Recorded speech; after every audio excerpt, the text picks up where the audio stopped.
franchise. The masters of the AP hold this whip over the head of every member, and Will Irwin tells what use they make of it. 2 or 3 liberal publishers have expressed to me, after mutual pledges of confidence, their opinion of the AP cinch. And they have finished by saying something like this: "But for heaven's sake, don't quote me in print, and don't tell anyone I've said this. The fine for such an offense runs from $50,000 up." In my story of the Colorado coal strike, I showed you the AP suppressing news, and the newspapers of the country, without one single exception, keeping silence about it. I showed you one bold managing editor promising to tell the truth, and then suddenly stricken dumb and not carrying out his promise. Now I have shown you the meaning of the phenomenon.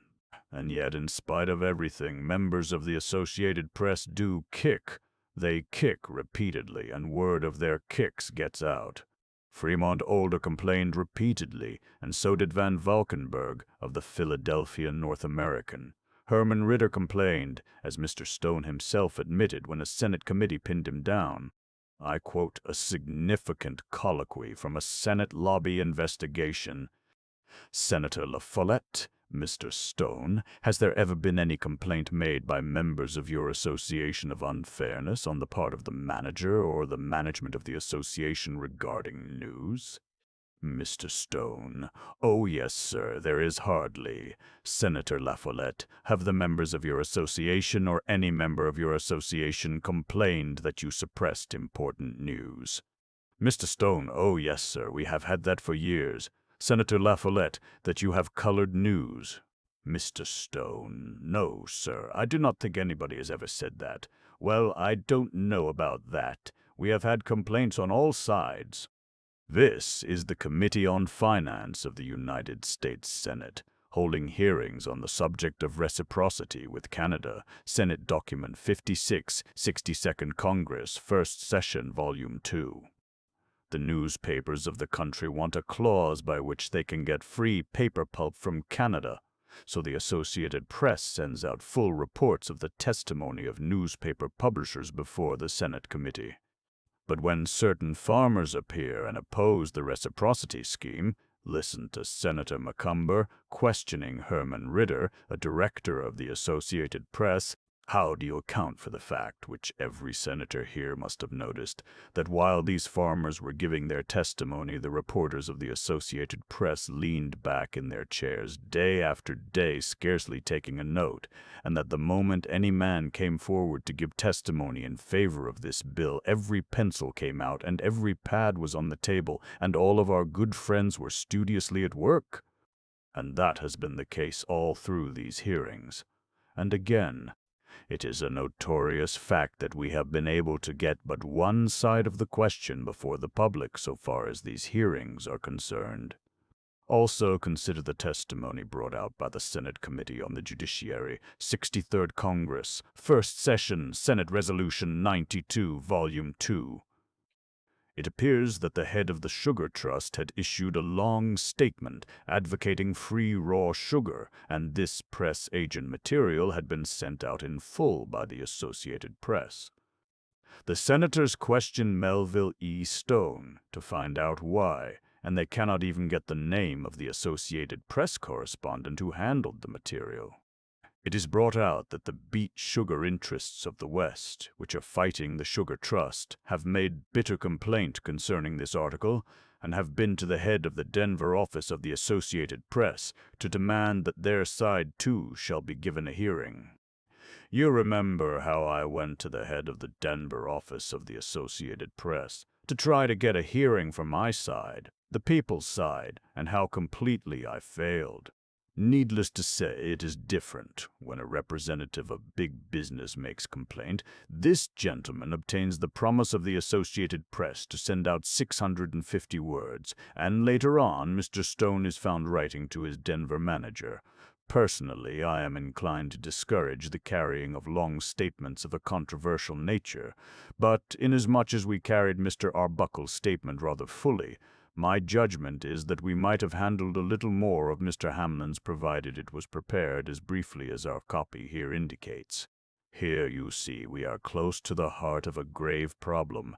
Here are enormous sums of easy money in sight. If the managers and district managers and correspondents of our great press associations all sternly decline to touch this easy money, they are all honorable men also. They are different from most other men in most other branches of big business in America. Do they all decline?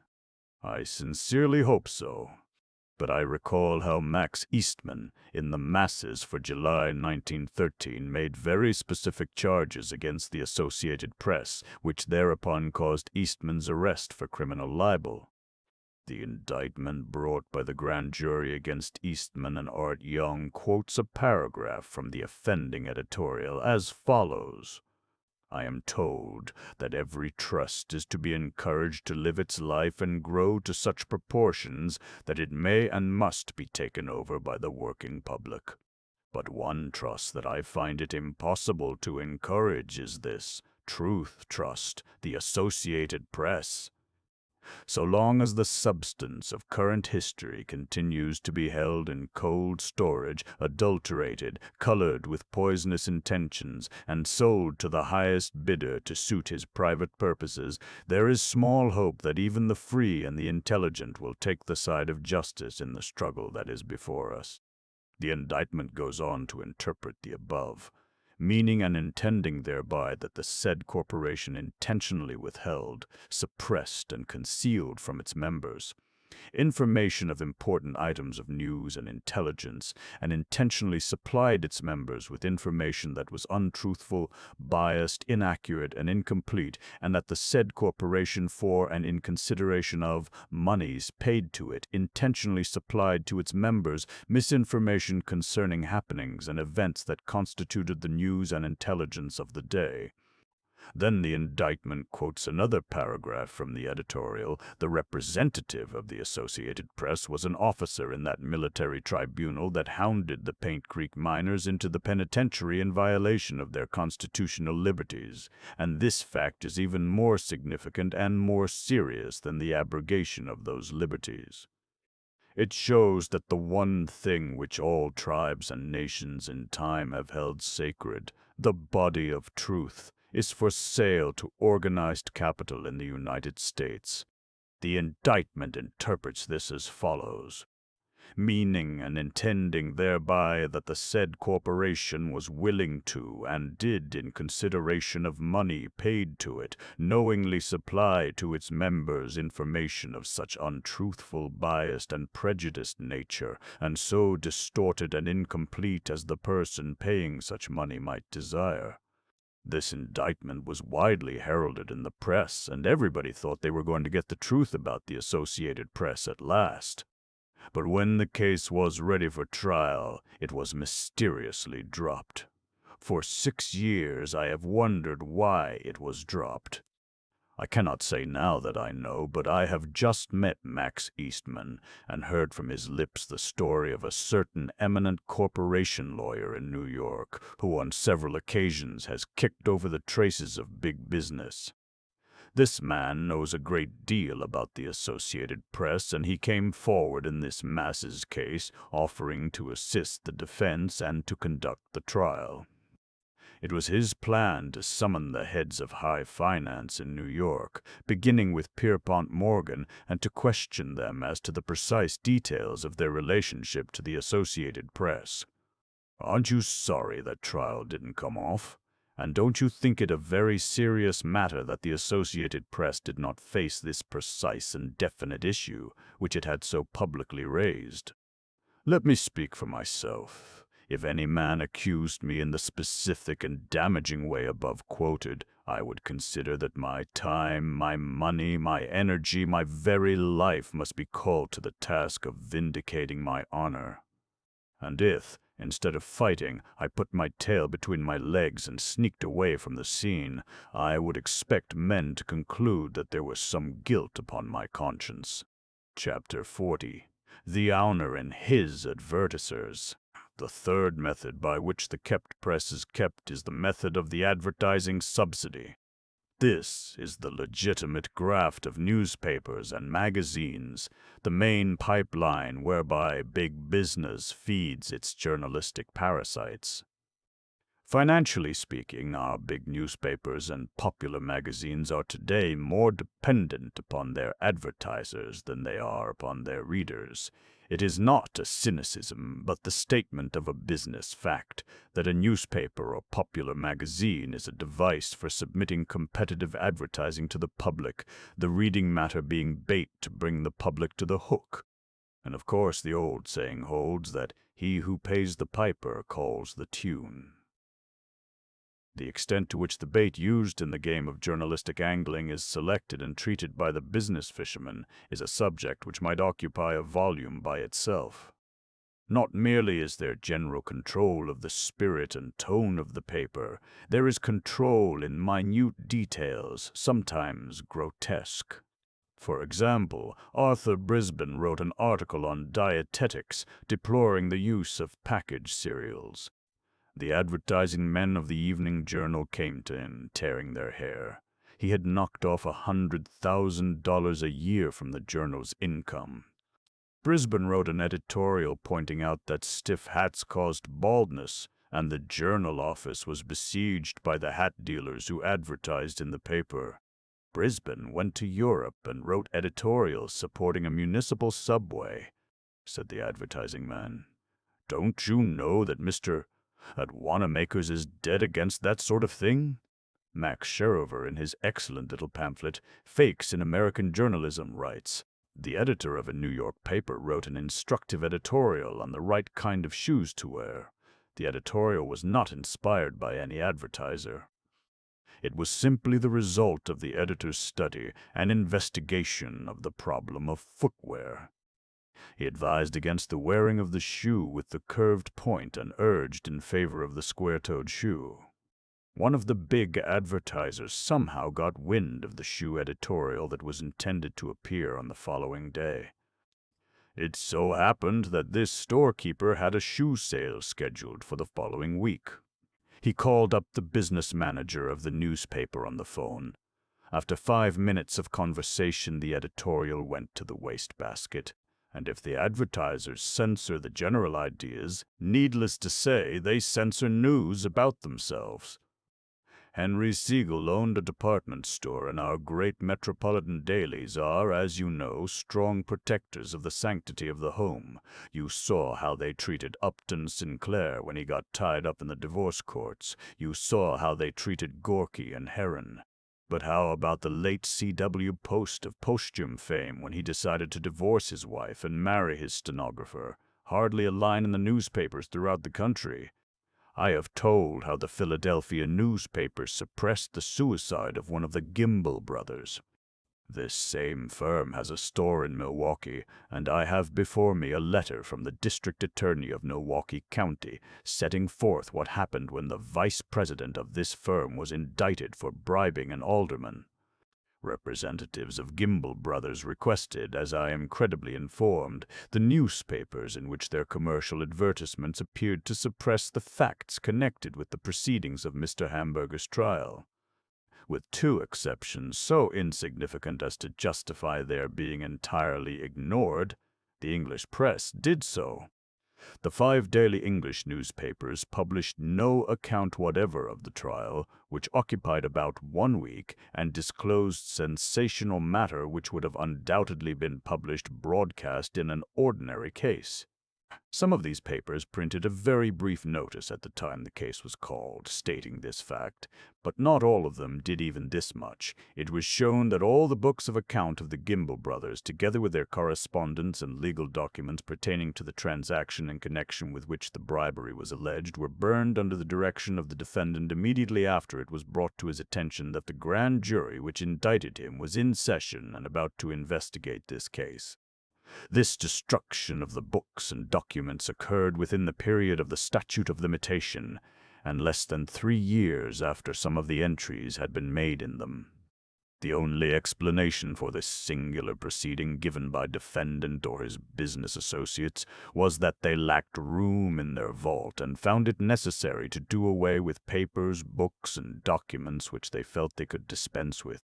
I mention this particular line of evidence because I am satisfied that if such a showing had been made in an ordinary case of bribery, the facts disclosed would have been given the widest publicity by the daily press.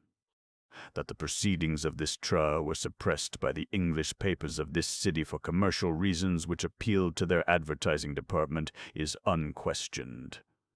Every newspaper man of my acquaintance to whom I have mentioned the matter has admitted the fact and deplored it.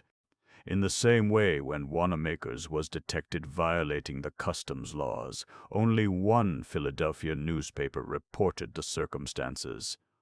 There was organized a league for honest advertising, and you might have thought that such a league would have appealed to our highly moral newspapers. But when this league prosecuted a merchant in New York for selling furs under false names, not one newspaper mentioned the circumstances. This merchant was convicted, and again not one New York newspaper mentioned it. In Chicago, various firms were prosecuted for misbranding goods, and the local papers suppressed the news. In Milwaukee, 4 firms were prosecuted for selling a potted cheese doped with chemicals, and the newspapers withheld the names of the firms. Says Will Irwin, I have never seen a story of a shoplifting case in which the name of the store was mentioned. Also, he makes the following statement concerning the most august of the Brahmin newspapers of New England. The Boston Evening Transcript published in its issue of April 8th the fact that a workman had fallen from a tree, that an aged pauper had been found dead in bed, that the Harvard Shooting Club was about to hold a meet, but not the fact that Harvard beer, known to every consumer of malt liquors in Massachusetts, was in peril of the law for adulteration. Neither was the fact noted on Monday, April 10, but on Tuesday, April 11, Harvard beer. 1,000 pure appeared in the pages of the transcript as a half-page advertisement. Every newspaper editor feels this pressure, even though he feels it only in his imagination. A horse that travels in harness does so, not because he likes to travel, but because he carries in his subconsciousness the memory of the whip and the bit which broke him in the days of his wild youth. And if, by any chance, he forgets this whip and bit, he is quickly reminded. William Winter, a dramatic critic who had served the New York Tribune for 44 years, was forced to resign because his reviews of plays injured the advertising business of the Tribune. Certain managers were making money out of producing indecent plays. Mr. Winter rebuked these plays, the advertisers protested to the Tribune, and the managing editor of the Tribune censored Mr. Winter's reviews. During the controversy, Mr. Winter wrote to the managing editor that he had desired to injure the business of the producers of indecent plays, to which the managing editor replied, My instructions with regard to that page are that the articles are not to be framed with any such purpose. The same thing happened to Walter Pritchard Eaton, dramatic critic of the New York Sun. I learned of it just as my book was going to press, and wired Mr. Eaton for the facts. Here is his answer. Syndicate withdrew ads from Sun after my review of Soul Kiss, demanding my discharge. 6 months later I was fired, no cause given. Next Sunday, all ads back in paper. No actual proof, but conclusion pretty plain. Everywhere in the world of journalism, high and low, you see this power of the advertiser. I live in the beautiful millionaire city of Pasadena, and every afternoon I get my news of the world from a local paper, which is in some ways among the best. It publishes no scare headlines and practically no scandal, but in its attitude toward its big commercial advertisers, the attitude of this newspaper is abject. There is a page of moving picture advertisements, and side by side are columns of write-ups of these plays. 9 out of 10 of these plays are unspeakable trash, but from the notices you would think that a new era of art was dawning upon Pasadena. All this is dope, sent out by the moving picture exploiters. Such a thing as an independent and educative review of a moving picture is not conceivable in my local newspaper. And it is the same with write-ups of bargain sales and new openings of department stores. It is the same with the chain of leisure-class hotels. The man who manages and finances these hotels is a local god, and everything he does and says takes the top of the column. This system of publicity in return for advertising is a fundamentally dishonest one, but it is inseparable from the business of publishing news for profit, and the legitimate and the illegitimate shade into one another so gradually that it would be hard for an honest editor to know where to draw the line. The rule will differ with every newspaper. It may differ with every editor and every mood of every editor. I have made a little study of it with my local newspaper and had some amusing experiences. Belonging to the socialist local in Pasadena, I several times had occasion to solicit publicity for socialist meetings.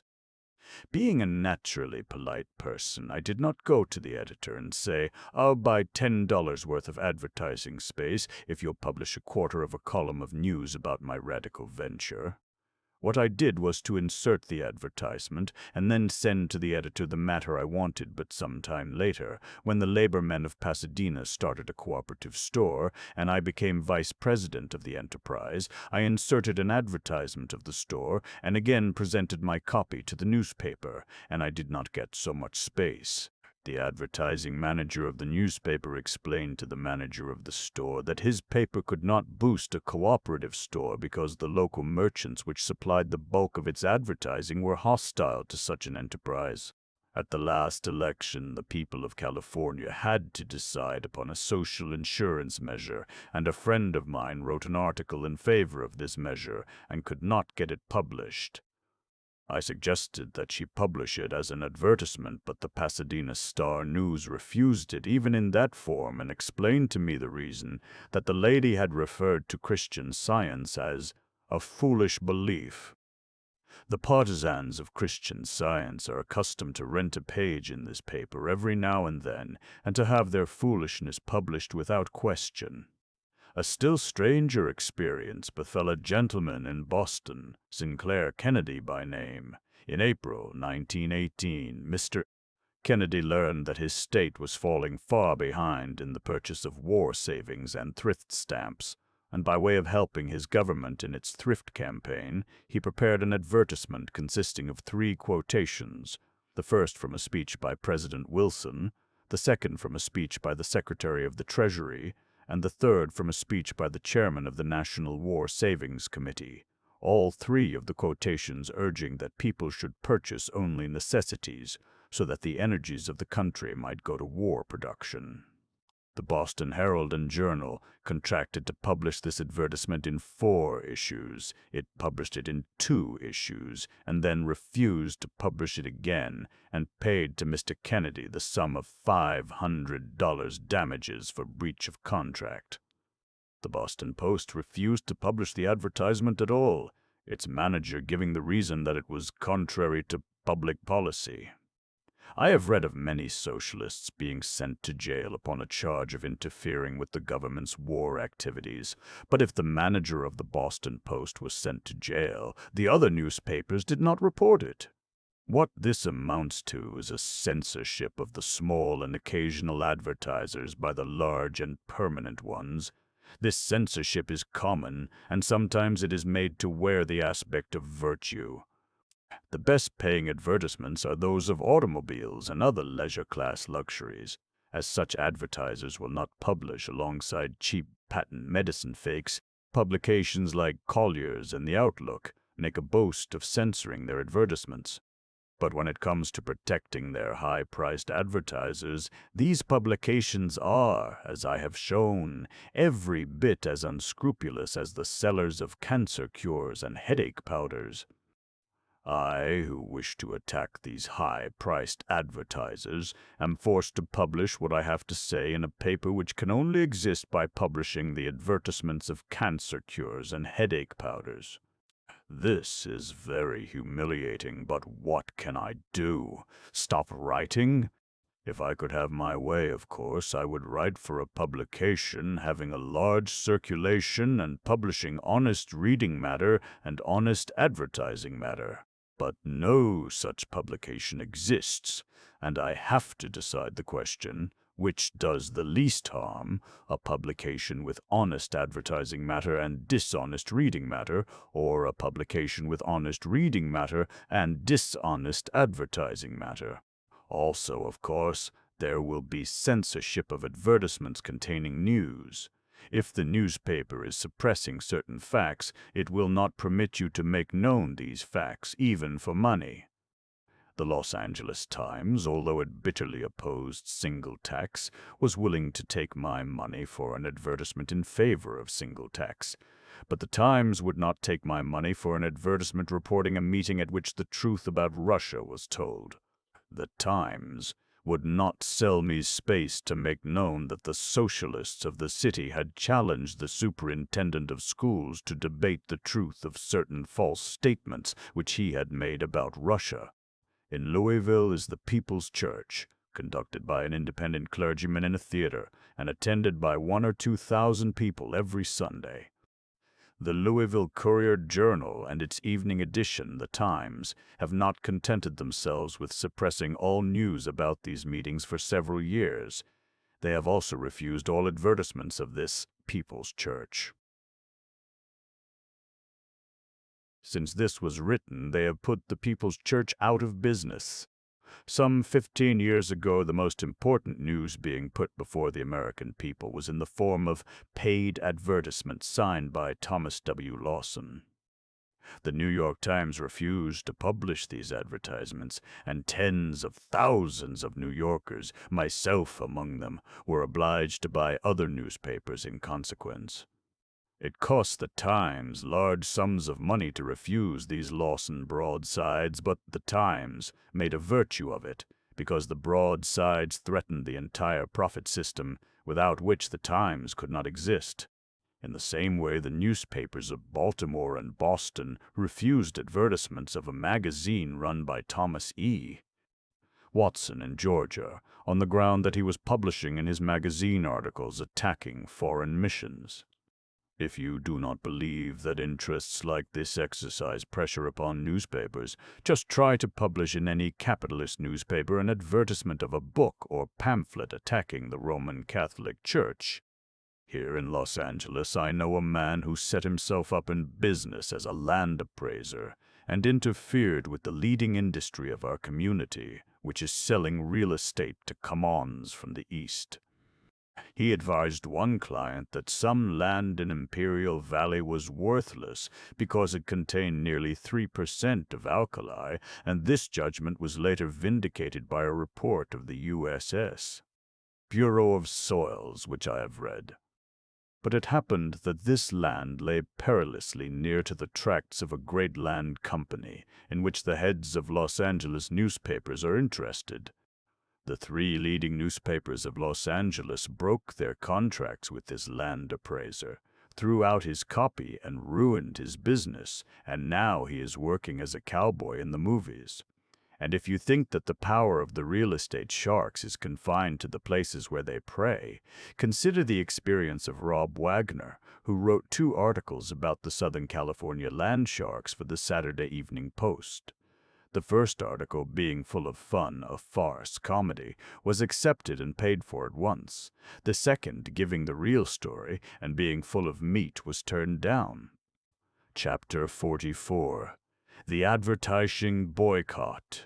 If the newspaper fails to protect its big advertisers, the big advertisers will get busy and protect themselves. This happens every now and then, and every newspaper editor has seen it happen. Sometimes an editor gets sick of the game and quits, and then we have a story. For example, William L. Chenery, who was editor of the Rocky Mountain News during the Colorado coal strike, tells me that the businessmen of Denver attempted both an advertising and a social boycott in order to prevent the publication of strike news. I was told that the owner of the paper would not be admitted to the Denver Country Club so long as our editorials seemed to support the cause of the strikers, or take the case of Boston. George French, managing editor of a Boston paper, told how his paper lost $400 on account of one item which the interests had forbidden. Says Mr. French, "That led to a little personal conversation and to my retiring from the paper." He goes on to state, "You cannot get anything into the newspapers that in any way rubs up against the business policy of the banks and department stores or of the public service corporations. Those three great departments of business are welded together with bands ever so much stronger than steel, and you cannot make any impression on them. News of department stores that is discreditable or in any way attracts unfavorable attention is all squelched, all kept out of the papers. I have told how Otis of Los Angeles ran the Times as a Republican paper and an open shop paper, and at the same time ran secretly the Herald, a Democratic paper and a closed shop paper. Here is a glimpse of the Herald office, as narrated by Frank E. Wolfe, former managing editor of the paper. The Merchants and Manufacturers Association took up the proposition of an aviation meet at Dominguez Field. This was managed by the walking delegate of the Merchants and Manufacturers Association. The manager gave out the concessions. I went to Dominguez Field personally after the meet had been running a few days and found conditions so abhorrent there that I came back and personally wrote a story about 14 or 16 blind pigs running. Immediate reprisals came through the M&M, which controls all the advertising placed in the newspapers of the city, by way of taking out of the Herald the advertising of a certain department store, the manager or proprietor of this store being one of the chief moguls of the aviation field. They took their ad out, and the business manager of the Herald came storming in to see me, as they always do in cases of this sort, to see who wrote the story. And when I told him I wrote it myself from facts I had, he wanted me to print an apology. That I have not yet done. There is a law against working men getting together and enforcing a boycott. The Danbury hatters tried it, and the courts fined them several $100,000 and took away their homes and turned them out onto the street. But if big advertisers choose to get together and boycott a magazine, the law, of course, would not dream of being impolite. At the very time that this Danbury Hatters case was in the courts, the late C.W. Post was explaining in Leslie's, our barber-shop weekly, how he broke the newspapers and magazines to his will. A friend of mine once had the honor of meeting Mr. Post and standing in his private vault and being permitted to handle a package containing $4 million worth of government bonds. All this had been made out of advertisements, which had persuaded the public to buy packaged cereals of precisely the same food value as bread, at a price several times as high as bread. On January 23, 1913, Mr.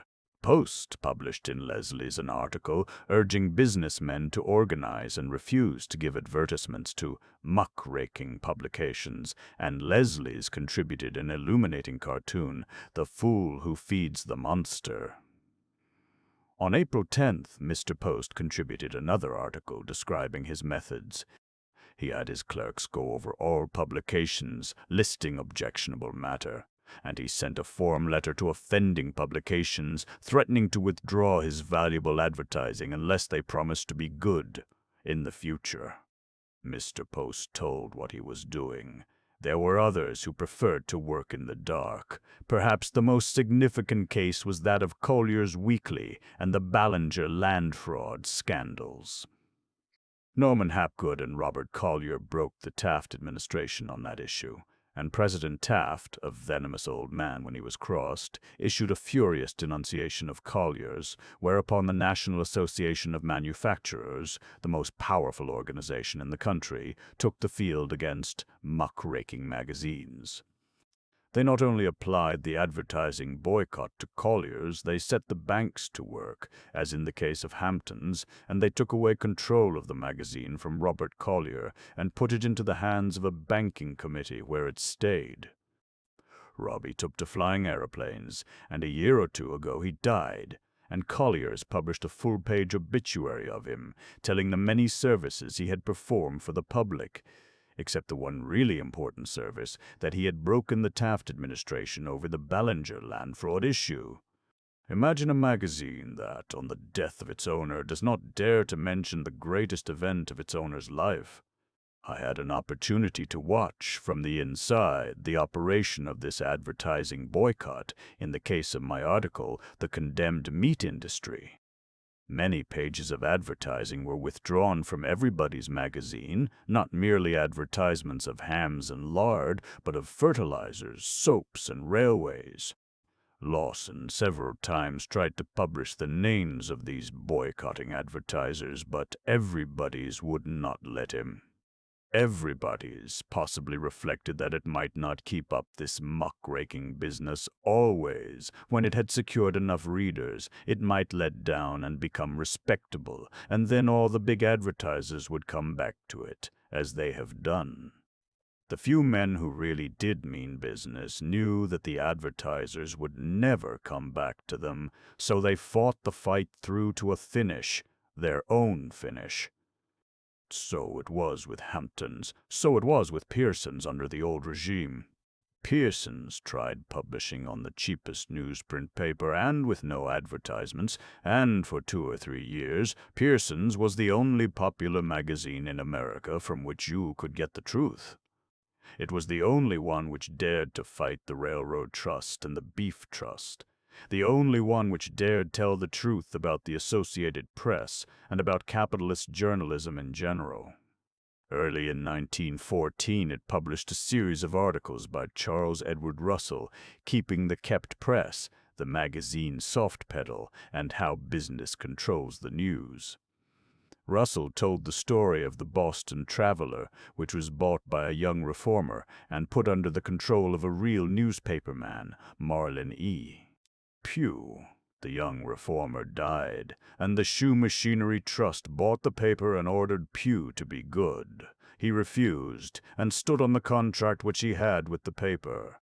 He had a story affecting a big financial house. Threats were made, the business manager was confronted with ruin, the paper was tied up, and Pugh was forced to sell his contract for cash. I write this story, and the name of the paper sounds familiar to me. I search my memory.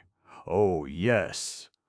It was the Boston Traveler which, a couple of years ago, about to confiscate copies of my magazine, and that copies had been thrown out of the library of Radcliffe College. I wrote to the librarian of Radcliffe College, and she replied that the report was a complete fabrication. Also, Russell told how someone tried to run an independent newspaper in Indianapolis, where the street railway companies, by various manipulations, had boosted the capitalization of the railways from $3 million to $57 million. The Indianapolis Sun exposed the fact that the congestion on these railways was caused by the fact that all the cars were forced to pass in front of certain big department stores. Then the wage slaves of the railways started to organize. The Sun backed them and told how the companies had automobiles which threw their lights on the entrance to the hall where the men met and took the name of every man who entered. Also, the Sun reported how the railway companies were having the union leaders slugged, and so the Sun reporter was slugged. The Merchants Association got busy, and the Sun advertisers were warned of a boycott. A safety commission of the Chamber of Commerce was organized, and a meeting was held at which explicit instructions were given to all newspaper editors. The circulation of the Sun had gone up from 17,000 to 40,000, but the advertising was cut off, and so the paper had to quit. In the same way, the Akron Press ventured to support a strike against the tire companies and was boycotted. The same fate befell the Cincinnati Post, which ventured to expose a peculiar procedure engineered by a street railway corporation. There was a limitation of 25 years upon public franchises, so the state legislature passed a bill permitting 50-year franchises. The City Council of Cincinnati then passed one 50-year franchise, after which the legislature repealed the bill permitting 50-year franchises for anybody else. In an article in the Atlantic Monthly for March 1910, Prof. Ross explained just how tight the hold of the advertiser upon the newspaper had then become. 30 years ago, advertising yielded less than half of the earnings of the daily newspapers. Today, it yields at least two-thirds. In the larger dailies, the receipts from advertisers are several times the receipts from the readers, in some cases constituting 90% of the total revenues. As the newspaper expands to 8, 12, and 16 pages, while the price sinks to 3 cents, 2 cents, 1 cent, the time comes when the advertisers support the newspaper. And in Pearson's, Charles Edward Russell gave the figures for the magazines. He shows that at the prices then prevailing 1914, a magazine publishing 400,000 copies a month would support a net loss of over $1,600 for manufacturing costs alone, not including the cost of illustrations, articles, salaries, rent, etc. All this, plus any profit from the enterprise, must come from the advertising. So largely did magazines depend upon the advertising that some of them were practically given away in order to get circulation. One large magazine was sold wholesale at an average price of 3 cents. Another magazine was paying out a total of $5 for every $1 it took in through subscriptions. And what if the advertising did not come? Why then, of course, the magazine or newspaper went out of business. One case of this sort I happened to see from the inside, as the experience befell one of my intimate friends. Gaylord Wilshire, the first of America's heroic band of millionaire socialists. Wilshire came from the West with a couple of $100,000 and established a socialist magazine in New York. He had got the figures from experts. He must have 400,000 circulation, and then he would be safe. So he set out to get this circulation. He had a subscription contest with a trip around the world for a prize. He had another with a grand piano for a prize. He gave away small fortunes. Also, he published the truth about American public affairs, and he published the most penetrating editorial comment then to be read in America. So he got his 400,000 subscribers. But alas, he had reckoned without his advertisers. For some strange reason, the packers of hams and bacon, the manufacturers of automobiles and ready-made clothing, of toilet perfumeries and fancy cigarettes, would not pay their money to a socialist magazine. Wilshire was close to the rocks, and decided that to publish a socialist magazine in America, a man needed a gold mine. He bought a gold mine, and for the last 12 or 13 years has been wrestling with it. He has just about got it ready to pay, I wonder. Will he get his socialist paper started before we have socialism? Chapter 45. The Advertising. Ecstasy. Such was the fate of a magazine which rebelled. As for those which submitted, the answer is writ large on our newsstands. McClure's, Collier's, everybody's, the American have survived, as a woman without virtue, as a man without honor, of whom his friends say that he would better have died.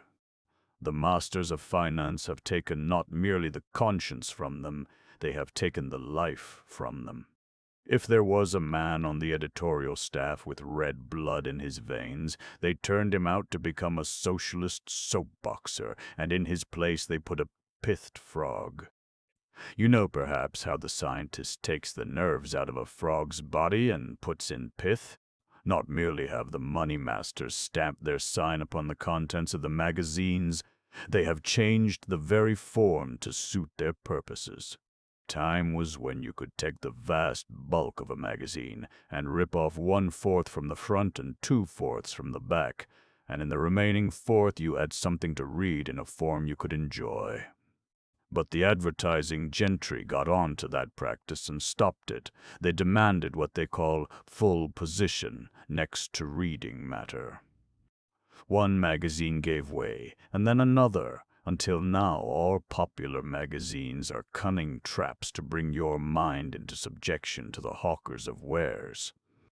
I pick up the current number of the Literary Digest. There are 128 pages, and the advertising begins on page 35. I pick up the current number of the Saturday Evening Post. There are 158 pages, and the advertising begins on page 29. You start an article or a story, and they give you one or two clean pages to lull your suspicions, and then at the bottom you read, "Continued" on page 93.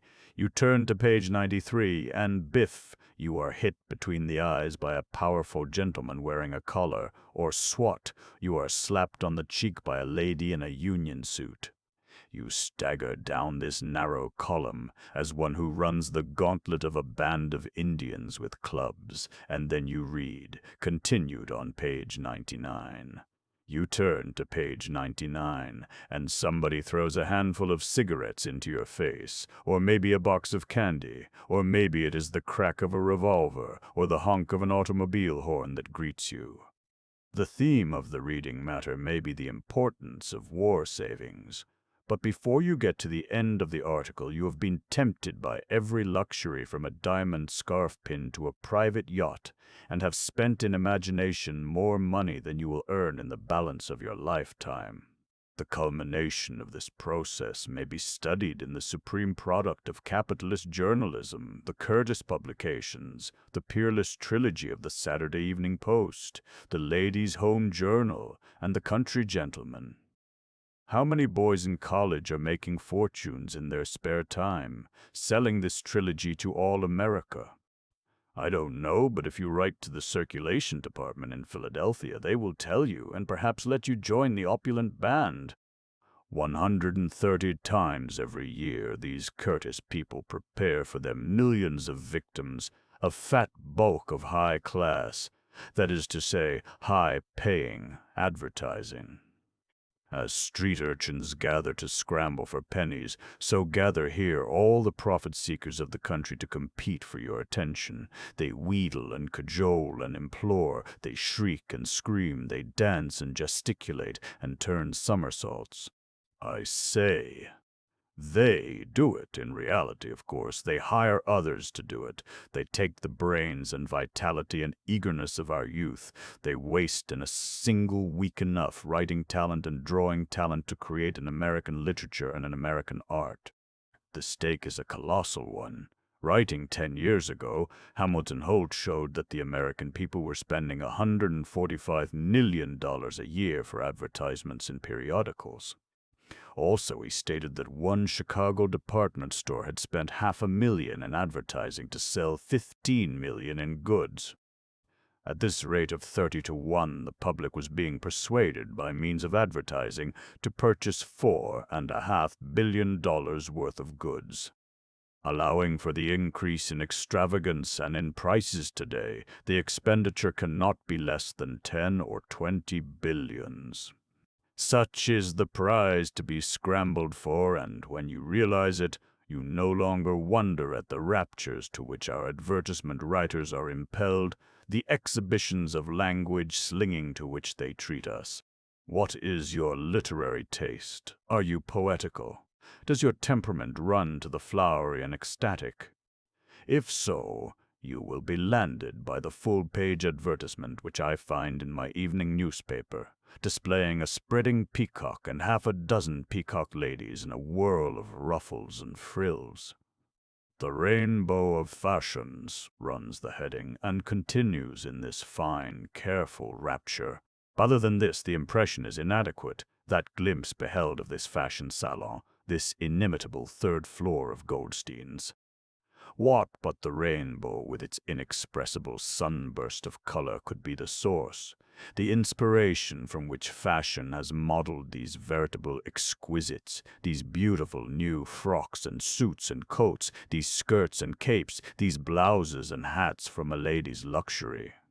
Truly the genii of fashionery are leading us into glory, fields of beauty never before attained, although it seemed for a time that artists of vogue had decided to paint indefinitely upon that picture of yesterday, with an occasional new tint perhaps to relieve somewhat the monotonous restrictions both in style and in fabric. But now, today, at Goldstein's, the picture is a new one, startling and irresistible, to be elaborated upon each day, for it is each day that new thoughts are added as new. Express packages are opened from fashiondom.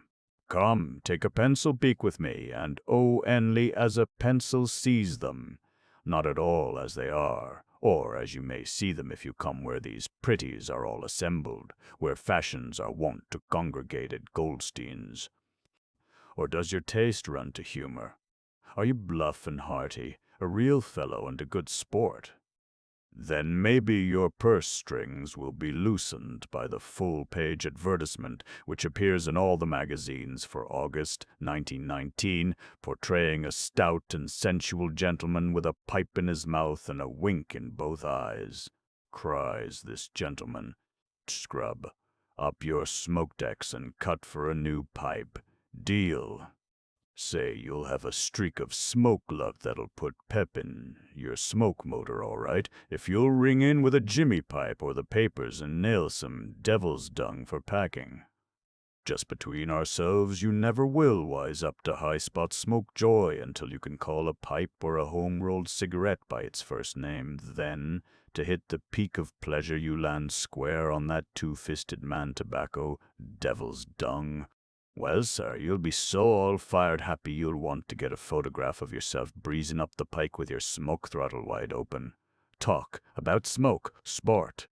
And now, stop and consider what proportion of the total energies of the community are devoted to the production of poisonous filth such as this.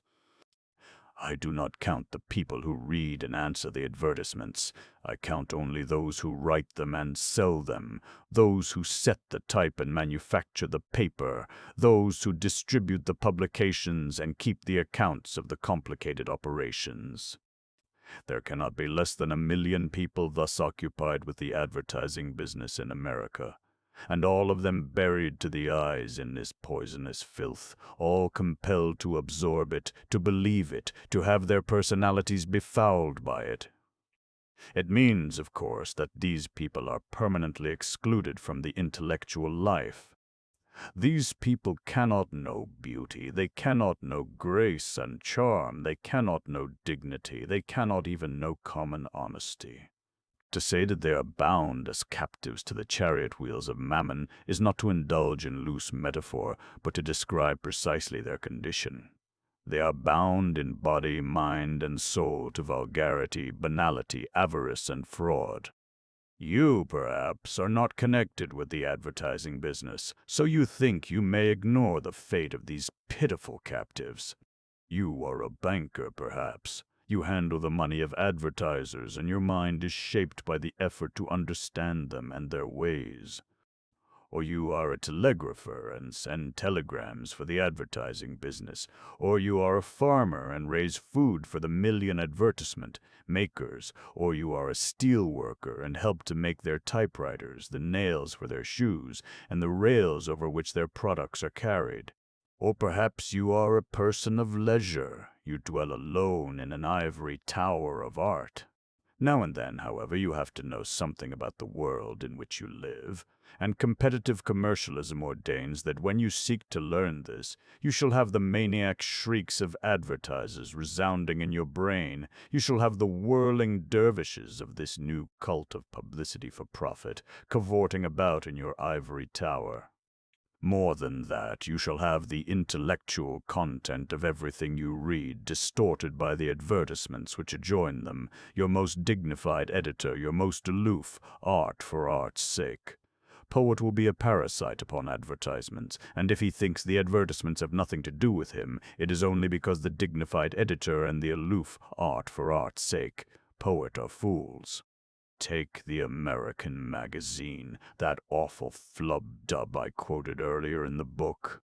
What can it mean save that the American magazine had to have advertisements, and to get the advertisements it had to please the sort of people who read advertisements?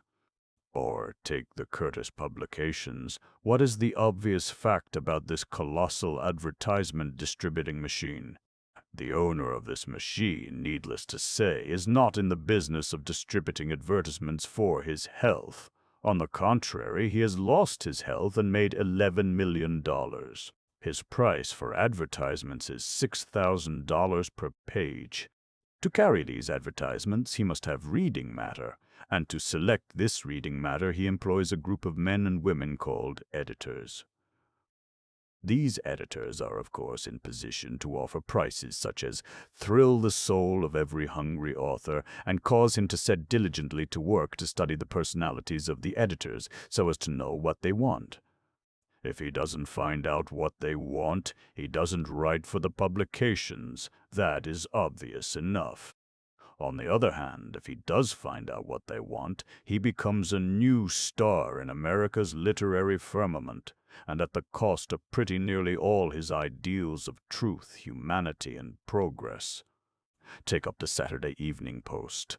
Here is Harry Leon Wilson, who used to show signs of brains, telling a story of how a labor union tried to take control of a factory. He exhausts his imagination to make this proposition ridiculous, to pour contempt over these fool working men.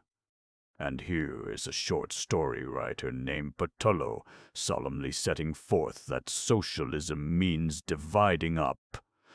And here is George Kibby Turner, who I used to think was one of America's coming novelists, with a short story, which turns out not to be a short story at all, but a piece of preaching upon the following grave and weighty theme, that the trouble with America is that everybody is spending too much money, that the railroad brotherhoods are proposing to turn robbers and take away the property of their masters, and that a working man who is so foolish as to buy a piano for his daughter will discover that he has ruined himself to no purpose, because workingmen's daughters ought not to have pianos. They are too tired to play them when they get through with their work. Chapter 46. The Bribe.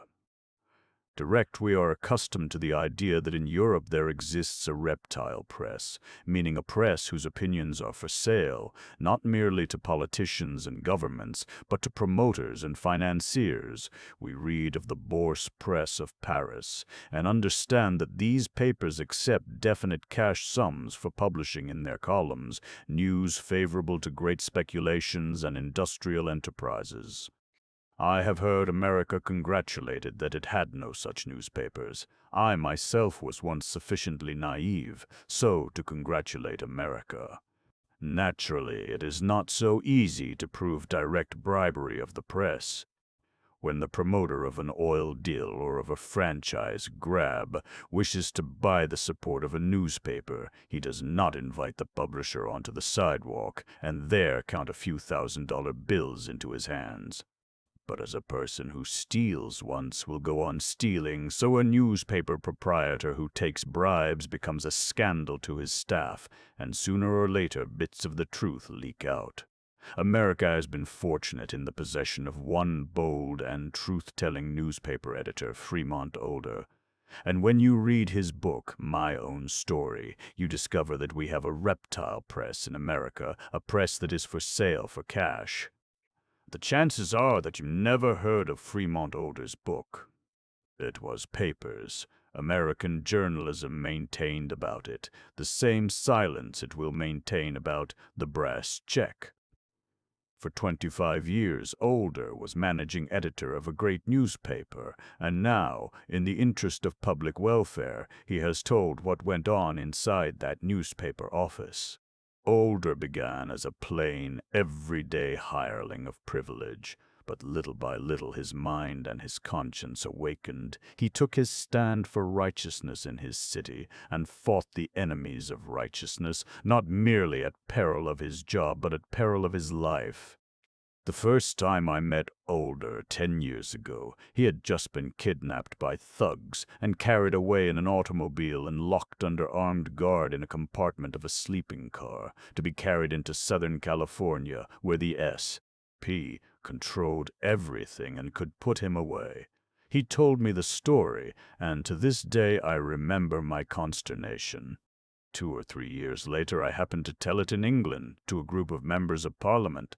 They were Englishmen and were too polite to say what they thought, but I knew what they thought. It was hopeless to tell that story to Englishmen. Such things did not happen, except in movies. The story of the San Francisco Bulletin, as Fremont Older tells it, is a story of corruption, systematic and continuous. The Bulletin was controlled in all four of the ways I have described, not merely by the owner, by the owners of the owner, and by the advertising subsidy, but by the bribe direct. The owner of the Bulletin was a man named Crothers, and he had an itching palm. It was itching at the beginning of the story when it was empty, and it was still itching at the end of the story when it was full, says Fremont Older. In addition to this, the Bulletin was on the payroll of the Southern Pacific Railroad for $105 a month. This was paid not for any definite service, but merely for friendliness. Being always close to the line of profit and loss, it was felt the paper could not afford to forfeit this income. These were in the early days, you understand, when Older was playing the dirty game for his owner. He tells us, quite frankly, how he did it. For example, here is a picture of a great newspaper in politics. I hope to convince Charlie Fay, Felon's manager, to accept the same plan in Felon's fight that I used in the McKinley campaign. That is, to get Felon to buy a certain number of extra Bulletin editions. I suggested the idea to Fay that if I could be allowed several 10,000 editions of the Bulletin, in addition to our regular circulation, for which we would charge 500, I thought I could hold the paper in line throughout the campaign. But this was not enough for the itching palm, it appears. He, Crothers, felt that the Bulletin's support was worth more than an occasional $500. His pressure upon me for more money finally became so strong that I called on Charlie Fay and told him that I would have to get out another extra edition to the number agreed upon between us. And then, a year or two later, the fight had barely started when Crothers came to me and said that W.H. Mills, who handled the newspapers of California for the railroad company, had agreed to raise the Bulletin's pay from $125 to $50 a month if we would make only a week's support of the new charter. And again, Crothers felt that the influence of the Bulletin was worth more than the Southern Pacific had been paying. He insisted that I go to Mills and demand $25,000 from the railroad for supporting Gage. I told him that this was ridiculous, that they wouldn't consider such a sum for a minute. He insisted that he would have $5,000 or he wouldn't support Gage, and demanded that I tell Mills that. In these campaigns, the Bulletin had been supporting the Democratic candidate, but it was supposed to be a Republican paper, and in the next campaign the owner decided that unless the Democrats paid him more money, he would become really and truly Republican. So, Older went on the hunt once more. Poniatowski said, "I will do all I can, but the best I can do personally is $500 a month for 3 months through the campaign. I will put up the $1,500 out of my own pocket." I did not dare to go to anyone else, and I hoped, but faintly, that this would be enough. I went to Crothers with the information that I had got $1,500 to support Tobin, and he said, "It isn't enough." I was in despair. Only one other ruse remained by which I might hold him. I asked former Mayor E.B. Pond, banker and millionaire, James D. Phelan, mayor and millionaire, and Franklin K. Gainey, Lane, then a rising power in California, to call on Crothers and see if they could not prevail on him to stand by Tobin. Always greatly impressed by wealth, I felt that their prominence and financial standing might hold him. They called and did their best, but made no impression.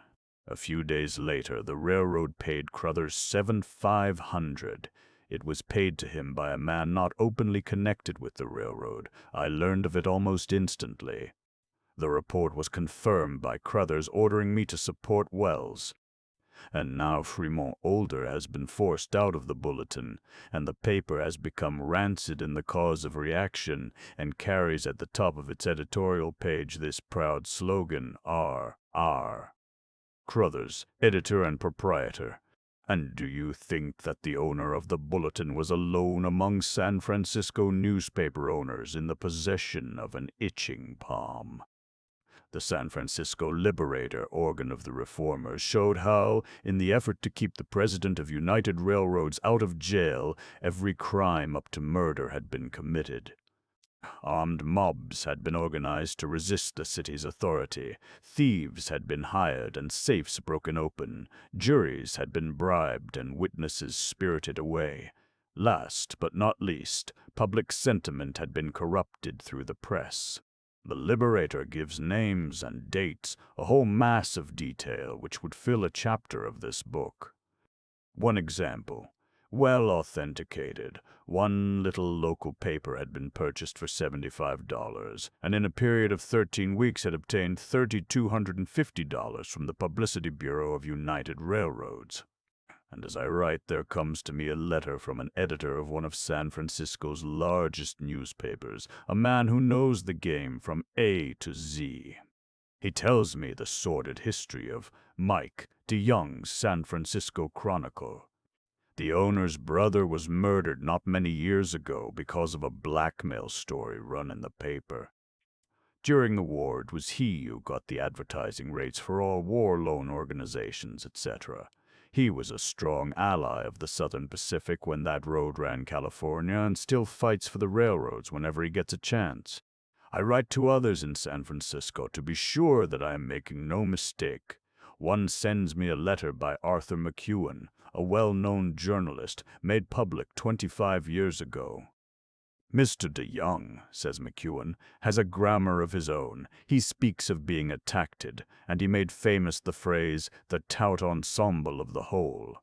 He is a multimillionaire, but for years had refused to pay $15 a month to keep his insane brother out of the pauper's ward of the asylum.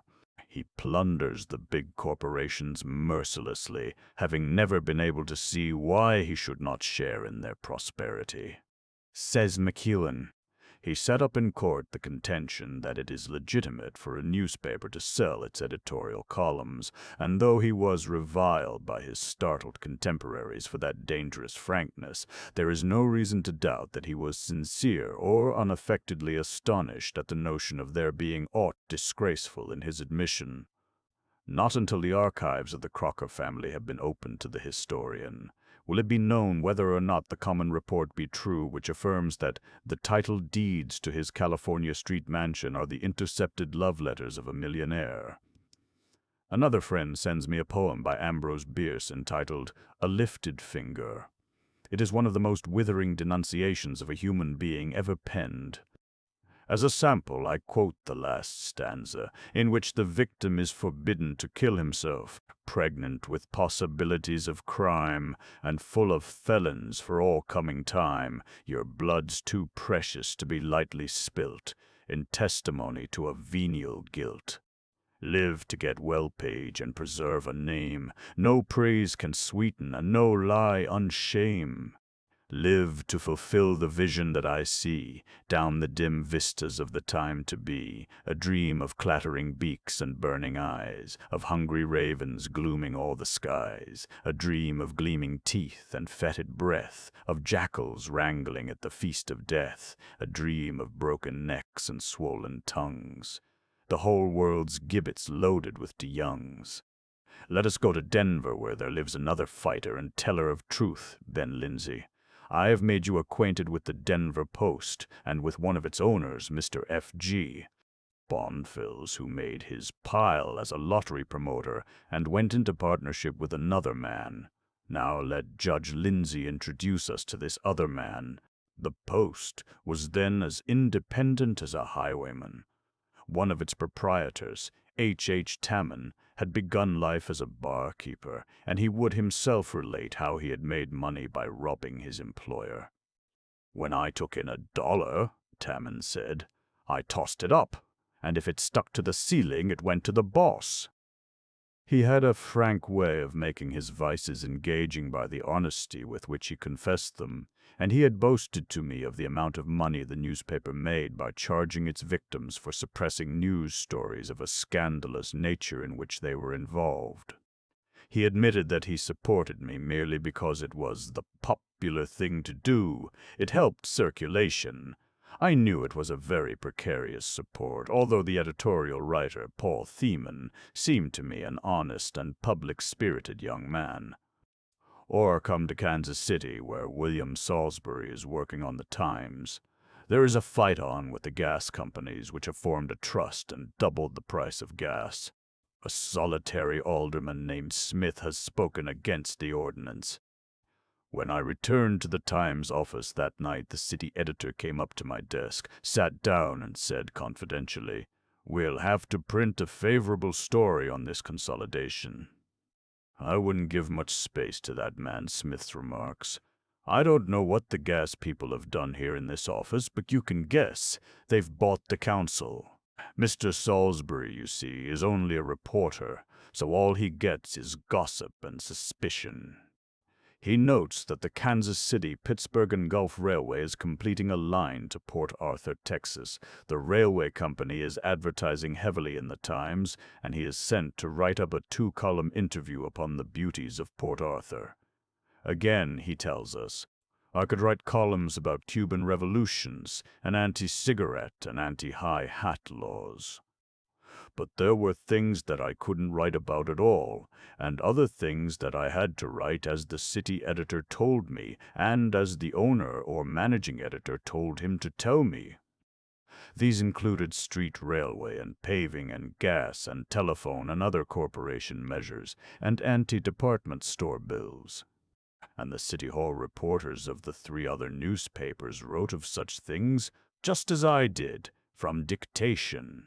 Again, in Kansas City are great packing houses, and the people of Kansas City think they should have cheaper meat. The newspapers take up the campaign, and Mr. Salisbury tells what comes of it. I did some detective work. At the end of several days, I found that all the packing houses were represented at a meeting each week in the Armour Building at 5th and Delaware Streets. I gave a Negro porter $5 to show me the room. It was his business to bring the packers wine and cigars during the sessions at which they fixed the prices of food for millions of people. He pointed out the chairs in which each of them sat. He told me their names. He was willing to arrange for me to listen in the next room when the meeting was held again. I returned to the Times office in a fever of excitement. I told what I knew. The managing editor consulted with the business manager. Then he came to me and said, "We won't print any more meat trust stories for a while." Several days later, I saw packing house advertisements in all the newspapers. But none of the papers published any more news about the price of meat for a very long time. I quote this story, and then I realize that I have got out of my classification. This isn't a bribe. This is an advertisement. I can only plead that it is hard to keep to a classification because those who are corrupting the press do not keep to it. They use various methods, and sometimes the methods shade into one another, so that only a legal expert could sort them out. When is a bribe not a bribe? When it is an order for extra copies, when it is a share in a land deal, when it is a nomination for senator, when it is an advertising contract. For example, is this a bribe? Arthur Brisbane, the most highly paid and most widely read editorial writer in America, serves announcement to the public that he is going to follow, with regard to the drama, a policy of constructive criticism.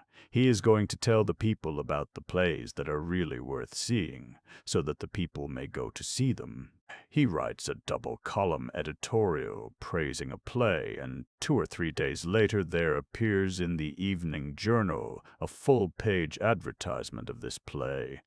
Brisbane writes another editorial praising another play, and a few days later there appears a full-page advertisement of this play. This happens again and again, and all play producers on Broadway understand that by paying $1,000 for a full-page advertisement in the New York Evening Journal, they may have a double column of the constructive criticism of Arthur Brisbane. Or is this a bribe? There is a fight for lower gas rates in Boston, and Louis Brandeis, now a justice of the Supreme Court, makes a plea in the interest of the public. One Boston newspaper gives half a column of Brandeis's arguments. No other Boston newspaper gives one word of Brandeis's arguments, but every Boston newspaper prints a page of the gas company's advertisements, paid for at $1 per line. If you will count these things as bribery, you are no longer at a loss for evidence. You discover that great systems of corruption of the press have been established. The bribing of American journalism has become a large-scale business enterprise which has been fully revealed by government investigations and proven by the sworn testimony of those who do the work. Chapter 47. The Bribe Wholesale. Every now and then some pillar of capitalism is overthrown, and a mess of journalistic worms go wriggling to cover. For example, the New Haven scandal. Some 5 years ago, the Interstate Commerce Commission revealed the fact that the band of pirates who had wrecked the great New Haven system had been paying $400,000 a year to influence the press, and more significant yet, the president of the railroad swore that this was relatively less than was paid by any other large railroad in the country. The New Haven had a list of reporters to whom it paid subsidies, sometimes $200 in a lump, sometimes $25 a week. It was paying $3,000 a year to the Boston Republic. Why, was the question, and the answer was, that is Mayor Fitzgerald's paper. The agent of the road who had handled this money stated that all the newspapers and magazines knew what it was for. He had paid money to over 1,000 papers, among them the Boston Evening Transcript, for sending out railroad dope. This New Haven, you understand, was the road which wrecked Hampton's for refusing to be bought. It was a Morgan road. It was the same way with the Mulhall revelations, brought out by a committee of the United States Senate. Here was the National Association of Manufacturers and the Merchant Marine League spending enormous subsidies for propaganda with newspapers. When the La Follette Siemens law was being fought in the Senate, it was shown that the great newspapers were distributing every year $2 million for shipping advertisements, and they claimed and got their return in the form of bitter opposition to this bill. During the life insurance investigations in New York, it was shown that every one of these great financial enterprises maintained not merely an advertising bureau, but a literary bureau. The Mutual Life Insurance Company had employed a certain Telegraphic News Bureau, which supplied newspapers with propaganda, which they published as reading matter. For one item, supplied to about 100 different papers, the agent had been paid over $5,000. What the newspapers were paid was not brought out, but the agent testified that he had been paid $1 a line, while the papers had been paid as high as $5 a line. Also, there was another agency through which the Mutual Life was sending out what it called telegraphic readers. The big newspapers had special advertising agents to solicit this kind of paid material, and they had regular.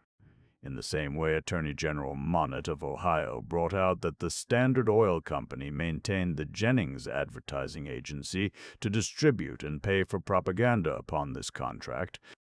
The publisher agrees to reprint on news or editorial pages of said newspaper such notices, set in the body type of said paper and bearing no mark to indicate advertising, as are furnished from time to time by said Jennings Agency at the rate of fur per line, and to furnish such agency extra copies of paper containing such notes at 4 cents per copy.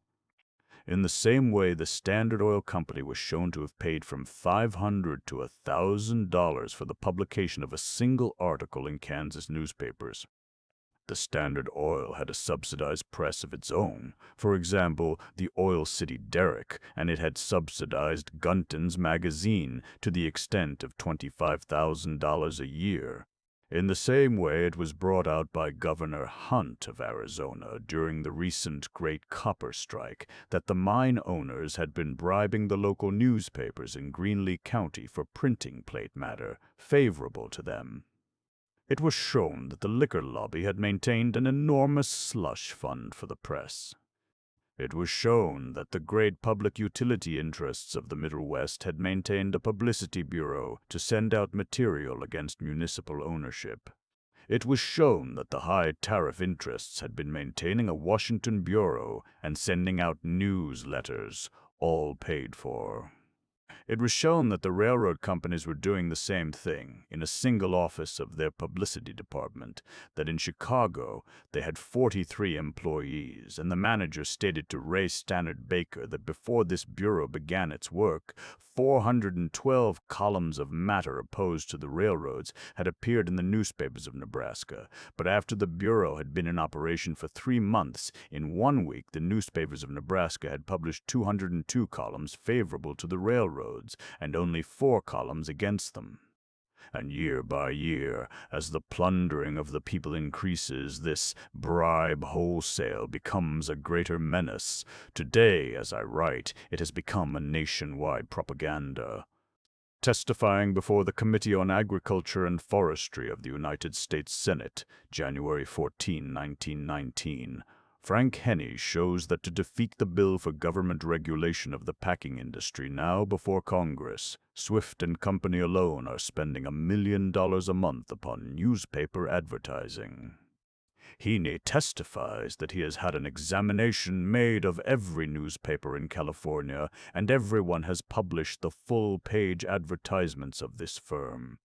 Senator Norris testifies that he has had an examination made in New York State, and has been unable to find a single paper without the advertisements, which, it is pointed out, are not in any way calculated to sell the products of Swift and Company, but solely to defeat government regulation of the industry. Armour and Company were paying over $2,000 a page to all the farm publications of the country, and this not for advertisements but for special articles. J. Ogden Armour was put on the stand, and some amusement developed. He had given a banquet to the editors of these farm journals. He did not expect this banquet to have any influence upon the advertising, but he did have a vague hope that both banquet and advertising might dispose the editors to look with less disfavor upon the armor business. Day by day, the money masters of America become more aware of their danger. They draw together. They grow more class-conscious, more aggressive. The war has taught them the possibilities of propaganda. It has accustomed them to the idea of enormous campaigns which sway the minds of millions and make them pliable to any purpose. They have been terrified by what happened in Russia and Hungary, and they propose to see to it that the foreign population of America is inoculated against modern ideas. They form the Publishers Association of the American Press in foreign languages, whose purpose it is to foster unswerving loyalty to American ideals, that is to say, to keep America capitalist. Then a group of our biggest exploiters, headed by Coleman DuPont of the Powder Trust, buy the American Association of Foreign Language Newspapers. They give a dinner to the heads of all the newspaper advertising agencies at the Bankers Club of New York, and explain that in future all advertising must be placed through this great association. So the massed advertising power of American corporations is to be wielded as a club to keep the newspaper columns and the editorial columns of foreign language newspapers free from radicalism. So when there is a strike anywhere in the Powder Barony, and Poles and Hungarians are being bayoneted and shot, the Powder Barons will know that Polish and Hungarian newspapers are printing no news of the shooting and giving no encouragement to the strike. I write the above a priori. That is to say, I understand American capitalism so well that I venture to guess what it plans to do with its foreign language press machine. And 6 months later, as I am sending this book to the printer, I discover that I have guessed correctly. The Great Steel Strike is on, and the following appears in an Associated Press dispatch from Youngstown, Ohio. Managers of 5 foreign-language newspapers today decided to publish special editions of their papers explaining to their countrymen that if they are satisfied with present mill conditions, they should meet and vote on the question of returning to work. And, on the other hand, if the foreign-language newspapers decide to get along without advertising and to stand by the workers, what then? Then we denounce them as Bolsheviks and demand deportation of their editors and publishers. We raid their offices and confiscate their lists and bar them from our mails. If necessary, some of our corrupt interests frame up evidence against them and throw their editors and publishers into jail. The above may sound to you an extreme statement, but as this book is going to press, I come upon definite evidence of precisely such a case, and you will find it in full in the last chapter. Chapter 48. Poison Voy. I have asked the difficult question, when is a bribe not a bribe? When it is legitimate business? When, for instance, the New Haven is discovered to have ordered 716 copies of the Outlook, containing a boost of the New Haven system by Sylvester J. Baxter, a paid writer of the New Haven. You may read the details of this in The Prophets of Religion. The president of the Outlook Corporation wrote to me that the New Haven bought these copies without any previous understanding or arrangement. They are so naive in the office of this religious weekly. Nobody had the slightest idea that if they boosted some railroad grafters in peril of discovery, these grafters might come back with a big order. And right now, while the railroads are trying to get their properties back and all their debts paid out of the public treasury, the spending of millions of dollars upon advertising is perfectly legitimate. It does not have the slightest effect upon newspaper editorial policy. When the miners of Colorado go on strike and the Rockefellers proceed to fill every daily and weekly newspaper in the state of Colorado with full-page broadsides against the miners, this, of course, is not a bribe. The fact that on the page opposite there will appear an editorial reproducing completely the point of view of the advertisements, that is a pure coincidence, and the editorial is the honorable and disinterested opinion of the newspaper editor. When the United States Commission on Industrial Relations exposes the fact that these attacks on the miners contain the most outrageous lies, and that the $1,000-a-month press agent of the Rockefellers knew they were lies, it is a pure coincidence that very little about this revelation is published in the Colorado newspapers. This last incident is so important as to deserve fuller exposition. The $1,000-a-month press agent of the Rockefellers was a gentleman by the name of Ivy L.L.L. Lee, and after the strikers had experienced his methods for a while, they referred to him as Poison Ivy. He took the workers, which showed that the national vice president of the union in charge of the Colorado strike had received a yearly salary of $2,000, and a year's expenses of $1,606,720. He put these two figures together, calling it all salary, $4,062.92. And then he added the expenses again, making a total of $5,730 toward 1212. And then he said that all this had been paid to the national vice president for 9 weeks' work on the strike, thus showing that he was paid over $90 a day, or at the rate of $32,000 a year. By the same method, he showed that another official was paid $66 a day, that John R. Lawson had received $177T320 in 9 weeks. Old mother! Jones was listed at $42 a day, the actual fact being that for her work as organizer she was paid $2.57 a day, and this not including the many months which she spent in jail for refusing to leave the strike district. The bulletin containing these figures was published in all the newspapers and was mailed out over the country to the extent of hundreds of thousands of copies, and when the miners exposed the falsity of the statements, Poison Ivy postponed correcting them until the strike was lost, and until he knew that the Walsh Commission was on his trail. 32 separate bulletins this scoundrel sent out over the United States, and many of them were full of just such lies as this. If you want details, you may consult 2 articles by George Creel in Harper's Weekly for November 7th and 14th, 1914. There are thousands of such press agents serving our predatory interests, but not often are we permitted to peer into their inmost souls, to watch them at their secret offices. The Walsh Commission was so cruel as to put Poison Ivy on the stand, and also to publish his letters to his master. An examination of these letters shows him performing functions not usually attributed to press agents. We see him preparing and revising a letter for Governor Ammons to send to President Wilson. You remember, perhaps, in my story of Governor Ammons, my charge that the coal operators wrote his lying telegram to the president. Maybe you thought that was just loose talk. We see Poison Ivy arranging for the distribution of an enormous edition of a speech on the Colorado coal strike by the kept congressman of the coal operators, the speech containing Polly Pry with the slanders against Mother Jones, sent out under Government Frank. We see him following the newspapers with minute care, for example, calling Mr. Rockefeller's attention to the fact that the Northampton, Massachusetts Herald had used a part of his first bulletin as an editorial, also sending to Mr. Rockefeller an editorial by Arthur Brisbane, sneering at our morning pickets. Finally, this remarkable press agent claims that he persuaded the Walsh Commission not to come to Colorado till the operators had finished strangling the strike. That he actually did this, I cannot say.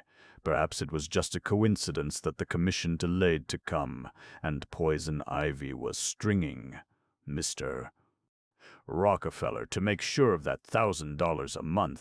Would you like to be such a press agent and get such a salary as this? If so, you can find full directions set forth by Poison Ivy himself in an address to the American Railway Guild. At this time he was prize poisoner for the Pennsylvania Railroad, and he explains that it is all a question of psychology. Success in dealing with crowds, that success we have got to attain if we are to solve the railroad question, rests upon the art of getting believed in. And our prize poisoner goes on to give concrete illustrations of how to get the railroads believed in. If you are opposing a full crew law, you will get believed in by changing the name of the measure to an extra crew law. If you are going into bankruptcy, you will get believed in by calling it a readjustment of finances. If you are fighting a strike and one small group of the strikers demands a particularly large increase in wages, you will get believed in by so phrasing your statement as to make it appear that all the miners are making the same unreasonable demand as the little group. Miners ask 150% increase in wages, cites Poison Ivy. He sent a copy of this brilliant production to Mr. Rockefeller, and on the strength of it got a considerable increase in wages himself. Chapter 49. The Elbert Hubbard Worm. The Egyptians had sacred beetles, and capitalist journalism has sacred insects of various unpleasant and poisonous species. There was one sacred worm which all capitalist journalism venerated, and the Walsh Commission broke into the temple where this worm was kept, and tore away the sacred veils, and dragged the wriggling carcass out into the light of day. This was Elbert Hubbard, alias Fra Elbertus, editor of the Philistine, Roycroft, and the Fra, founder of the Roycroft Shops, host of the Roycroft Inn, and patron saint of East Aurora, New York. That the Fra was one of the high gods of capitalist journalism you can surely not deny. He was the very personification of the thing it calls success. His books were circulated by millions, his magazines by hundreds of thousands, and all the world of hustlers and moneymakers read and gloried in him. He is gone now, but they still keep his image in their pantheon, and the corporations water his grave by free distributions of A Message to Garcia.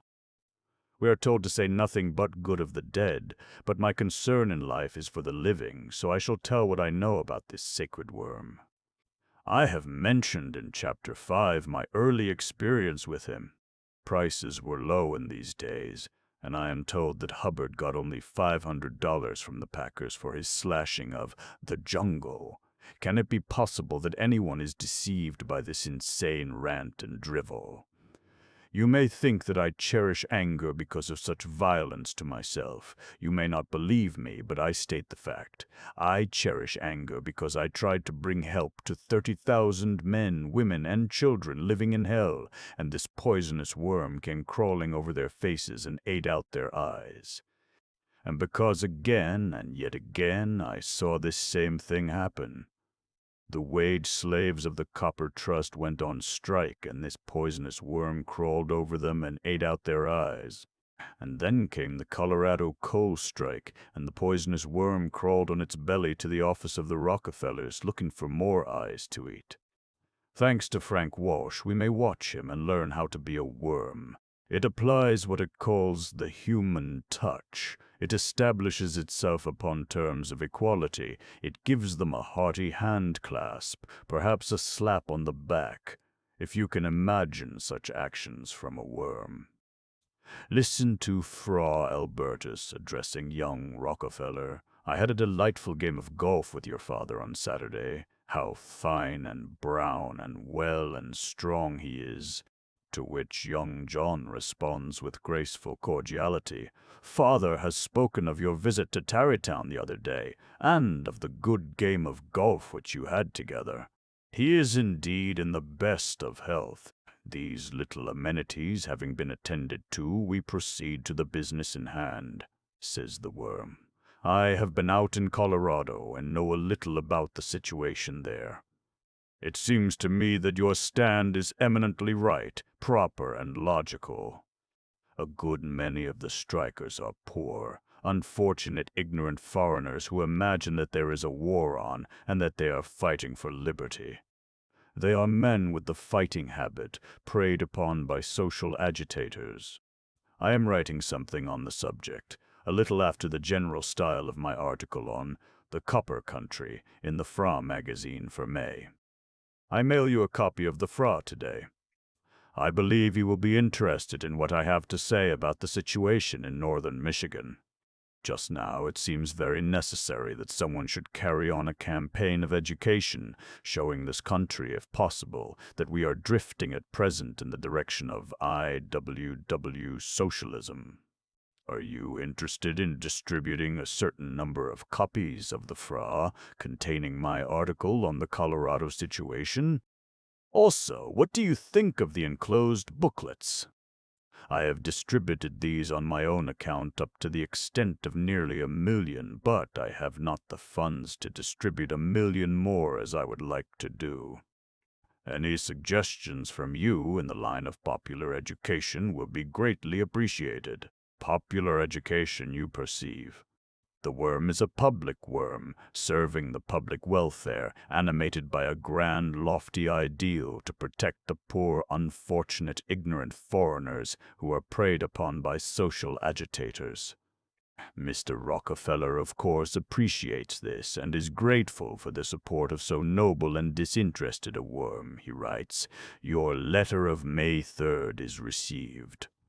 I thank you for your words of approval in connection with my stand on the question of the rights of the independent workers.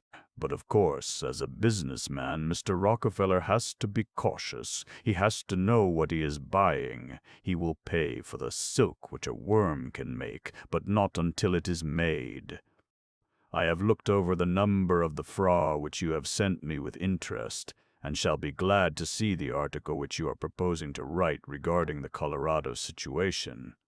Not too cordial, but the worm has written books on salesmanship, explaining how you must not give up at one rebuff, but must come back again and again, wearing the other fellow down." He tries again.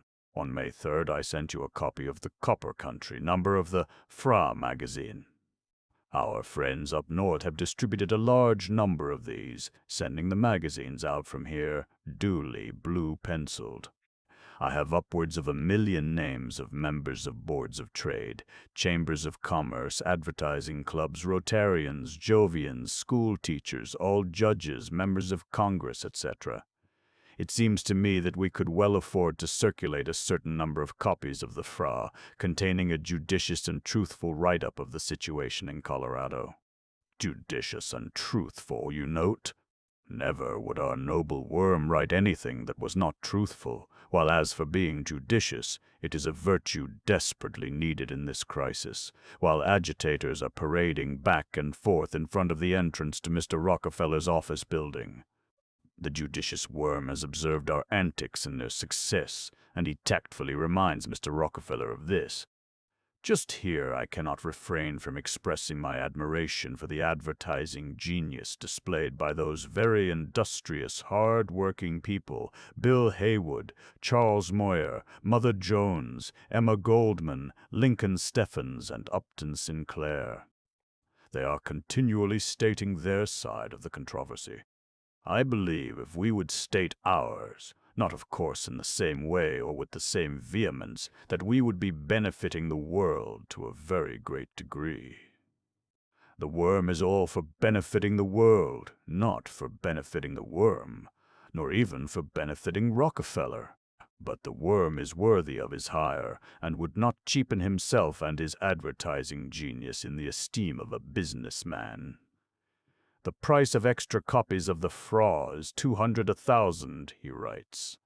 He proposes to charge Mr. Rockefeller 20 cents apiece for magazines which he can produce and mail for 10 cents apiece. In other words, he suggests that Mr. Rockefeller 20 cents. Rockefeller shall pay him $200,000, from which, after paying postage and wrapping, he will retain at least $100,000. But alas, it is notorious how the businessman fails to appreciate genius. Mr. Rockefeller consults Poison Ivy Lee, whose advice is that the worm shall be allowed to go out to Colorado and see everything, but have it distinctly understood that he is making this study entirely on his own initiative and at his own expense. If, after he has produced his article and you have read it, it seems to you something worth distributing, an arrangement for such distribution can be made with him. A cold, cold world for a public educator and prophet of judiciousness. These businessmen haggle precisely as if Pegasus could be harnessed to a garbage wagon. Says Mr. Rockefeller, writing to the president of the Colorado Fuel and Iron Company in Denver, I have not seen Mr. Hubbard nor given him any encouragement in this matter other than as set forth in the above correspondence. To which comes the reply from Denver, Mr. Hubbard's price for extra copies of his publication is to my mind high. We can determine, after he has produced his article, whether or not we should go any further than we already have in enlarging its distribution. There was more of this correspondence. It was printed in Harper's Weekly under the title, Elbert Hubbard's Price, the substance of the matter being summed up by Harper's Weekly as follows. Mr. Hubbard's proposal, it will be seen, had 2 parts. 2. Sell his opinion. 2. Later on to make an investigation in support of that opinion. Chapter 50. The Press and Public Welfare. As a result of the operation of all these forces, we have a class-owned press, representing class interests, protecting class interests with entire unscrupulousness, and having no conception of the meaning of public welfare. These words may seem extreme, but I mean them to be taken literally. When our press says the public, it means the property-owning class, and if in a newspaper office you should assume it meant anything else, you would make yourself ridiculous. We are not in business for our health, is the formula whereby this matter is summed up in the business office of our newspapers. It is only in the editorial columns that any other idea is suggested. What kind of public welfare will you consider? Here, for example, is William Salisbury working for the Chicago Chronicle, owned by a great banker. Was this banker working for the public welfare? He was working for his own welfare so diligently that later on he was sent to jail. Is Mr. Salisbury working for the public welfare? No, Mr. Salisbury is working for an actress, he tells us, and the actress is working for a diamond ring. Mr. Salisbury comes upon a tip that will earn him the price of the ring. A certain merchant has conceived the idea of a cooperative department store, an enterprise which might be of great service to the public, but if the big department stores get wind of it, they will kill it. Mr. Salisbury takes the problem to his city editor, who consults owner Walsh over the telephone and then tells Mr. Salisbury to write the story in full. The people who are getting this thing up are not advertisers, he added. The big department stores are. Besides, Walsh doesn't believe in cooperation or municipal ownership or anything like that, so go ahead. I wrote 2 columns. All the other papers copied the story. The cooperative department store was not started. The owners of the big emporiums in the downtown district joined forces against it. They got an option on the only available building by greatly overbidding the small merchants. The latter, whose combined capital was less than the wealth of any one of their powerful rivals, gave up the fight in despair. Thus was nipped in the bud by the frost of publicity, a project which might have revolutionized trade, and all because an actress wanted a bracelet, and a reporter wanted a scoop, and a newspaper wanted to protect its advertisers.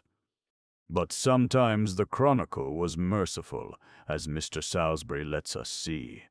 All the newspapers in Chicago were pouring ridicule upon John Alexander Dowie, a fake religious prophet.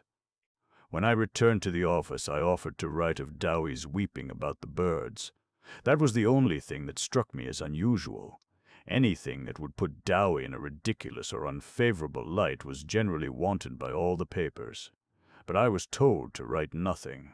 We've just got orders to let up on Dowie, said the city editor. Mr. Walsh wants to increase the paper's circulation among the Dowieites. Our political views have cost us subscribers lately, and we want to make up for it. If there is any good hot news about Dowie, of course we'll print it, but not unfavorably. Maybe you distrust Mr. Salisbury. A man who could fake so much journalism might fake 1 book. Very well, but here is one of the most eminent sociologists in the country, a man whose honor is not to be questioned, Prof.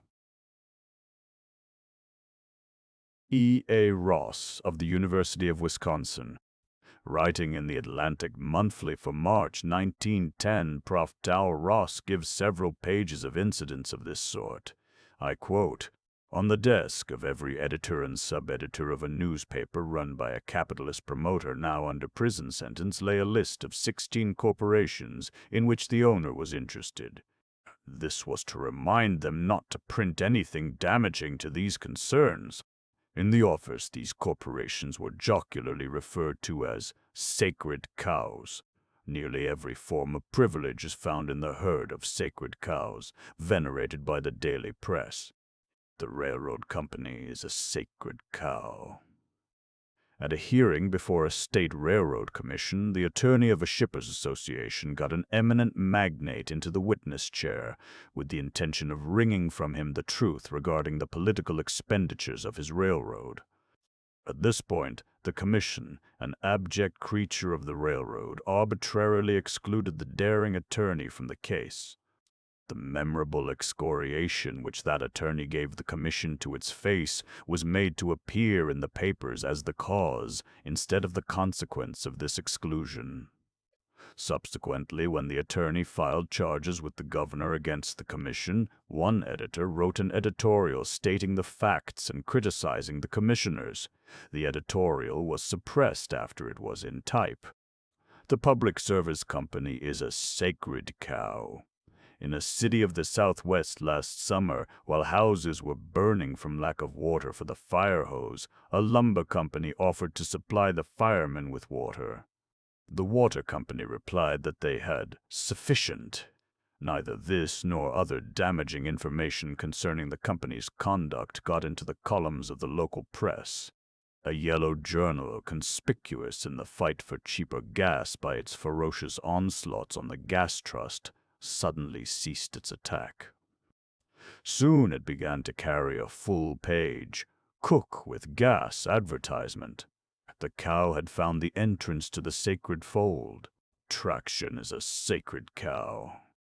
The truth about Cleveland's fight for the 3-cent fare has been widely suppressed. For instance, while Mayor Johnson was superintending the removal of the tracks of a defunct street railway, he was served with a court order enjoining him from tearing up the rails. As the injunction was not endorsed, as by law it should be, he thought it was an ordinary communication and put it in his pocket to examine later. The next day he was summoned to show reason why he should not be found in contempt of court. When the facts came out, he was, of course, discharged. An examination of 7 leading dailies of the country shows that a dispatch was sent out from Cleveland stating that Mayor Johnson, after acknowledging service, pocketed the injunction and ordered his men to proceed with their work. In the newspaper offices, this dispatch was then embroidered. One paper said the mayor told his men to go ahead and ignore the injunction. Another had the mayor intimating in advance that he would not obey an order if one were issued. A third invented a conversation in which the mayor and his superintendent made merry over the injunction. Not one of the 7 journals reported the mayor's, and the same thing has been done in every city where radicals of any sort have gained control, says A.M. Simons, speaking at a conference of the University of Wisconsin. The story of the administration of Milwaukee while it was in socialist control was a caricature of the truth, so much so that it was found necessary to establish a weekly bulletin or press service, scarcely an issue of which did not contain a correction of some news agency story. Compare the story sent out about Mayor Schenck in the public market in Indianapolis with the almost complete suppression of the fight against the ice trust by the socialist interests in Schenectady.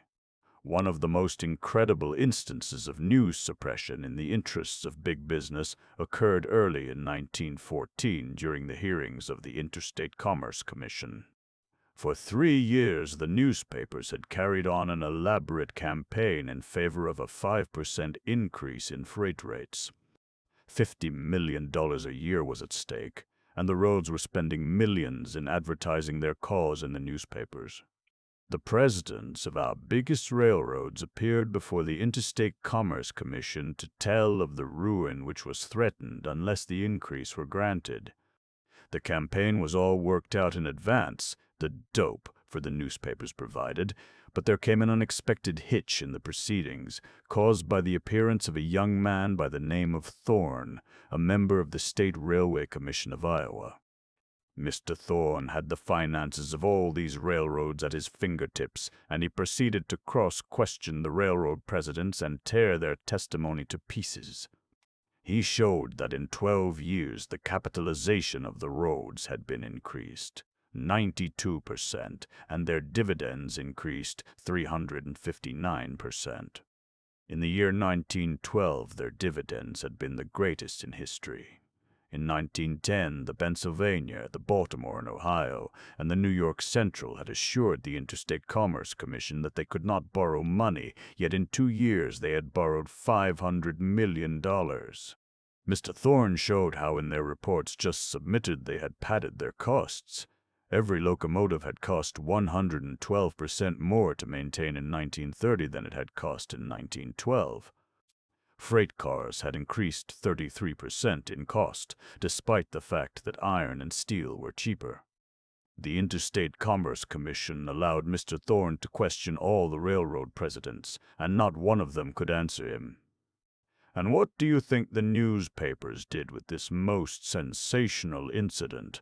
I take the facts from Charles Edward Russell as follows. The New York World gave nearly a column to the testimony of the railroad presidents and said not a word about Mr. Thorne. The New York Times gave a full column and not a word about Thorne. The Philadelphia Public Ledger did the same, and the Baltimore Sun, the Cincinnati Enquirer, gave half a column without mentioning Thorne, and the Chicago Herald the same. This clipping marked, by the Associated Press. The hearings were continued. President Smith of the New York Central, a Vanderbilt property, took the stand. Mr. Thorne submitted figures showing that his road had made 11% net profit, that it had put by an $11 million surplus, that if its dividends had been properly figured, they would have been 54%. President Smith was absolutely helpless, dumb. And how do you think the New York newspapers treated that incident? The New York World gave it this headline: "Going to the devil fast, says head of New York Central." And not a word about Thorne. Likewise, the New York Times gave President Smith's testimony in full, and nothing about Thorne. The Philadelphia Public Ledger, the Baltimore Sun, the Chicago Herald, the same, by the Associated Press. And next day came the president of the Pennsylvania Railroad. He, too, was helpless in the hands of Mr. Thorne. He admitted that he had made a stock allotment of $45 million, but again the same papers did not mention the matter. And next day came the vice president of the Baltimore and Ohio, and the same thing happened.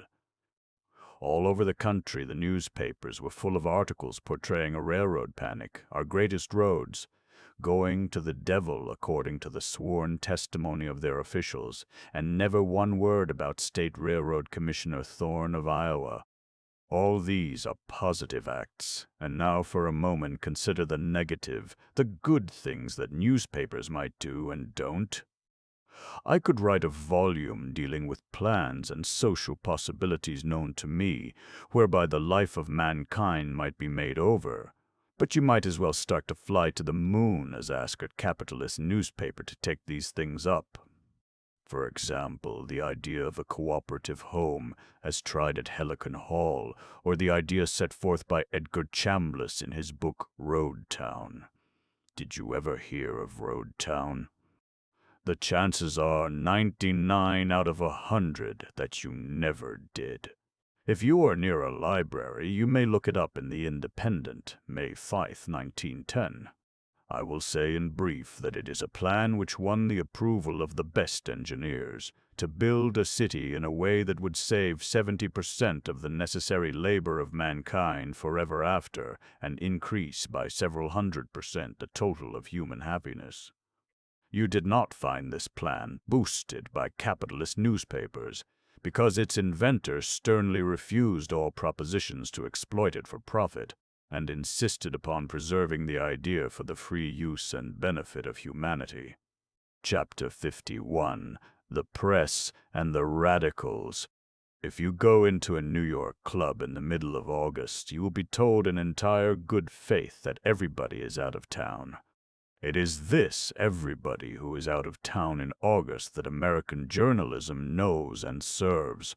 Those who stay in town in August are nobody, and have to take their chances with the newspapers as with everything else in capitalist society. Imagine yourself a poor devil, caught in a set of circumstances which cause the city editor of some newspaper, after 5 minutes' consideration, to make up his mind that you are guilty of a crime. Trial by a city editor in 5 minutes, and execution in columns of illustrated slander. That is our American system of jurisprudence. In the city of Atlanta, a Jewish manufacturer of pencils was tried for rape and murder. He was quite evidently innocent, but it happens that the poor whites of the South are jealous of the commercial keenness of the Jews. The politicians of the South want the votes of these poor whites, and the yellow journals want their pennies, so this poor wretch was hounded by the newspapers for several months, and finally was hanged. But it is for the poor devil become class-conscious, and protesting against injustice to his class, that our journalism reserves its deadliest venom. It is when the radical steps upon the scene that the hunting pack joins in full cry. Then every prejudice, every hatred in the whole journalistic psychology becomes focused as by a burning glass upon one center. The hatred of the staff, men who have sold their honor and take bold truth-telling for a personal insult. The hatred of the owner, whose lifetime gains are threatened. The hatred of the advertiser who supports the paper, of the banker who handles its funds, of the politician who betrays the state to it. All these various hatreds mass themselves. They form what the football player knows as a V. They rush this enemy and bowl him over and trample him over and trample him under their feet. Any kind of radical. It makes no difference. Anyone who advocates a change in anything, who expresses discontent with the system of legalized plunder and repression. 6 or 7 years ago, Mrs. Pankhurst came from England in the interest of militant suffrage. The American people had read about Mrs. Pankhurst and wanted to know what she looked like and what she was going to do in America. A New York paper came out with a report to the effect that Mrs. Pankhurst, before being allowed to land in New York, had been required by the federal authorities to give a pledge that she would not engage in militancy in America. This report was cabled to London, where it was hailed with glee by Mrs. Pankhurst's opponents. Lloyd George made a speech about it, and this speech was cabled to America by the Associated Press, and thus widely spread in the American papers. Pankhurst stated to me personally that she had been asked for no such pledge, and had given no such pledge, and that all her efforts to have this false report corrected by the New York newspapers and by the Associated Press had been in vain. Such was the treatment of a militant leader. You say, perhaps, well, nobody cares about those militants.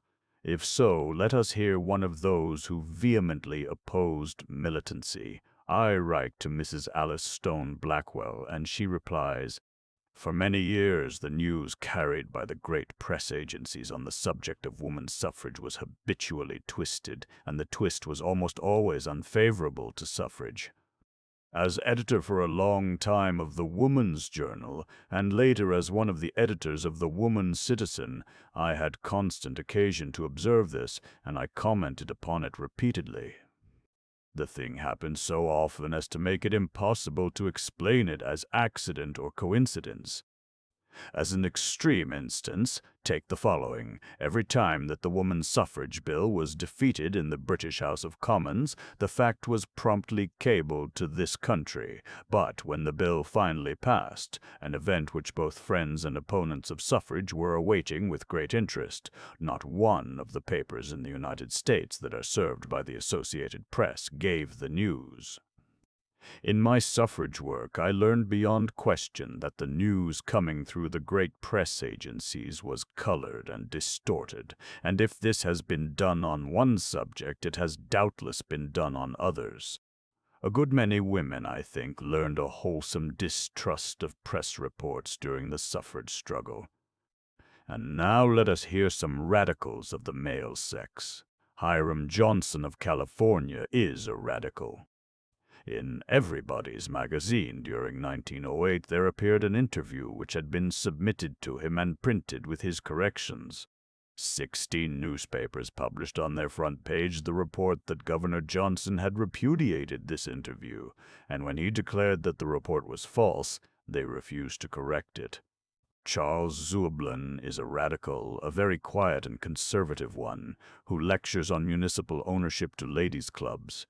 I write to ask him what his experiences have been, and he tells me they are too personal to be quoted.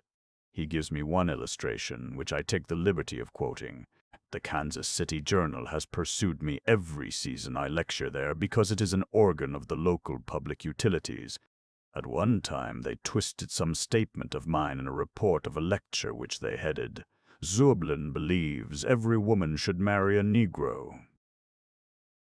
There was no doubt this was done solely to queer other things that might be said which had no connection with this invention.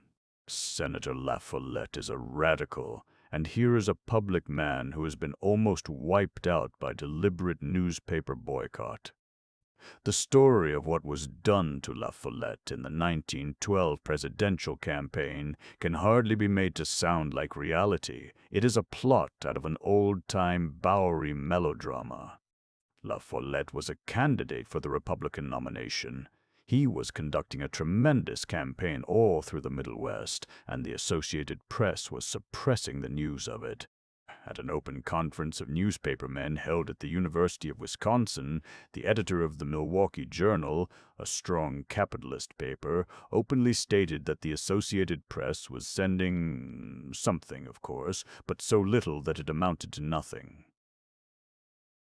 But when the governor of the state made an attack upon La Follette, well, the Associated Press suddenly woke up and sent out that entire address, word for word. Nevertheless, La Follette was winning and stood an excellent chance to get the nomination. He was invited to a dinner of the Periodical Publishers Association in Philadelphia, and at that dinner he told a little about the control of newspapers by the big advertising agencies, such facts as fill Chapter 47 of this book. After the dinner was over, the newspapermen got together on the proposition and decided that they would end the career of La Follette that night. They cooked up an elaborate story describing how he had raged and foamed at the mouth and rambled on and on for hours until the diners had got up and left him orating to the empty seats and dinner plates. It was evident, said the story sympathetically, that La Follette was suffering from overwork and exhaustion. His mind was failing, and he would be compelled to retire from public life. After that, by deliberate arrangement, the Washington correspondents reported not a line of anything that La Follette wrote or said for a couple of years. Again, during the war, they did the same thing to him. He made a speech before the nonpartisan convention in St. Paul, denouncing bitterly the war profiteers who were being protected by our big newspapers. The Associated Press took this speech and doctored it as a means of making La Follette odious to the country. They had to make such a slight change in it. La Follette said, "We had grievances against the German government." And all the Associated Press had to do was to slip in one little word. We had no grievances against the German government. The whole country rose up to execrate La Follette, and the United States Senate ordered him placed on trial. When it came to a showdown, they discovered they had nothing against him and dropped the case, and the Associated Press, after many months' delay and heavy pressure from La Follette, finally admitted that it had misquoted him and made a public apology. And then La Follette came before the people for their verdict on his conduct. He carried the state by a vote of 110,064 to 78,110, but the big capitalist newspapers of Milwaukee deliberately held back the returns favorable to him, and on election night the story was telegraphed all over the country that the La Follette ticket had been overwhelmed. The leading Chicago newspapers reported the election of 20 out of 26 anti-La Follette delegates, and the repudiation of La Follette by an overwhelming majority of Wisconsin voters. Next morning there followed editorials in all the leading Wall Street organs gloating over this defeat. And, as usual in newspaper practice, this of La Follette's victory was buried. Chapter 52. The Press and the Socialists. The particular kind of radical who is most disliked by our newspapers is, of course, the socialist. The socialist meets the class consciousness of the newspapers with another class consciousness, almost as definite and aggressive. The socialist is noisy. Also, the socialist has a habit of printing pamphlets and leaflets, thus trespassing on newspaper profits. Every newspaper differs in the names it puts on its son-of-a-bitch list, but every newspaper agrees in putting the most conspicuous socialists on its son-of-a-bitch list. The Hearst newspapers pose as friends of the people. They print a great deal of radical clamor, but there is a standing order in all Hearst offices that American socialism shall never be mentioned favorably. All newspapers have a rule that if any socialist get into trouble, it shall be exploited to the full. When socialists don't get into trouble often enough to suit them, they make socialists out of people who do get into trouble. Says Max Sherover, when the king of Greece was shot by an insane and irresponsible man, The New York Times and hundreds of other papers ran the headline, "King of Greece Assassinated by a Socialist." And although it was proven conclusively that the assassin hadn't even heard of socialism, none of these papers saw fit to retract their lie. When the great novelist David Graham Phillips was shot by one Goldsboro, every paper in New York knew that Goldsboro not only was not a socialist, but had often spoken against socialism. They also knew that the latter had a personal grievance against the author. Notwithstanding these facts, the New York World and other papers came out with headlines, "David Graham Phillips shot by socialist." None of the papers retracted that lie. When Theodore Roosevelt was shot at in Milwaukee, the Associated Press sent broadcast the news that a socialist had assaulted the colonel. Though it was proven by the evidence of the assailant's own statement that he was an affiliated member of a Democratic organization in New York, that he had always voted the Democrat ticket, the New York Evening Telegram ran the headline, "R.O.O. Zevelt shot by socialist." This the Telegram never retracted. Perhaps the most tragic illustration of this kind of thing was the Chicago anarchists. There were one or two anarchists among them. The rest were socialists, perfectly innocent working-class educators who were railroaded to the gallows by public hysteria, deliberately incited by the newspapers of Chicago. Finley Peter Dunn, creator of Mr. Dooley, was a reporter on one of these newspapers, and 10 or 12 years ago he narrated to me some of the things he had witnessed, the most outrageous inventions deliberately cooked up. His voice trembled as he told about it. I asked him why he did not write the story, and his answer was that he had often tried to write it, but was blinded by his own tears. The same thing was done in the Debs railway strike of 1893. Every act of violence that was committed was hailed by the newspapers of the country as part of a terrorist campaign by the labor unions. Therefore, the public permitted Grover Cleveland to smash this strike. Afterwards, Cleveland's Commission of Investigation put the chief of police of Managers' Association had hired thugs, thieves, and ex-convicts as their deputies, and that these men had set fire to freight cars and had cut the hose of the Chicago firemen. It would not be too much to say that American capitalist newspapers sent Eugene V. Debs to jail in 1893 and made him into a socialist. And now, in 1919, when he is sent to jail again, they help to keep him there. On the day that he is sent to prison, they spread wide an interview to the effect that he will call a general strike of labor to get himself out of jail, and this interview is quoted by the Attorney General as reason for refusing amnesty to Debs. But Debs gave no such interview. He denied it as soon as he saw it, but of course you did not see his denial unless you are a reader of the socialist papers.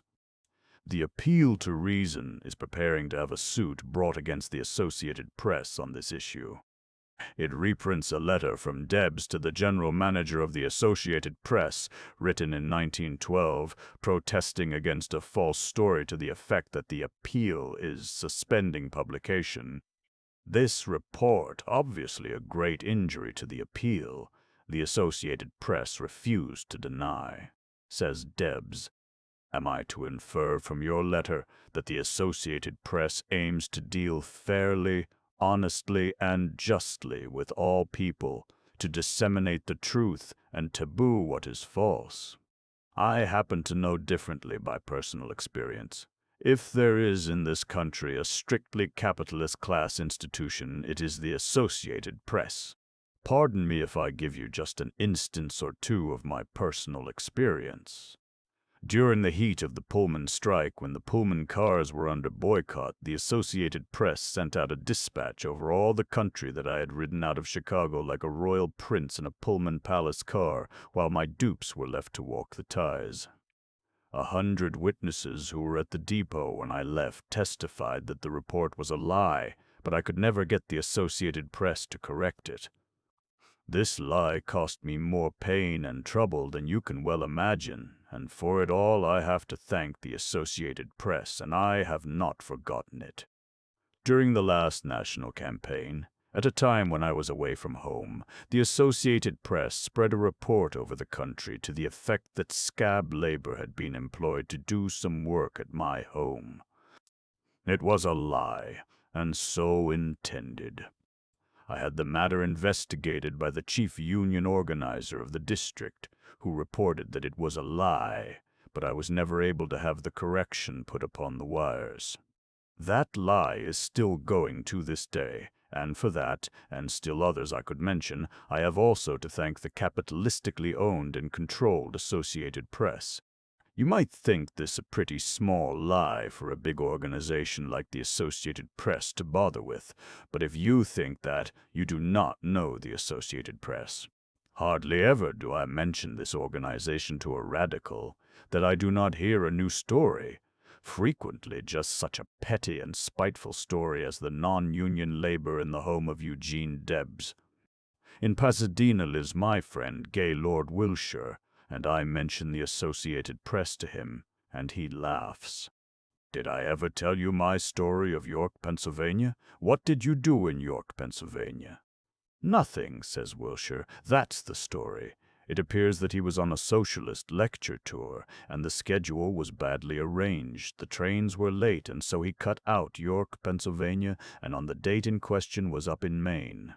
But the Associated Press sent broadcast over the country a detailed report that the editor of Wilshire's magazine had spoken in York, Pennsylvania, had denounced the courts, had offered $10,000 for a debate with Mark Hanna, and had been mobbed by the citizens of York.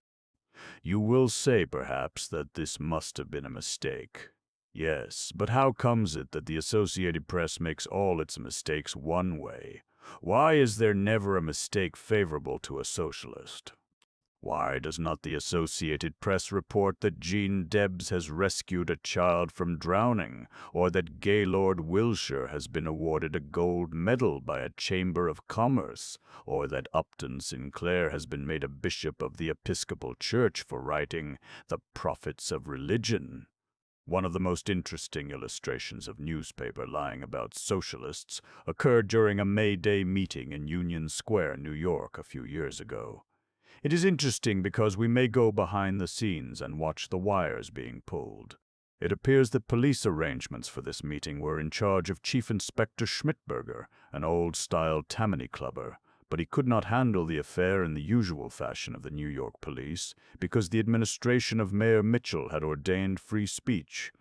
Schmidberger had his clubbers hidden in an excavation of the subway, ready to sally forth when the meeting gave excuse.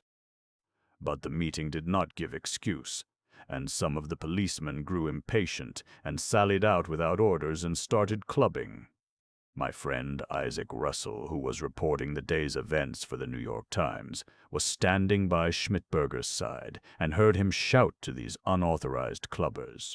Says Russell, I ran beside Schmidberger into the fracas, and he yanked and pulled cops over backwards to break up the thing. And finally he got them under control and then gave them fits for acting without orders. Russell, being an honest man, went back to the Times office and wrote a story of how the New York police had been seized by a panic and had broken out without orders, and that story went through. But it happened that up in the editorial rooms of the Times somebody was writing the conventional Times editorial, denouncing the socialists for their May Day violence and praising the police for their heroism. It never occurred to the editorial writer that the news editors could be so careless as to pass a story like Isaac Russell's. So, next day, here was this comical discrepancy, and an organization of magazine editors, the Ragged Edge Club, invited Isaac Russell to come and explain to them the war between the news columns and the editorial columns of the Times. Russell was called up before his boss and, as he says, roasted to a frazzle for having written the truth. Arthur Greaves, city editor of the Times, told him that he had got off all wrong in that situation. But Russell's job was saved, and how do you think? The police commissioner of New York came out with a formal statement denouncing the police and saying that they had acted contrary to his orders, or take the experience of AMM. Simons, reporting an international socialist congress at Stuttgart, Germany, for the United Press, supposed to be a liberal organization.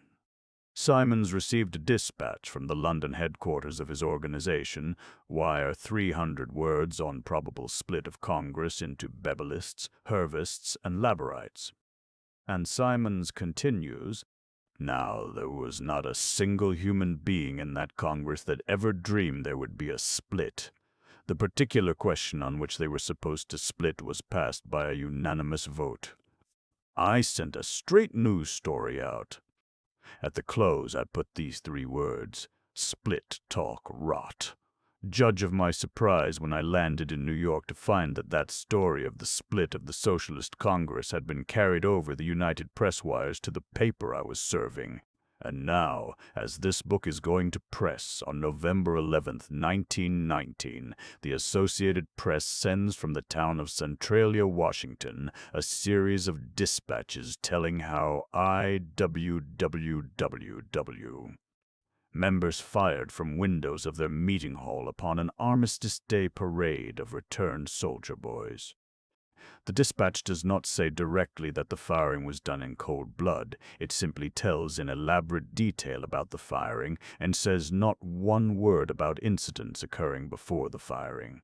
It leaves it to be assumed that the firing was done in cold blood, and the whole country does assume that, and a perfect frenzy seizes the returned soldiers and the government authorities. They raid IWW meeting rooms in 100 places and beat up the members and throw them into jail.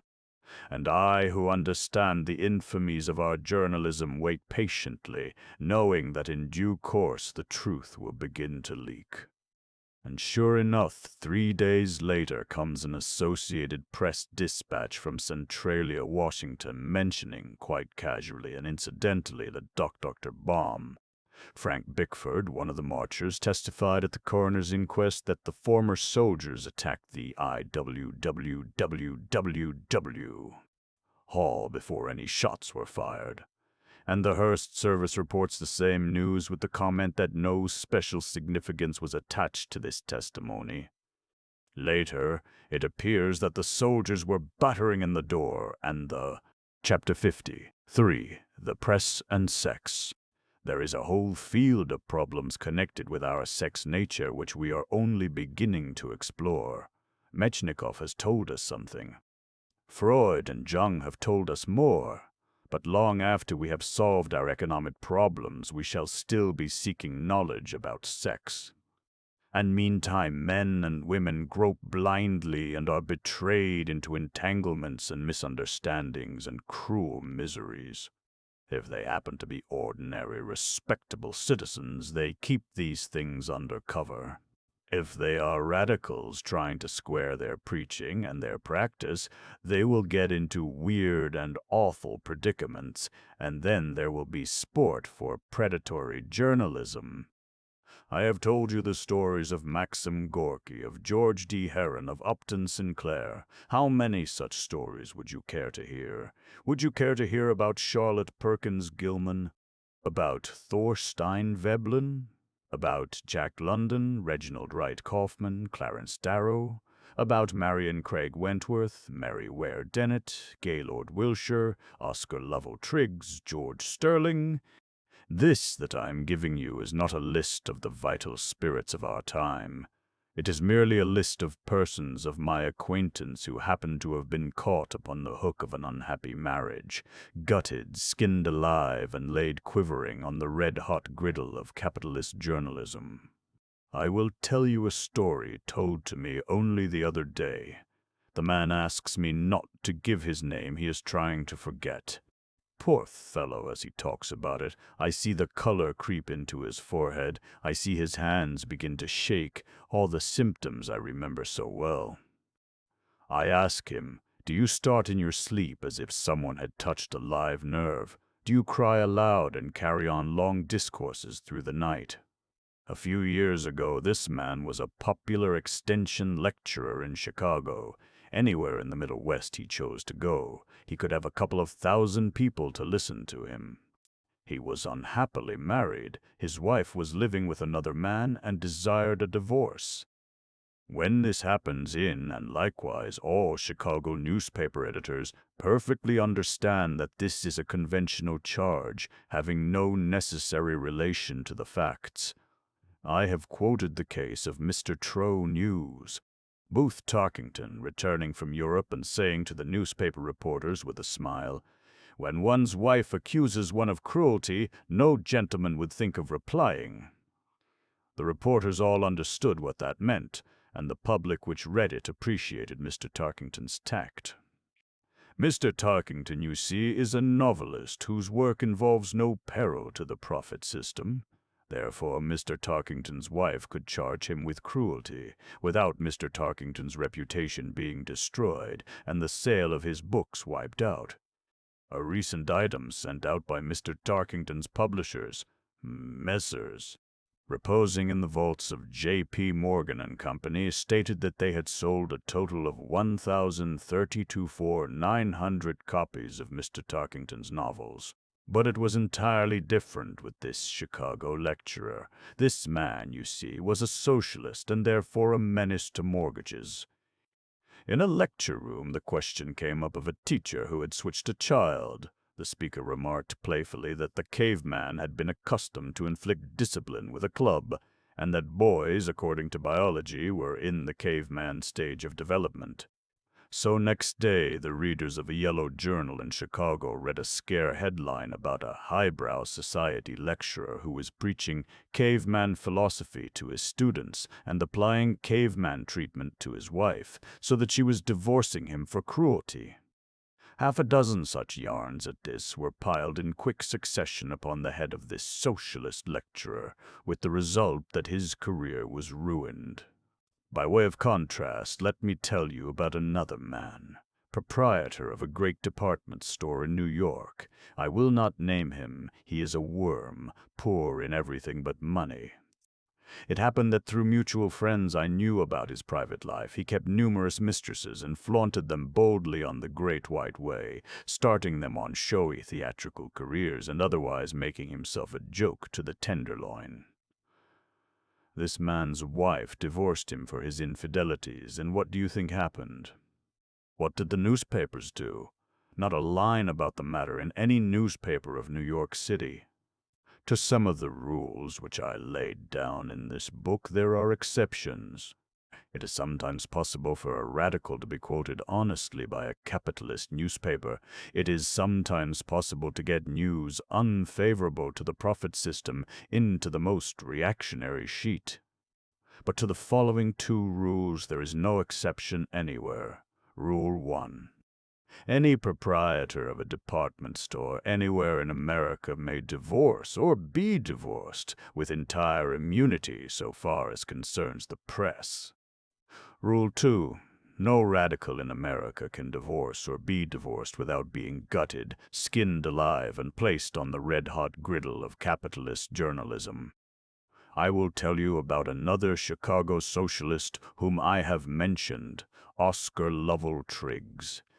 15 or 20 years ago, Triggs was the most popular man in the faculty of Mr. Rockefeller's University so there was jealousy of him. Camouflaged, of course, as opposition to socialism. Triggs was so indiscreet as to live in a radical colony inn, and the reporter going down the hallway of the community building made note of the fact that in the next room there hung some silk stockings and a pink kimono.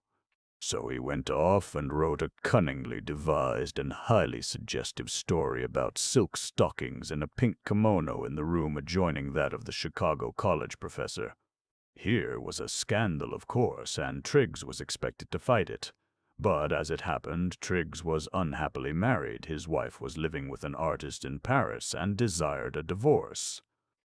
Any divorce lawyer will tell you that men who are thus caught on the hook are prone to strange and reckless rushes.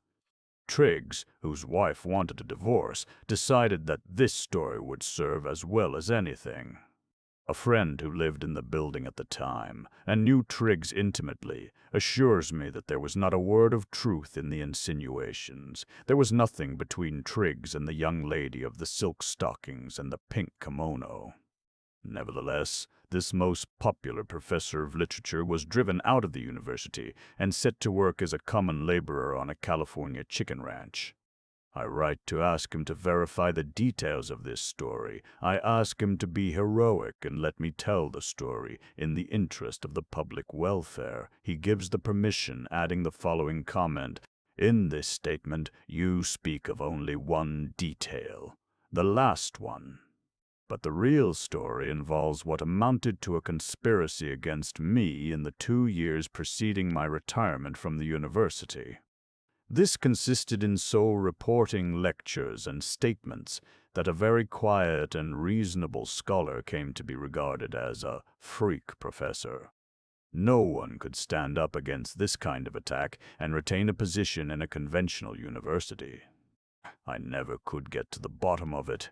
It is a poor way to treat human material, but so be it. Maybe you distrust the radicals. They are all free lovers, you say. They deserve their marital unhappiness. They deserve exposure and humiliation. Well then, suppose I tell you about some respectable person. Suppose I tell you about the President of the United States, secure in the sanctity of the White House. Will that convince you? You didn't happen to know that the Scandal Bureau had prepared a story on Woodrow Wilson? The interests, which wanted war with Germany and Mexico, had a scandal all ready to spring on him toward the end of the 1916 campaign. They had the dynamite planted, the wires laid. All they had to do was to press the button. At the last moment their nerve failed them. They did not press the button. I was told why by a prominent Republican leader who was present in the councils of the party when the final decision was made. This man pounded on the table and declared, "I'd have said I'd sooner vote for the devil than for Woodrow Wilson, but if you start a dirty story on the President of the United States, I'll vote for Woodrow Wilson, and 1 or 2 million Americans will do likewise." Their nerve failed them, but some steps they had already taken, and you may trace their footprints if you are curious. There were dark hints in many newspapers, and if you saw the Washington correspondence of London papers during the fall of 1906, you found more than hints. For example, here is James Davenport Whelpley, a well-known journalist, writing in the Fortnightly Review, one of the most dignified of English monthlies. "Another issue has come to the fore in the American political campaign, quite unusual in American politics. With all the freedom that is given to the American press, and with all the pernicious intrusion into private affairs that finds expression in the columns of American newspapers, it has been many years since the personality of a candidate has played any part in the publicity work of a campaign, no matter how great the temptation may have been to use material at hand. In reading American newspapers today, however, much can be gleaned from between the lines. Something seems to be struggling against precedent and unwritten rules for clear expression, and that something finds itself articulate in the communications of man to man. And then Mr. Whelpley goes on to tell about elections being won and lost at the last moment by psychological waves which have swept across the national mind, swamping on their way the political hopes of one or the other candidate. So Mr. Whelpley is unable to predict the re-election of Woodrow Wilson. More definite even than this, there was a story in McClure's magazine, which had already gone to press and could not be recalled. McClure's, now a tool of the interests, was conducting a raging campaign for preparedness, and Wilson stood in the way. The story was called "That Parkinson Affair" by Sophie Kerr, and was published in the issue of September 1916, just when the scandal was ready to be sprung. It is ostensibly a piece of fiction, but so transparent that no child could fail to recognize it. It is the vilest piece of innuendo in American political history, and remains on our library shelves as a monumental example of the depths to which our predatory interests have been willing to drag their kept magazines. When the big magazines were bought up by the interests, we were solemnly assured that the purpose was to put an end to scandal-mongering. But now it appears that the purpose was not to lay the muck-rake on the shelf, but merely to turn it against the friends of human progress. Chapter 54. The Press and Crime. You guess that this chapter will show how the press exploits crime for its profit, and that sounds tiresome. You know all about that. You know how the yellow journals take up murder cases and divorce cases and sexual irregularities and carry on campaigns of scandal lasting for months. You know how they send out their amateur sleuths and work up a case against someone and make it a matter of journalistic prestige that this person shall be hounded to jail. No, this chapter does not deal with the crimes which the press exploits, nor yet with the crimes which it invents. I could tell a hilarious anecdote of a group of New York reporters assigned to the Immigration Service, shy of news and bored to death, who cooked up a tale of an imaginary murder by an imaginary Austrian countess, kept all New York thrilled for a week, and got away with it. But all that is comparatively nothing. The theme of this chapter is the crimes which the press commits. What is a crime? The definition is difficult. You have to know first who commits it. Many things are crimes if done by working men, which are virtuous public services if done by great corporations. It is a crime when working men conspire to boycott, but it is no crime when newspapers do it, when advertisers do it. It is a crime when an individual threatens blackmail, but when a great newspaper does it, it is business enterprise.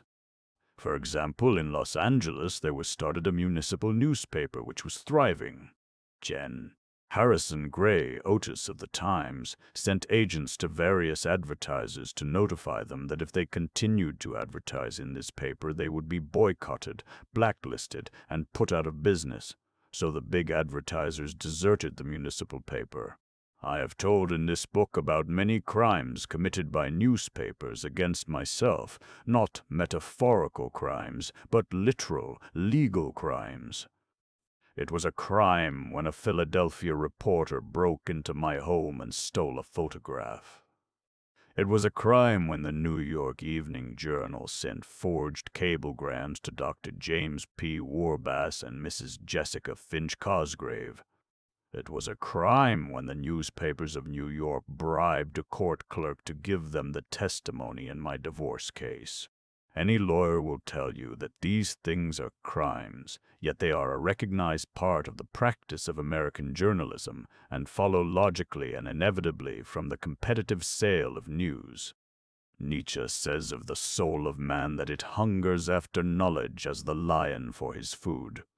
Just so the yellow journals hunger after news, and just so their proprietors hunger after profits.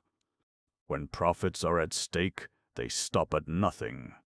I have quoted Hearst's telegram to Frederick Remington, "You make the pictures, and I'll make the war." I have told of Hearst's ruffian conduct towards myself in the case of Adelaide Branch. Do you think that a man who would commit such acts would stop at anything? When Hearst ventured to run for governor of New York State, his enemies brought out against him a mass of evidence showing that he had deliberately organized his newspapers so that the corporations which published them owned no property, and children who had been run down and crippled for life by Mr. Hearst's delivery wagons could collect no damages from him. Mr. Hearst poses as a friend of labor, but he keeps his newspapers on a non-union basis, and when his employees go on strike, he treats them as other corporations treat their strikers. And all newspaper corporations do the same. I could name not one, but several cities in which newspapers have hired thugs to break the strikes of newsboys, or where they have hired strikes against their rivals. During the Colorado coal strike, the Denver Express was publishing the truth about the strike, and the other newspapers organized a boycott of the dealers who handled the Express. When the Express hired its own newsboys, mysterious gangs of rowdies appeared and beat up these newsboys and scattered their papers in the streets. And no interference from the police, no line about these riots in any Denver newspaper, except the Express, which could not get distributed. Wherever you dig in the cellars of these great predatory institutions, you find buried skeletons. I have dragged some of them into the light of day. I would drag others. But the test here is not what I know to be true, but what I can prove in a court of law. And it is so easy for a great newspaper to buy witnesses, so easy for a great newspaper to terrorize witnesses. I came upon one typical story that I could prove, and prove to the hilt. I prepared to tell the story with names and places and dates, but while I was collecting the evidence, a friend of the victim exclaimed, "You will ruin him. You will set the newspaper after him again." This man, a former city official, an honest public servant, had been deliberately ruined by a newspaper conspiracy and brought to utter despair. The thing happened 6 years ago, and only now is he beginning to recover his practice as a lawyer. If now I revive this story, he will take up his morning paper and read something like this. The defendant was represented by John Jones, who a few years ago was indicted, etc. Or, the striking carpenters have retained John Jones, who was once city prosecutor and concerning whom several witnesses testified, etc., etc. Shall I inflict this upon a man, in spite of his wishes? I thought the matter over from many angles, and decided to ask the reader to accept the story on my word. Really, it is too incredible a story to be an invention. Listen. John Jones, city prosecutor, caused the arrest of the proprietor of a great and powerful newspaper for printing salacious advertisements. He forced this newspaper to make abject public apology and to promise reform. Later, he caused the arrest of the proprietor for criminal libel, whereupon this proprietor set out to get the city prosecutor. The paper had a literary editor, a man who has since become well known as a critic and novelist, author of perhaps a dozen books. At this time, his salary was $30 a week, and he was told by the proprietor of the newspaper to go and get John Jones using either wine or women. A woman was brought on from the Middle West, a woman just 1 month under 21, which is the age of consent in the state in question. This woman sought a city position from John Jones, came to his office, threw her arms about his neck, and screamed. Instantly the door was broken in, and it was made known that sleuths had bored a hole through the office wall, and were prepared to testify that they had seen John Jones committing a crime with this woman under age. Now I hear you say with a knowing smile, "That's the story John Jones tells." No, reader, I assure you I am not so naive. I did not get this story from John Jones. I did not get it from any friend of John Jones. It happens that I know the literary editor fairly well, and I know a dozen of his friends. To one of these, an intimate friend of mine, this literary editor told the entire story. 2 friends of mine were present at a club dinner when the man was confronted by accident with his victim and admitted what he had done and begged pardon for it. It was his job, he said, his job of $30 a week, and that is how I came on the story. I go over in my mind the newspapers concerning which I can make the statement that I know, either from direct personal knowledge or from the evidence of a friend whom I trust, that the owner or manager of this paper has committed a definite act of crime for which, if the laws were enforced, the owner or manager would be sent to the penitentiary. I count a total of 15 such papers, located in leading American cities, such as New York, Boston, Philadelphia, Chicago, San Francisco, Los Angeles. Each one of these criminals sits in a seat of power and poisons the thinking of hundreds of thousands of helpless people. I ask myself, In what respect is the position of these people different from that of the peasantry of medieval Germany, who lived and labored subject to raids from robber knights and barons whose castles they saw upon distant cliffs and mountain tops? Chapter 55. The Press and Jack London. I once had the pleasure of hearing Jack London express his opinion of American journalism. It was a picturesque and vivid experience, a sort of verbal aurora borealis. Not wishing to trust to my memory of the incidents, I write to Mrs. London, and she sends me a huge scrapbook, The Journalistic Adventures of Jack London during the year 1906. I open it, and the first thing I come upon is a clipping from the St. Louis Post-Dispatch with a picture of Mrs. London, which is not Mrs. London. Then, a couple of pages on, a clipping from the New Haven Palladium with a picture of Jack London, which is not Jack London. They just take any old picture, you understand, and slap your name under it. I have seen Jack London's picture serving for me, and I have seen my own picture serving for a vaudeville actor.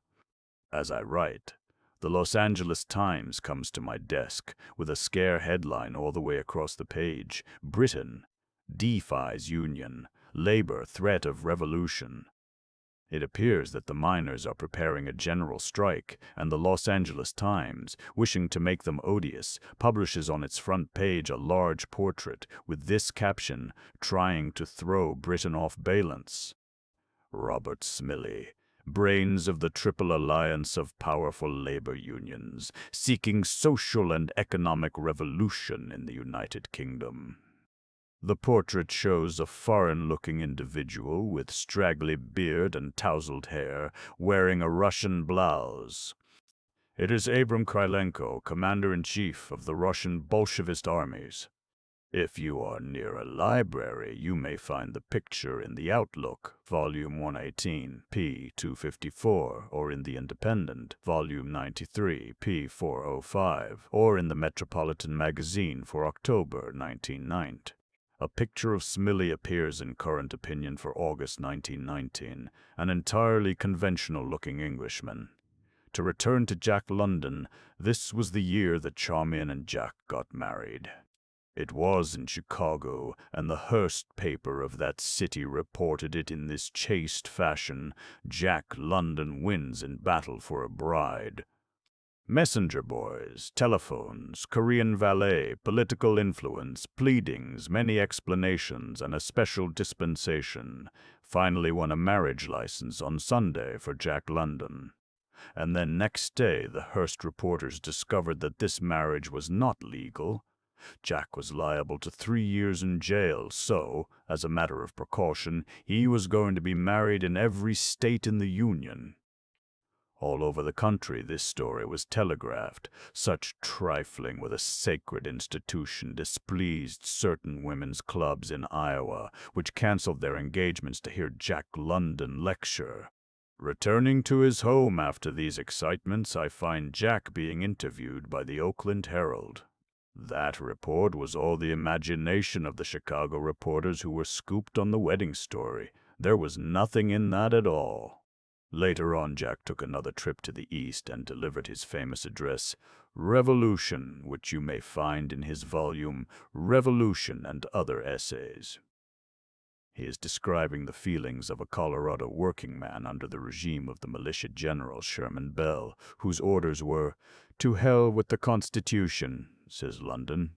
Nor does the Constitution of the United States appear so glorious and constitutional to the working man who has experienced a bullpen or been unconstitutionally deported from Colorado. Nor are this particular working man's hurt feelings soothed by reading in the newspapers that both the bullpen and the deportation were preeminently just, legal, and constitutional. "To hell, then, with the Constitution," says he, "and another revolutionist has been made by the capitalist class." And next morning, here comes the New York Times, not quite saying that Jack said to hell with the Constitution, but carefully implying it, which dishonesty, of course, takes wings, and from one end of the country to the other, Americans read that Jack London has said, to hell with the Constitution. Jack is on his way home and cannot answer. Here am I as vice president of the Intercollegiate Socialist Society, under whose auspices the meeting had been held, writing to the Times to call attention to the injustice it has done to a great American novelist. The Times puts my letter under the title, The Call of the World. Jack London puts an if in the condemned Constitution. And here is the New York Evening Sun denouncing Jack. Here is the Chicago Inter-Ocean in an editorial. If Jack London speaks only for himself, he is either a cheap seeker after notoriety or a pestilential agitator. If the latter, he is more dangerous than the agitators whose fulminations led to the assassination of President McKinley, and assassination is as likely to follow his diatribes. Our laws prevent the importation of foreign anarchists. Are the laws and public sentiment not strong enough to suppress the exploiter of sensationalism who preaches treason to the flag and war on the government? And here is the Rochester Post-Express with the headline, A Literary Anarchist. Here is the Milwaukee Sentinel, London belches more fire. Here is the Chicago Inter-Ocean, Assassination Pet, Joy of Mr. Droy of M. Arster. And here are various public libraries, rushing to defend our imperiled institutions by barring the books of Jack London from their shelves, Derby, Connecticut, Des Moines, Iowa, Pittsburgh, Pennsylvania. And here is Jack, writing to Gaylord Wilshire, thanks for the enclosures, you bet they amuse me. I leave it to you if my situation isn't amusing. In a letter to me, Mrs. London explains this amusement. Down went his royalties, and she adds, several years ago Jack learned from one newspaper man and another what he had often suspected, that the standing instructions in practically every newspaper office on the Pacific coast were to give Jack London the worst of it whenever possible. Of course, this meant no matter what the occasion, whether slamming his work or willfully misrepresenting his personal actions. And they only subsided, as I have said above, when they adjudged he had a bank account, and therefore must needs be less radical. This trick played upon Jack London is a favorite one with our newspapers, to take some quotation and put it in the mouth of the quoter. What a sordid man is William Shakespeare, he said, put money in thy purse. What a vainglorious man is the Apostle Matthew, he said, all these things will I give thee, if thou wilt fall down and worship me. What a violent man is James H. Maurer, president of the Pennsylvania Federation of Labor, he said, down with the stars and stripes. Mr. Maurer came to New York to tell the people about the State Constabulary, a public strike-breaking agency organized by the big capitalists of his state. The big capitalists of New York wanted the same thing, and the big newspapers of New York were boosting for it, and of course ridiculing and slandering all who opposed it. At the Washington Irving High School on April 19, 1916, Mr. Maurer addressed a public meeting and read a passage from his book, The American Cossack. The incident he read was a funeral. A Spanish War veteran had died during the miners' strike in Westmoreland County and was being buried by the striking miners with military honors. Members of the State Constabulary came riding up.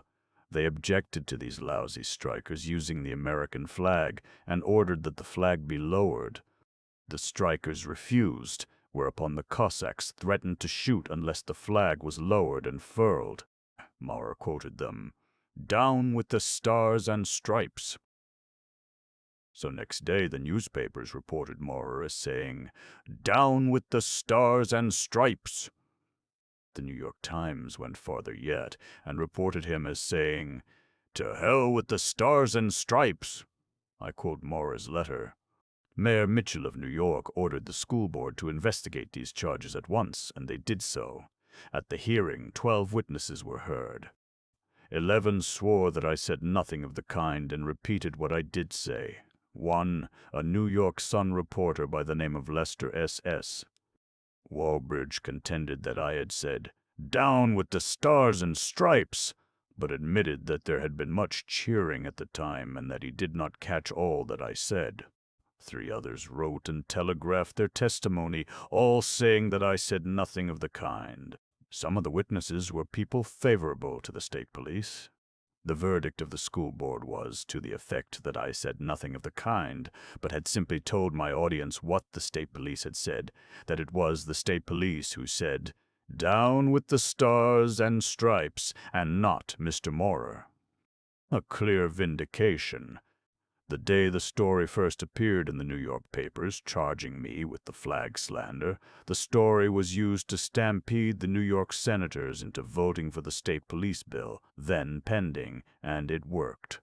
Although I was vindicated, the story is still used. Every now and then someone editorializes about it. In my effort to verify this story, I write to a reporter who was on the job at this time. He answers. As a matter of fact, all the reporters were out getting a drink when Maurer spoke, and they took their version of what he said from the Real Estate Association's provocateurs at the meeting. In connection with this Maurer episode, there is a curious story which should be told. You remember Collier's Weekly, a magazine run on a personal basis, and the many young writers who had been debauched by Collier prosperity. One of these writers was Richard Harding Davis, and you would have to hunt a long time to find a more perfect incarnation of capitalist prosperity and success in literature. It happened that Davis was at his country home when he read in the New York Times that Maurer had said, "To hell with the stars and stripes!" Davis flew into a rage and drafted a telegram to the mayor of New York, calling upon him to use the power of the government to put down these preachers of sedition. He went to the telephone to dictate the message, and before he was halfway through, fell dead of an apoplectic stroke. 10 years ago, I produced in California a one-act play called The Indignant Subscriber. The editor of a great newspaper is found walking on the shore of an imaginary lake. A stranger invites him for a row in a boat. The boat, consisting of 2 chairs and a board tied together, the oars being brooms. The stranger rows the editor out into the middle of the lake, and then announces himself as the indignant subscriber. "For 25 years, he says, I have listened helplessly while you set forth your views on every subject under the sun. Now, for once, I mean to tell you my views on one subject, yourself." So he speaks his mind, and at the end upsets the boat and swims away, leaving the editor floundering in the water. Now I am the indignant subscriber who has been taking the New York Times for 25 years. I propose to give the Times a taste of its own medicine by writing some headlines and letting the Times see just how it feels. Here goes. New York Times kills favorite author. Death of R.H. Davis, caused by reporter. Seeking highball lie. Occasions fatal shock, reads Times. Incitement, drops dead in home. Now, how's that? Chapter 56. The Press and Labor. I have told many stories of newspaper lies about myself, and perhaps you thought that was just one person who was wronged, and it didn't make much difference. But when it comes to lying about the labor movement, thousands and even millions of people are wronged, and that surely does make a difference. When newspapers lie about a strike, they lie about every one of the strikers, and every one of these strikers and their wives and children and friends know it. When they see deliberate and long-continued campaigns to render them odious to the public and to deprive them of their just rights, not merely as workers but as citizens, a blaze of impotent fury is kindled in their hearts. And year by year our newspapers go on storing up these volcanic fires of hate against the day when labor will no longer be impotent. Imagine, if you can, the feelings of a working man on strike who picks up a copy of the Wall Street Journal and reads, "We have a flabby public opinion which would wring its hands in anguish if we took the labor leader by the scruff of his neck, backed him up against a wall, and filled him with lead." Countries which consider themselves every bit as civilized as we do not hesitate about such matters for a moment. Whenever it comes to a showdown between labor and capital, the press is openly or secretly for capital, and this no matter how liberal this press may pretend to be. Says Professor Ross, during labor disputes the facts are usually distorted to the injury of labor.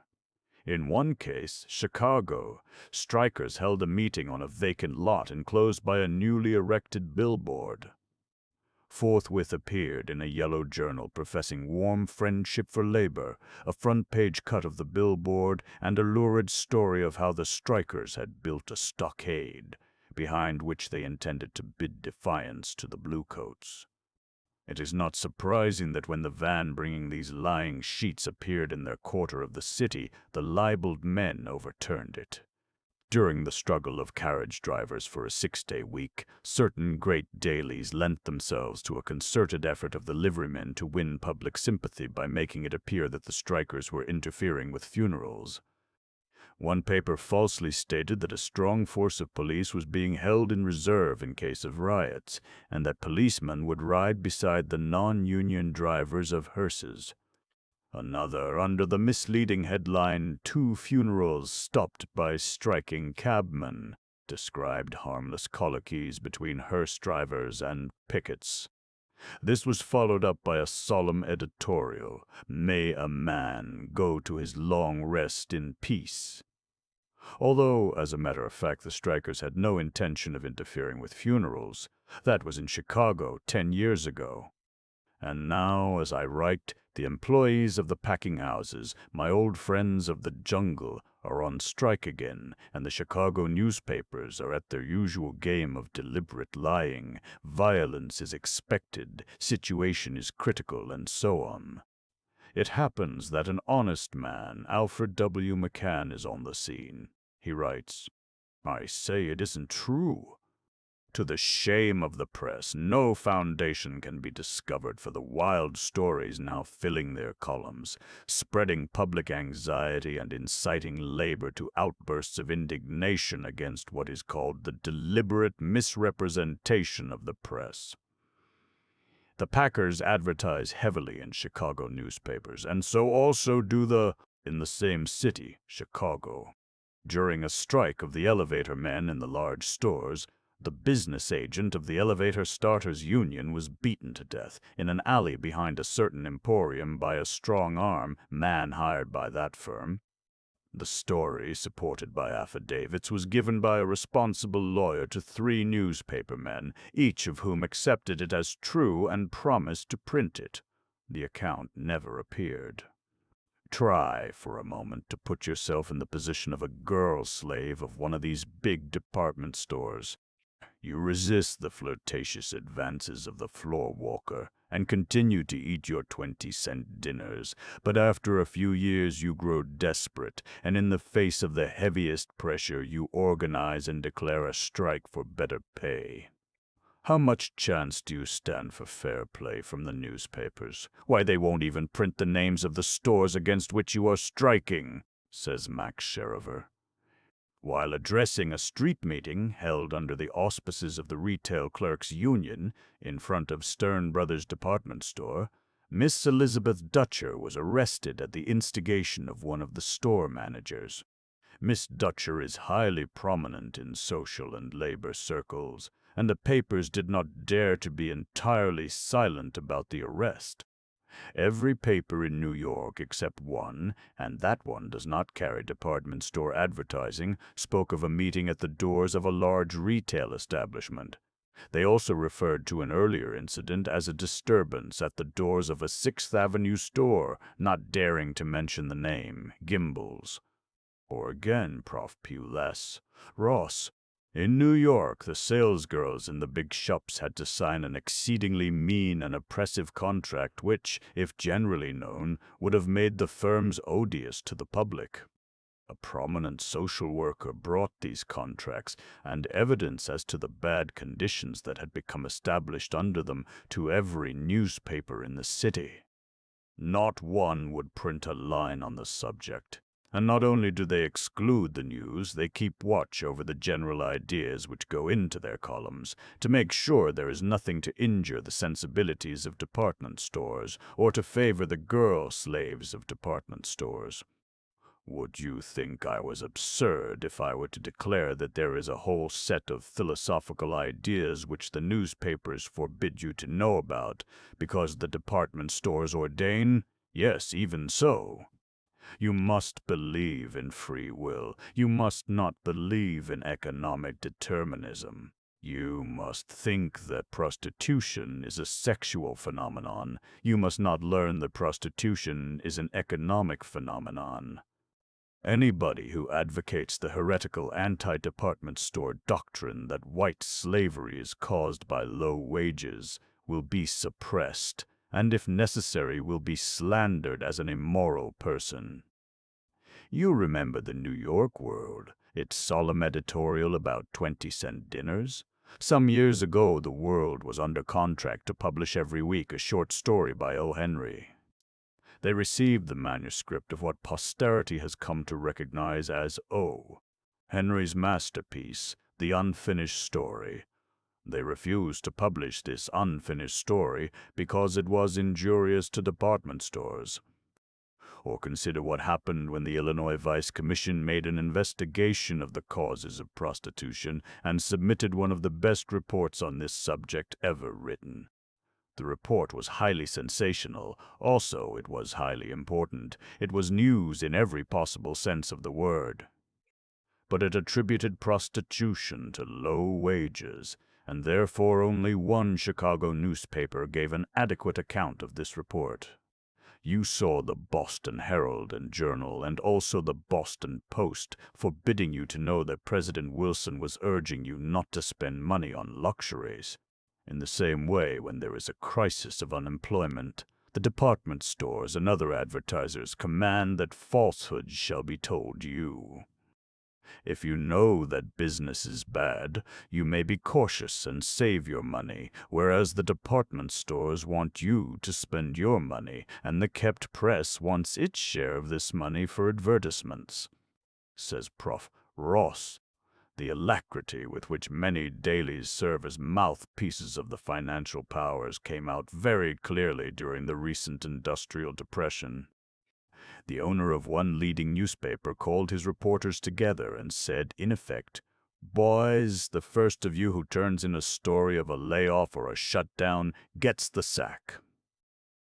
Early in the Depression, the newspapers teemed with glowing accounts of the resumption of steel mills and the revival of business, all baseless, all baseless.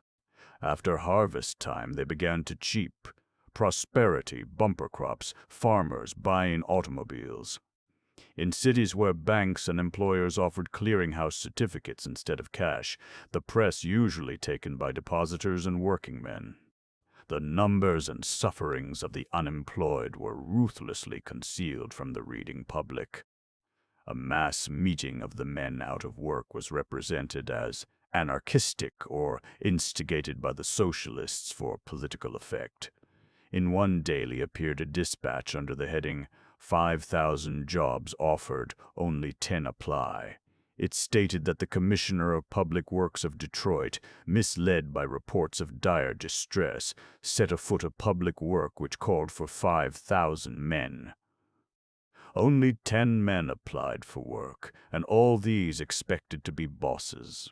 Correspondence with the official establishes the fact that the number of jobs offered was 500, and that 3,000 men applied for them. That was 12 years ago in the Middle West. 6 years ago we had another unemployment crisis, and I watched the newspapers handling it in me, but they did. A boy out of this unemployed army, Frank Tannenbaum by name, led a number of starving men to the Catholic Church of St. Alphonsus to request shelter on a winter's night. I read several newspapers in the hope of getting the truth from one of them. On this occasion, all the papers agreed that the unemployed men and their leader abused and threatened the priest and were noisy and blasphemous in their behavior. I was heartsick about it. Oh, what a pity! If only those poor devils had had the sense to go to the churches in a quiet and respectful way, their position would have been impregnable. Christian churches would not have dared to turn out starving men on a winter's night. But Christian churches did, and the capitalist press backed them up.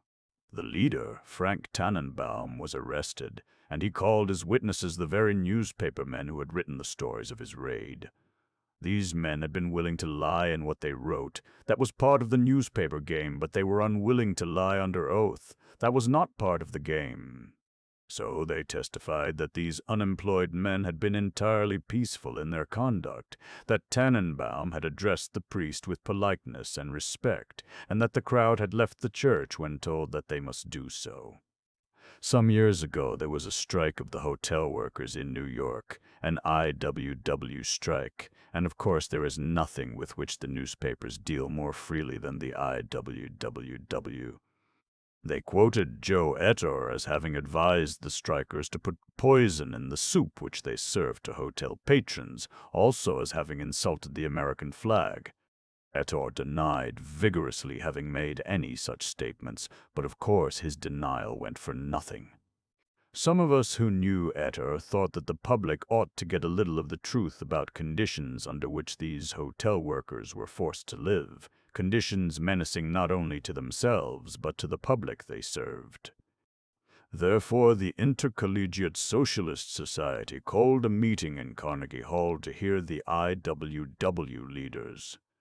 A fiery little New York politician who held the office of sheriff saw an opportunity to leap into the limelight.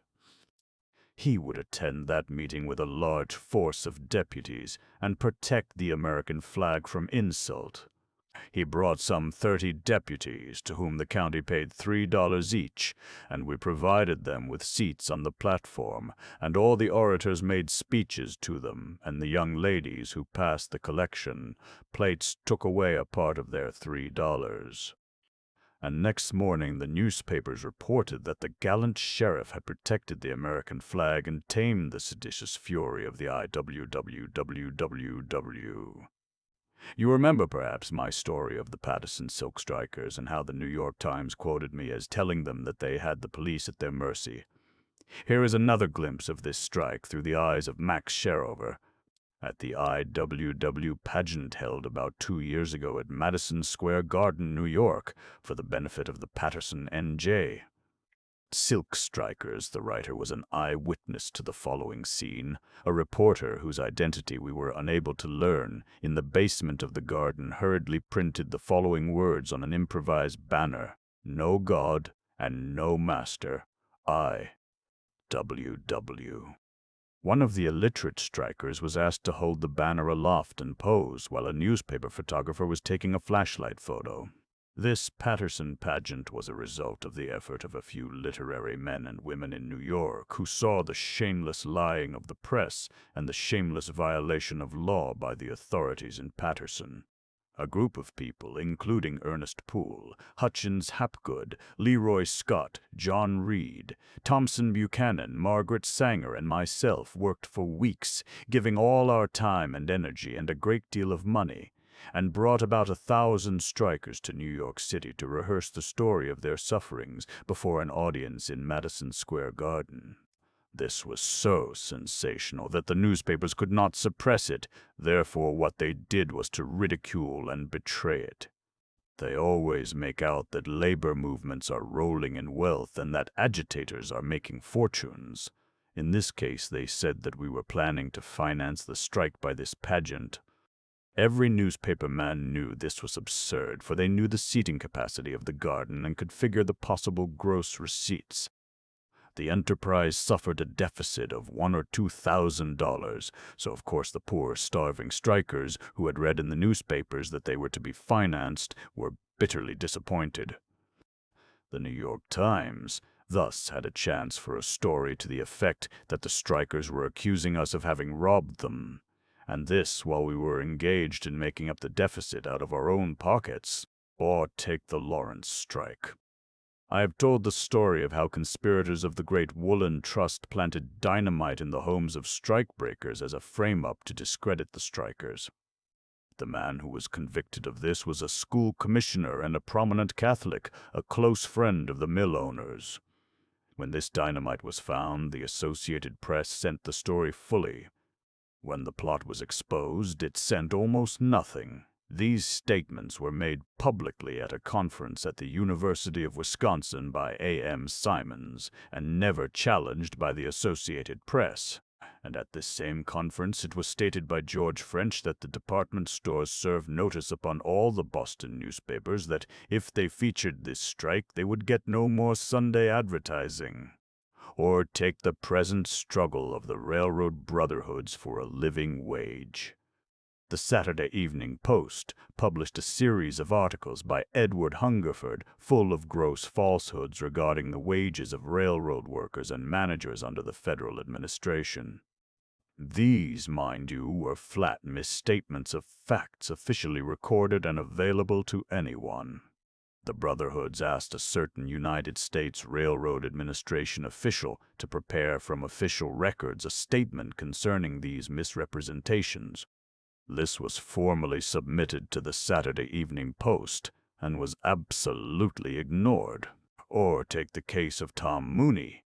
The capitalist newspapers of San Francisco tried Tom Mooney with the help of $1 million corruption fund raised by the Merchants and Manufacturers Association of the city. They found him guilty, but the prosecuting authorities didn't have enough evidence to make good the verdict in court, so they manufactured the evidence. Mooney was a socialist and a well-known labor organizer, so the case was taken up by the socialists and the unions of the country, and became the great labor issue of the time, all without one word getting into the capitalist newspapers of the East. There were 2 or 3 million copy protest editions of the Appeal to Reason issued, and still not a word about it in the capitalist newspapers outside of California. Finally, the anarchists in Petrograd took up the matter. They attacked the American embassy, and the news was cabled back to New York that the attack was on account of a certain Tom Mooney.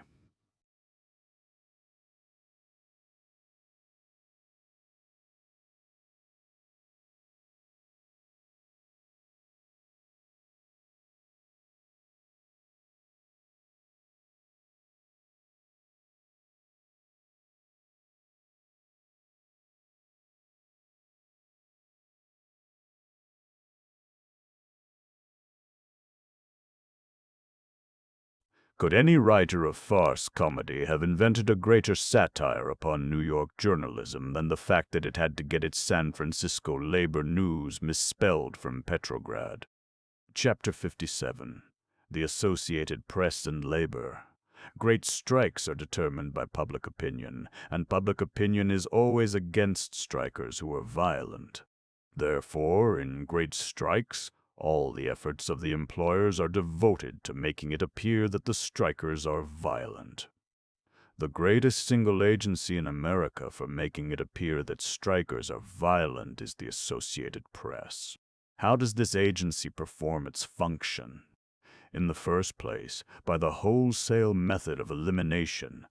There are some violent strikers, needless to say, and capitalist journalism follows this simple and elemental rule. If strikers are violent, they get on the wires, while if strikers are not violent, they stay off the wires, by which simple device it is brought about that 9/10 of the telegraphic news you read about strikes is news of violence, and so in your brain channels is irrevocably graven the idea, association, strikes, violence, strikes. What about the millions of patient strikers who obey the law, who wait, day after day, month after month, starving, seeing their wives fading, their little ones turning white and thin, and still restrain themselves, obeying the laws of their masters? What about the strike leaders who plead day in and day out? I have heard them 100 times. No violence, no violence. What about them? Why, nothing, just nothing. The Associated Press will let a big strike continue for months and never mention it, unless there is violence. For example, the Great Coal Strike in West Virginia. It happens, through a set of circumstances to be explained in the next chapter, that I have before me the sworn complete file of all the dispatches which the Associated Press sent out during the 16 months of this strike.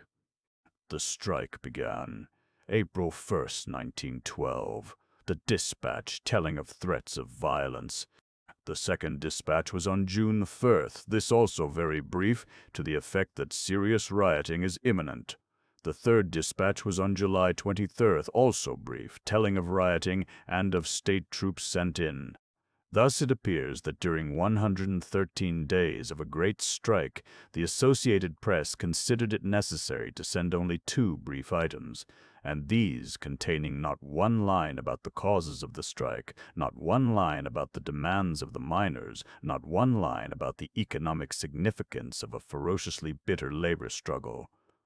I have before me the affidavit of Thomas Cairns, president of the United Mine Workers West Virginia District, stating that during these 16 months, which brought West Virginia to a state of civil war, not once did the correspondent of the Associated Press come to him for information about the strike. And now, in 1919, there is more trouble in this district, and I pick up my morning paper and read that 3,000 miners of Cabin Creek have taken up arms and are marching to battle against machine guns. The strike has been going on for weeks, says the report, but this is the newspapers, the Los Angeles Times and Examiner and the New York Times and World. The first point to be got clear is that in cases of big strikes, the Associated Press is getting its news through its local newspaper member. I have shown that in Los Angeles it is content to cooperate with the unspeakable Times. In San Diego it works with the Union, personal organ of John D. Spreckles, the Sugar King. And a few years ago, when a murderous mob of bankers, lawyers, and merchants was engaged in shooting, clubbing, tarring, and feathering, throwing into prison, and there torturing, drugging, and starving the radicals of that city, the San Diego Union paid editorial tribute to the fact that the Associated Press was handling this situation to the satisfaction of the murderous mob of bankers, lawyers, and merchants. Lawyers and merchants. The San Diego Union, which had done most of the inciting of this mob, stated editorially, "Great credit is due the Associated Press for the manner in which it has handled the news end of this matter. In city after city you will find the Associated Press thus tied up with the worst reactionary influences. In Louisville, for example, it cooperates with the Courier-Journal, whose serio-comic story one have told in detail. In St. Paul, Minnesota, we saw the Associated Press misquoting Senator La Follette in a manner calculated to ruin him.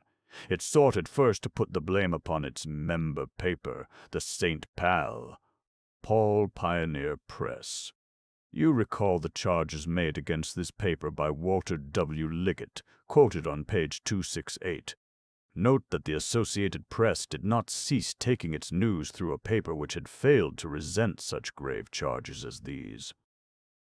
I cannot find that the AAAP ever did raise this issue with one of its member papers. An interesting light is thrown on this very important subject by a controversy between the Sacramento Bee and the San Francisco Star. The Bee printed a long defense of the Associated Press, and the Star discussed it as follows.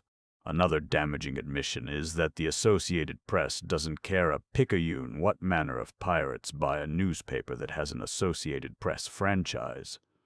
It mentions the case of the San Francisco Globe, which bought the special privilege news service of the Post when it bought the name of that paper.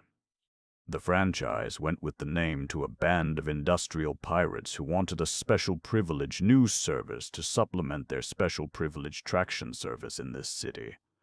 The San Francisco Star is a weekly, and so its editor does not need to be afraid of the Associated Press. I have a letter written by this editor, James H. Barry, to Prof. Ross of the University of Wisconsin. You wish to know my confidential opinion as to the honesty of the Associated Press. My opinion, not confidential, is that it is the damnedest, meanest monopoly on the face of the earth, the wet nurse for all other monopolies. It lies by day, it lies by night, and it lies for the very lust of lying. Its news gatherers, I sincerely believe, only obey orders. In great labor centers from which strike news comes, you find this situation, that even if the Associated Press wished to deal with a fair newspaper, there is no fair newspaper to deal with. In Lawrence, Massachusetts, in Paterson, New Jersey, in Trinidad, Colorado, in Bisbee, Arizona, the newspapers are owned by the local industrial magnates and their financial and political henchmen. In Montana, the Anaconda Mining Company, a Rockefeller concern, owns or controls practically every newspaper in the state. So, of course, the Associated Press sends no fair labor news from Montana. I asked ex-Governor Hunt of Arizona how the Associated Press had treated him while he was giving the miners a square deal during the big copper strike. He answered, "They were so unfair that I quit dealing with them at all." I said, "What paper in your state capital do they work with?" He answered, "There are only two, one owned by a millionaire land speculator, the other owned by the Rays. The Ray is a copper company, one of the most powerful and most corrupt." Said ex-Governor Hunt, "I proposed a law in Arizona requiring that papers should carry the line, 'This paper owned by the Ray,' or the Copper Queen, or whatever the case might be. No wonder this ex-governor is an ex. He comes to see me and brings a clipping from the Messenger, an independent weekly of his state capital. It appears that the wealthy bandits of the copper companies who 2 years ago seized over 1,000 miners and deported them from their homes are now being tried for their crime," says the Messenger. Associated Press reports from Bisbee and Douglas relative to the preliminary trial of alleged kidnappers are enough to condemn that service forever. It was bad enough to withhold service on July 12, 1917, the day of deportation, but the present stuff. And then the Messenger goes on to explain in detail what is happening. The reporters of the local, copper-owned dailies of Bisbee and Douglas are acting as Associated Press correspondents and are sending out doctored stuff to the country. 3 times during 1 week of the trial at Douglas, the Bisbee Review has had to apologize and correct statements attributed to a woman witness. These errors, telegraphed broadcast by the Associated Press, have been corrected only by local mention. And here is the Central Trades Council of Tucson adopting a resolution denouncing the brazen one-sidedness of the Associated Press reports of the trial. Resolved, that to date we have not seen a single article that did not feature some silly remark made by some foreigner or illiterate witness for the state, and the vital news parts omitted. In the case of the Colorado coal strike, I have shown you what the Associated Press did in New York and in Denver. What was it doing meantime in the actual strike field? In Walsenburg, the publisher was Jeff Farr, whiskey magnate, coal company sheriff and organizer of assassination, popularly known as the King of Huerfano County. In Trinidad, there were 2 dailies owned by the chief attorney of the Colorado Fuel and Iron Company, whose son took command of one of the gunman armies and seized a United States mail train to transport them.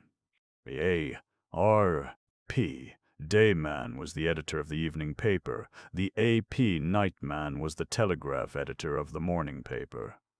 Max Eastman tells me of interviewing one of them, introducing himself as a Chautauqua lecturer, desirous of getting the truth about the strike. The editor was in a mood of frankness and said, "There's no use coming to me for the truth.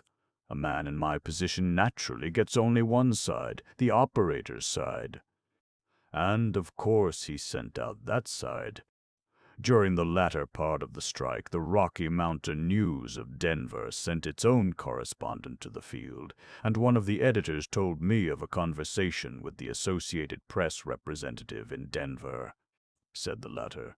"Why do you keep a man down there?" said the editor. "Because you people refuse to send me the news." And it was exactly the same during a strike in another part of the state, the Northern Field, where several score labor leaders were thrown into jail, but when it came to trial were nearly all acquitted. George Creel writes, "The Associated Press furnished the newspapers with accounts of these cases, but lost interest when the verdicts were returned." As I write, there is a great steel strike, and from the panhandle of West Virginia comes the following special dispatch to the New York Call. The capitalist press representatives have so falsely reported the existing strike conditions that steel strike leaders here now refuse to make any statements at all to them. Several times, after having promised to write, without alterations, the reports which the strike leaders had given, the Associated Press representatives deliberately reversed the statements. So much for steel. And now hear what Charles Edward Russell has to say, Pearson's for April 1914, concerning the conduct of the Associated Press in the Calumet copper strike. In a letter to me, he writes, "I may say that the Associated Press made a loud squeal on the story and blacklisted me for some years afterward, so you will see that the subject is one on which they are sensitive." I quote from the article, "The Associated Press and Calumet. Some of the richest copper deposits in the world are in the Upper Peninsula of Michigan, most of them purporting to be owned or controlled by a great corporation called the Calumet and Hecla. This is a mining company that is also the holding concern for 17 other mining companies. Owns a railroad or two, some smelting works, some other profit-making devices, and an organized system of politics, the equal of any. It is one of the richest and most profitable enterprises in the world. Except for a few railroads like those of Mr. Hill, the Calumet and Hecla has made more money on a smaller investment than any other corporation that ever existed. In the 16 years ending with 1912, the smallest annual dividend has been 80%, and in other years it has been as much as 400%. As these dividends were declared upon a capital stock less than half of which was ever paid for, a nominal dividend of 400% was an actual dividend of 800%. On every dollar ever invested in this company, more than $100 have been paid in dividends, while millions of dollars of other profits have been diverted to the purchase of additional profit-making ventures. With a par value of 25,220 on which only 12,20 was paid in, the shares have now a value of 542,22000 each. This gigantic cornucopia is owned by the Shaws, Agassiz, and Higginsons, leading families of Boston, and besides their dividends, they pay themselves enormous salaries as officers and directors of Calumet and Hecla and of the 17 subsidiary companies. Says Russell, the Calumet and Hecla barony comprises 117 miles. There is every reason to believe that it occupies and has occupied this land without rightful title, and all the vast wealth it has taken therefrom really belongs to the people of the United States. There is also good reason to believe that it has consistently violated its charter, and is now engaged in doing so every day and every hour of every day, a fact that will not in the least astonish you when you come to learn of some of its other activities, but that adds a rarely piquant taste to the pious exclamations of its attorneys on the subject of law-breaking. And now, what of the men who worked for these copper barons? They were ill-paid and ill-treated, badly housed, worked for long hours at peril of life and limb. They lived in a community absolutely dominated by their masters. There was no other industry or source of wealth, and the politicians and the courts, the newspapers and the churches, everything was owned by copper. It is the old, sickening story of the overthrow of American institutions, the subjection of political democracy to industrial autocracy. The copper miners of the Upper Peninsula went on strike. They stayed on strike for many months, and during that time they were slugged and beaten up by imported gunmen, their offices raided, their leaders shot or jailed. During this entire affair, the Associated Press sent out to the country a string of subtle and knavish falsehoods, of which Charles Edward Russell gives 7 pages, printing them in parallel columns, backed by numerous affidavits. I might add that the congressional investigation vindicated these affidavits in every detail. The parallel columns which Russell gives would fill about 20 pages of this book. I give 4 samples, and the reader may take my word that these samples are typical of the rest. The Associated Press the facts. From Washington Post. Her name was Margaret Fazekas. She was not the daughter of a striker, Calumet, Mish, Sept. 1.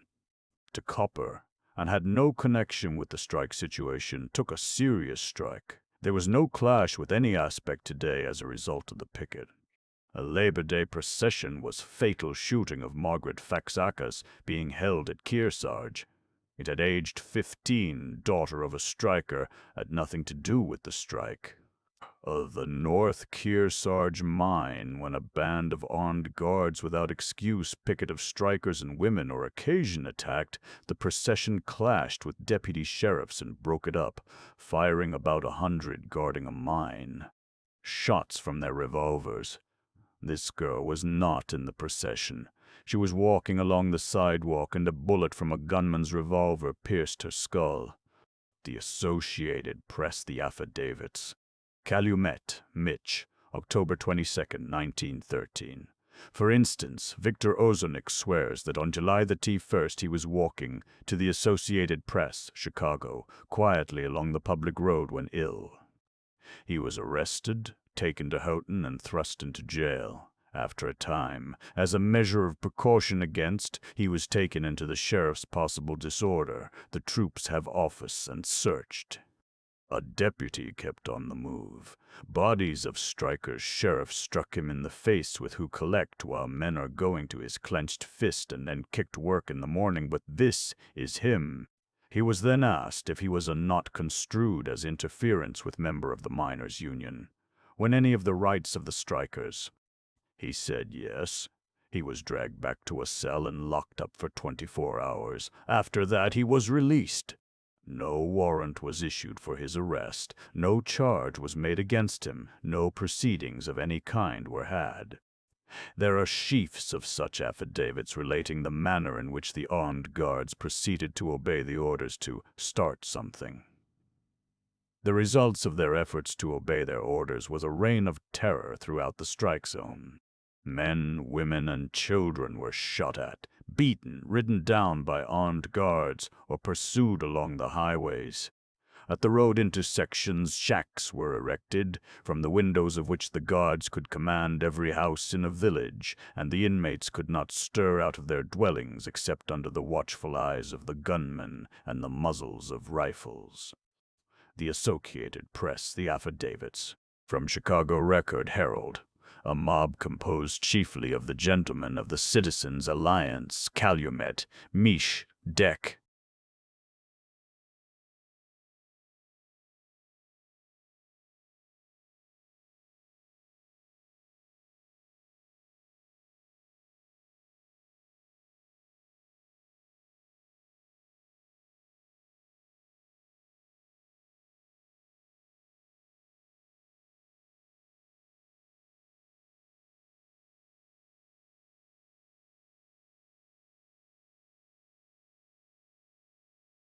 Guerrilla gathered in Houghton and went by warfare, which raged in the South Special Train to South Range.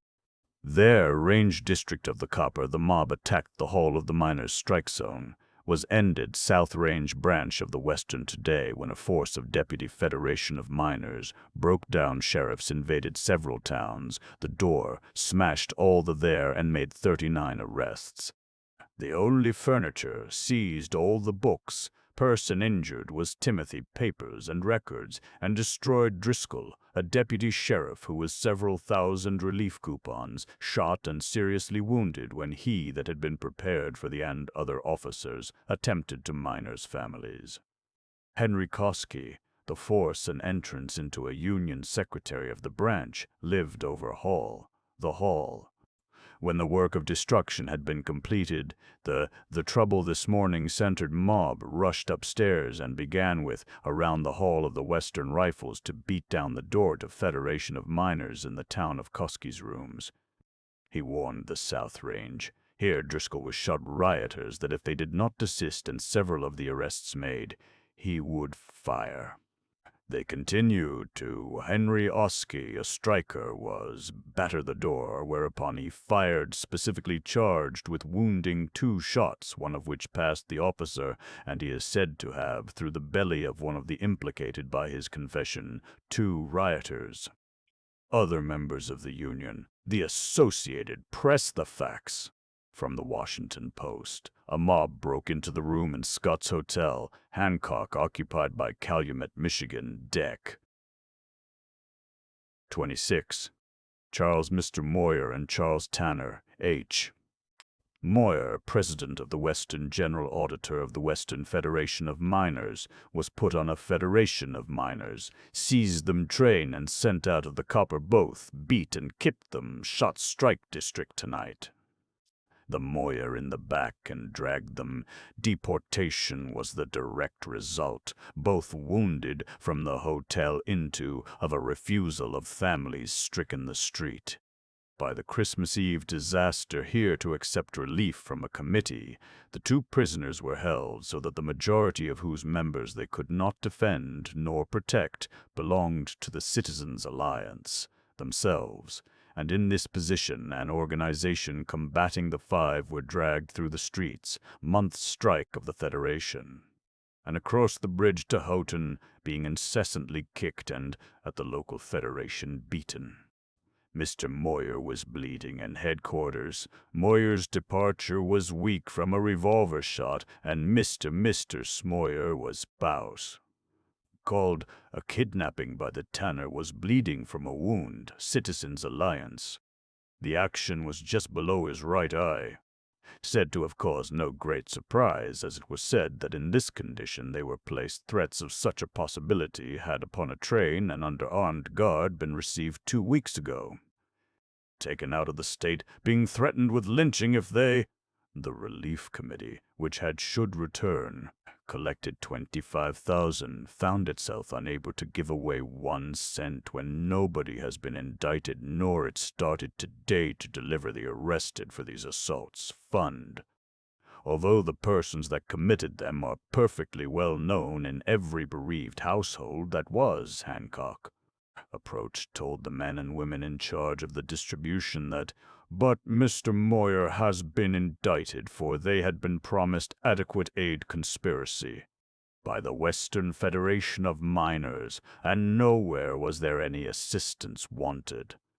It might be worthwhile to summarize Russell's narrative of the outcome of this last matter. The leader of the mob was an eminent Bostonian, James McNaughton, vice president and general manager of Calumet and Hecla. When he was accused, the Associated Press took the trouble to send out a dispatch explaining that he could not possibly have been the man because of an elaborate and complicated alibi, which alibi was later proven to prove nothing. Mr. McNaughton was never prosecuted in this matter, nor was the Associated Press prosecuted, except by Charles Edward Russell. We may believe the statement in Russell's letter that the Associated Press made a loud squeal on the story. I would ask, why did they not prosecute Russell? Why is it that the general manager of the Associated Press makes nothing but a loud squeal? Why does he content himself with easy victories before church forums and chambers of commerce banquets? Why does he not come into court and vindicate his honor in an open contest before a jury? Chapter 58. P.O. Eisend at the source. I have been privileged to examine a mass of material, some 3 or 4 million printed and typewritten words, the evidence collected for the defense of Max Eastman and Art Young when they were indicted for criminal libel in November 1913 at the instance of the Associated Press. These 3 or 4 million printed and typewritten words enable us to enter the offices of the Associated Press and to watch its work hour by hour. They enable us to study the process whereby the public opinion of America is poisoned at the source. 300 miles from our national capital, in the lonely mountains of West Virginia, exists an empire of coal, governed in all respects as Russia was governed in the days of the Tsardom. I take up 2 printed volumes of testimony given before the Investigating Committee of the United States Senate, a total of 2,104 closely printed pages. I turn these pages at random and pick out a few heads that will give you glimpses of how things are managed by the coal barons of West Virginia. Check weighman guaranteed by law but not allowed to the miners. Men paid in scrip which they could not cash. Men discharged and put out of their houses as fast as they talked unionism. Mail burned by store manager. Law of West Virginia relieves coal owners from liability for injuries in the mine, no matter how they occur. Independent storekeeper refused his goods. In King Coal, I have portrayed the conditions in Colorado. In West Virginia, conditions were in all respects the same, and for the same reason.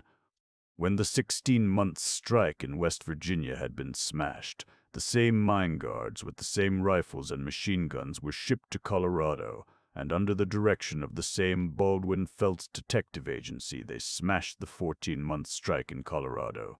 And both in West Virginia and Colorado, the same Associated Press was made use of to send to the country the same misrepresentations and suppressions of truth. In the Independent for May 15, 1913, after the West Virginia strike had lasted more than a year, there appeared an article by Mrs. Fremont Older describing the farcical military trial of some Union officials at Paint Creek Junction. Mrs. Older, the only impartial person who was able to get into this courtroom, made the statement, "The provost marshal was not only the ruling officer of Paint Creek Junction, he was the Associated Press correspondent. He had the divine gift for creating darkness." In the next issue of the Independent appeared a letter from the assistant general manager of the Associated Press declaring, "The provost marshal was not the Associated Press correspondent and never had been."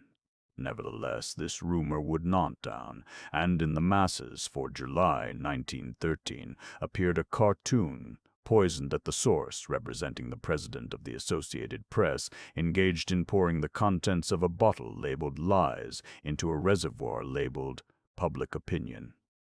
Accompanying the cartoon was an editorial, one sentence of which read, "The representative of the Associated Press was an officer in that military tribunal that hounded the Paint Creek miners into the penitentiary in violation of their constitutional liberties."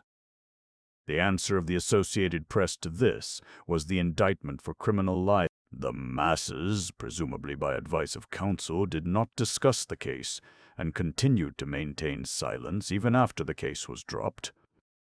The facts are here made public for the trouble to consult counsel. Here are certain facts which the public should have, and if I have to hand them to the public through the bars of a jail, it will not be the first time that has happened in history. Was the provost marshal of the West Virginia State Militia a correspondent of the Associated Press? He was or he was not, according to whether you care about truth or technicality.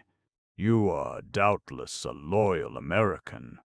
You believe in the Constitution and laws of your country, and you do not understand just what it meant to be provost marshal of the West Virginia State Militia during the coal strike of 1912-13. If you think that it meant to be a public official, performing a public service in the interest of the public, You are naive. To have had anything to do with the West Virginia State Militia during that strike meant to be a creature of the mine operators, in the pay of the mine operators, owned body and soul by the mine operators. It meant that you were setting aside not merely the laws of the state of West Virginia, but the Constitution of the United States. It meant that you were beating and flogging and shooting strikers, kicking their wives and children out of their homes to freeze in the mountain snows, turning machine guns upon their tent colonies, throwing their leaders into jail without trial, and torturing them there for months on end. It meant this, whether you were the lowest Baldwin Felts mine guard taken out of a city slum and put into the militia uniform, or whether you were capped. Lester, an official of militia who testified under oath before the Senate committee that it was not his business to know if miners had a legal right to organize or not. He was sent there to prevent their organizing, and he did what he was sent there to do. And now, just what was the relationship of the Associated Press to this prostituted state militia? Was the Provost Marshal of Militia the Associated Press correspondent in this field? He was, or he was not, according as you care about truth or technicality. The Associated Press correspondent at Charleston, who covered all the strike and who had been officially appointed and acknowledged, was a man named Cal Young, and he had his office in the office, or connected with the office, of the AGT. General of Militia. This Cal Young had an intimate friend by the name of John C. Bond, who was Provost Marshal of Militia and also was correspondent for several newspapers. Cal Young did not trouble himself to travel about in the strike field, which was widely scattered, occupying a number of mountain valleys.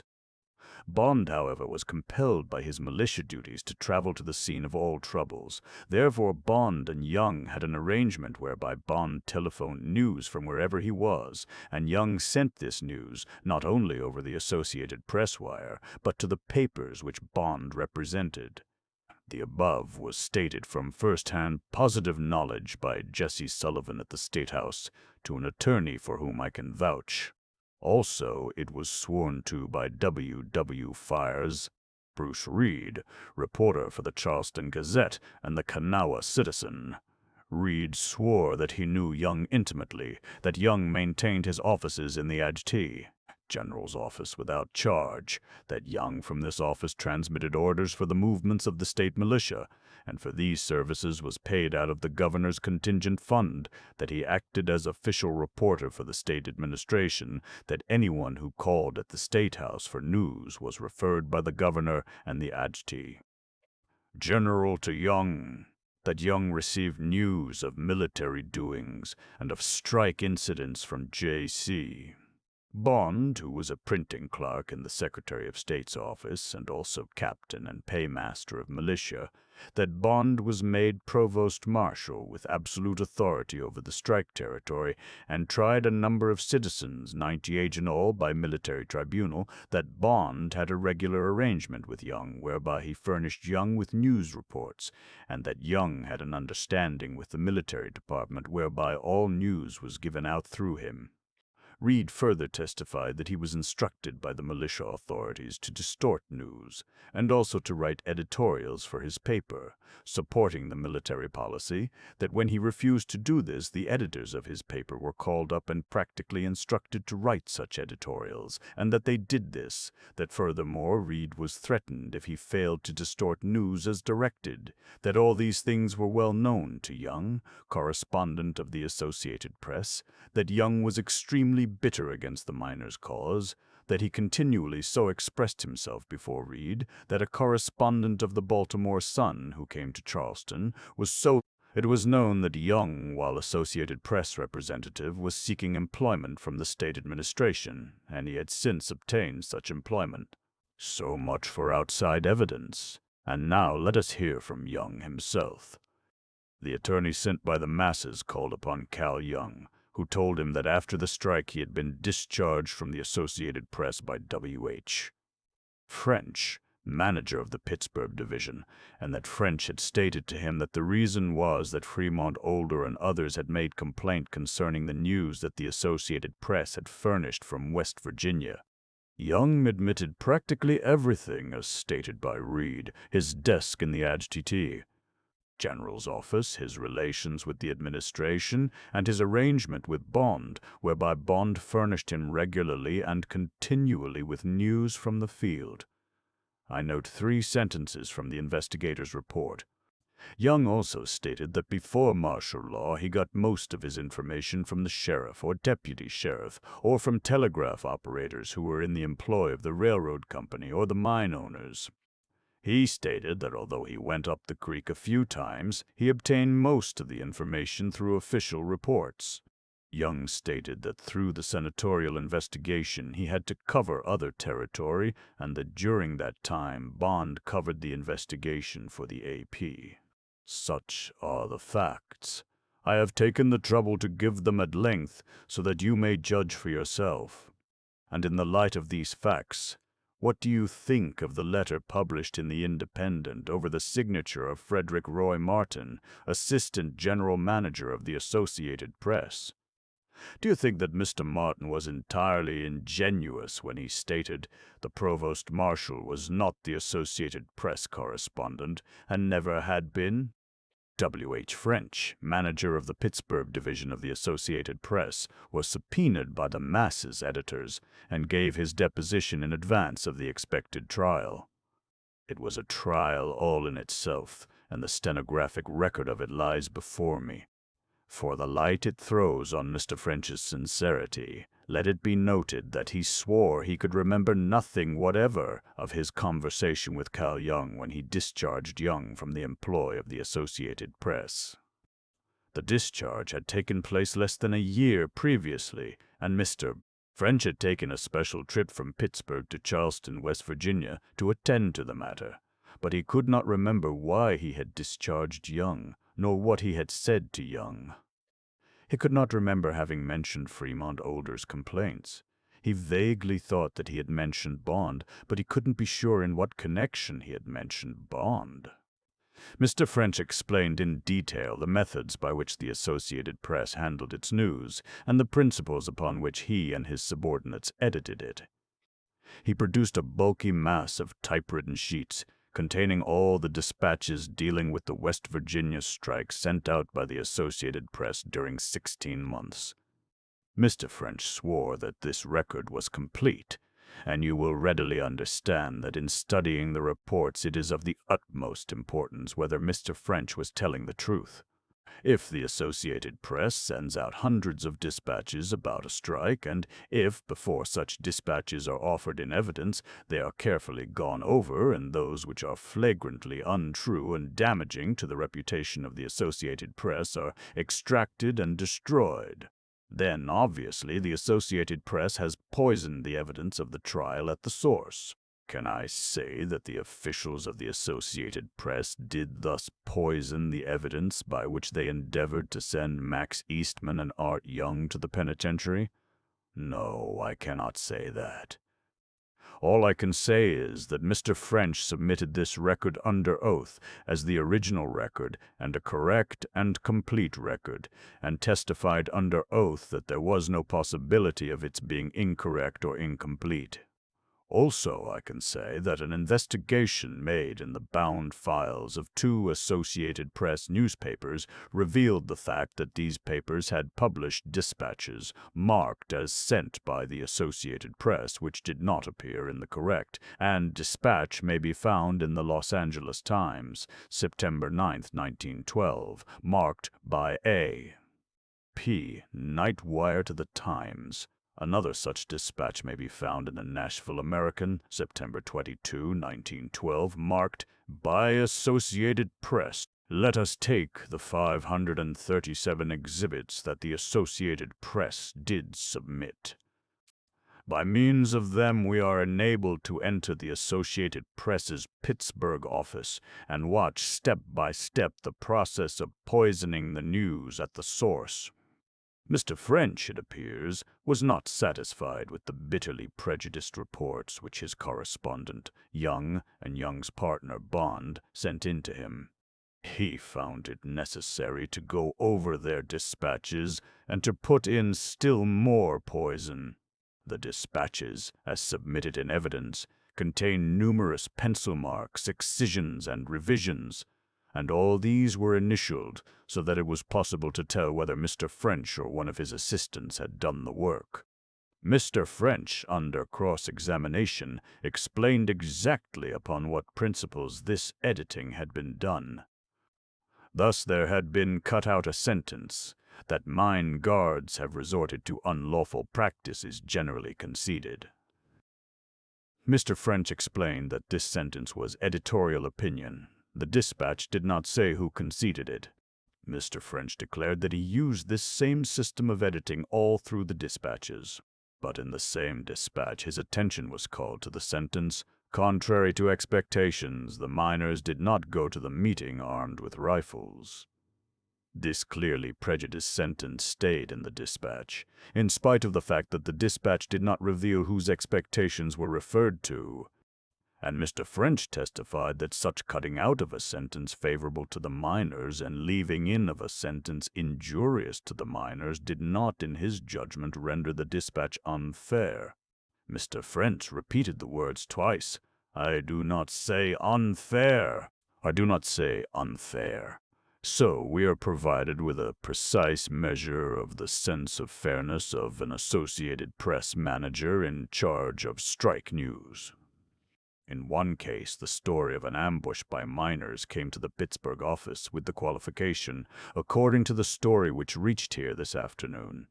These words were cut out, the effect of the alteration being to make a rumor into a statement of fact. Mr. French could give no justification for this proceeding. From another dispatch the sentence had been cut. The workers were ready to stick to the last. That seemed to Mr. French a superfluous sentence. Again, he had altered a dispatch which interviewed the President of the United Mine Workers of America. He declared that the miners of West Virginia were groaning under oppressive methods. Mr. French's office had altered it to read that the miners had been groaning, and he could see no difference in this change of tense. I have taken the trouble myself to study the dispatches, and how I wish that I might have Mr. French upon the witness stand. I would like to go through the 537 dispatches and point out how utterly false is his claim that hearsays and opinions were not admitted. There are literally hundreds of hearsays and opinions. For example, the miners are threatening trouble, and it is thought that on account of this situation the martial law zone may have to be extended. Again, in some quarters the opinion was expressed that the miners had retired into the mountains. Again, all the prisoners, it was reported, have been removed from boxcars and were being made as comfortable as possible. Again, this afternoon there was considerable shooting at Holly Grove. It is said that men employed in the mines were accosted by strikers.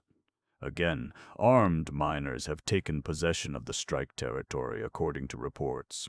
Such hearsays and opinions as this you find in every other dispatch. Certain testimony is introduced before a commission of the governor of the state, and the Pittsburgh office of the Associated Press is so in love with hearsays and opinions that it takes some of the evidence introduced and deliberately turns it into hearsay and opinion. I quote one paragraph, first as it was sent in by the correspondent in the field, and second as it was altered in the Pittsburgh office. The evidence introduced all tends to show that the prices at the company stores have been much higher than at independent stores, and that there had been no trouble until the mine guards were brought into the district. According to the miners, the prices at the company stores have been much higher than at independent stores. They say there would have been no trouble if the mine guards had not been brought into the district.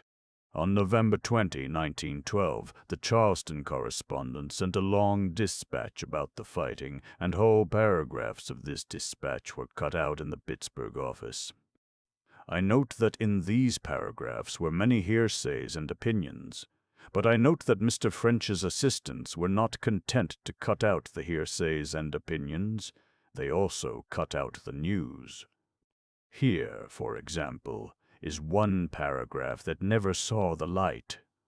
During the first period of military control, the sympathy, it is claimed, of a majority of the West Virginians was with the miners.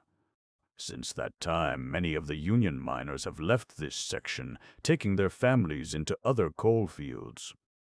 Then, it is alleged, the contention was the removal of the mine guard system maintained by the coal operators, which had become obnoxious to the miners. Or these two sentences, cut from the same dispatch. Many strikebreakers imported into the trouble zone have deserted. Today, hundreds of these men reached this city from the mining district and walked the streets. It is especially interesting to note that the date of the dispatch from which the above two paragraphs were cut corresponds exactly with a date when Mr. French, according to his own testimony, sent a special correspondent to Charleston to report the news more fully. He sent a special man, and when this special man sent news favorable to the miners, Mr. French or his assistants sliced out whole chunks from his dispatches, practically everything giving the miners' side. On September 25, 1912, the Associated Press correspondent in Charleston was moved by some unaccountable impulse to tell the world the precise mechanism of the blacklist which the companies maintained, while insisting, of course, that they had never heard of a blacklist. Says the dispatch, this, it was shown, was accomplished through a personal description of a miner on the back of house leases. If the miner was dismissed as undesirable, other operators were given a copy of the description. But was this dangerous information allowed to go out to the world? It was not. Or again, take the dispatch of February 10, 1913, which tells how, whenever the militiamen came after the strikers would dodge trouble. They would defeat the purpose of the authorities by quietly retiring into the mountains. Mr. French's office makes such a slight change, it merely cuts out one word, the word quietly, thus turning a joke into a military operation. Or take the night dispatch of April 22, 1913, which tells how the governor of West Virginia made a speech to the miners' delegates. Among other things, the governor said, "I assure you that the laboring world has no better friend in public office than myself." The Pittsburgh office of the Associated Press cut out this incendiary sentence from the governor's speech. A still more illuminating method of approaching the problem is to compare the Associated Press dispatches as they actually reached the public with the facts as developed by sworn testimony of hundreds of witnesses before the Senate committee. I have made many such comparisons. I will give one.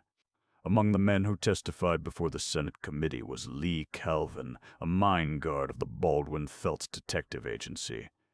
Calvin later made an affidavit in the course of which he told of his experiences on board the Bull Moose Special, an armored train which was taken up and down the railroads of these valleys to shoot up the homes and tent colonies of the strikers with a machine gun.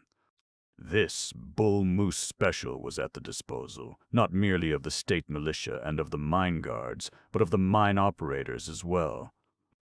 Calvin tells how he was invited by Quinn Morton, the largest coal operator in the Kanawha Valley, to join a shooting party on the night of February 7, 1913. There were 2 or 3 dozen men with several boxes of guns, also the machine gun. I quote from an affidavit by Calvin. "When we got near Holly Grove, the brakeman commenced turning down the lights. When the engineer came in front of Holly Grove, he gave 2 short blasts from the whistle. I was leaning out of the window, and they commenced firing out of the baggage car. Flashes, lights, reports, and cracks from the machine gun took me all at once, and the train was a long stream of fire which commenced coming out of the Gatling gun. In about 20 or 30 seconds there came a flash here and there from the tents.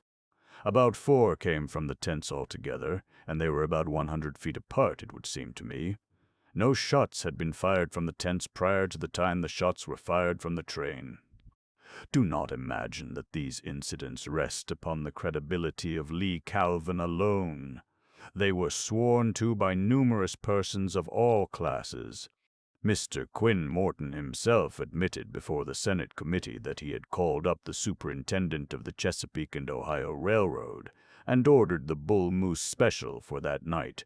Also that he had gone to a hardware store and purchased 30 Springfield rifles and taken them in a taxicab to the train. He objected to the train being referred to as his train, explaining that by the objection he meant that he did not own the train. Also, there was introduced the evidence of many persons who happened to be at the muzzle end of Mr. Morton's 30 Springfield rifles, for example, Mrs. Estep, wife of a miner in Holly Grove, Senator Kenyon. Had there been any disorder in the settlement that night? Had you heard any shooting before that time? Mrs. Estep: No, sir. Senator Kenyon: Could you hear this train coming? Mrs. Estep: We heard it after it commenced shooting. We had not heard it before. We had our doors closed. Senator Kenyon: Could you see the train? Mrs. Estep: No, sir. I never went out the front way at all. Senator Kenyon: When did you know your husband was shot? Mrs. Estep: I didn't know he was killed until after the train quit shooting, and I heard some of them speak to him and call his name, and I never heard him answer. And now put yourself in the place of the Associated Press correspondent, with your office in the Adj.T. General's office in the State House. This train, you understand, starts from Charleston and comes back to Charleston, and militia officers are on it, and deputy sheriffs are on it. You know Quinn Morton well. You know everybody concerned well. You are in the midst of the gossip and excitement. You see the warriors come back from the fray, boasting of their achievements, laughing and kidding one another. You know that they have done this thing several times before and intend to go on doing it. It is your duty to furnish the American people with news concerning their doings. The matter is a ticklish one, because Quinn Morton is the largest coal operator in the Kanawha Valley. Of course you cannot mention his name in such a connection. You cannot imply that any mine operator ever had anything to do with violence, nor must you admit that a striker was killed during a machine gun attack upon a village at night. You cover the death of Mrs. Estep's husband in one clever sentence as follows.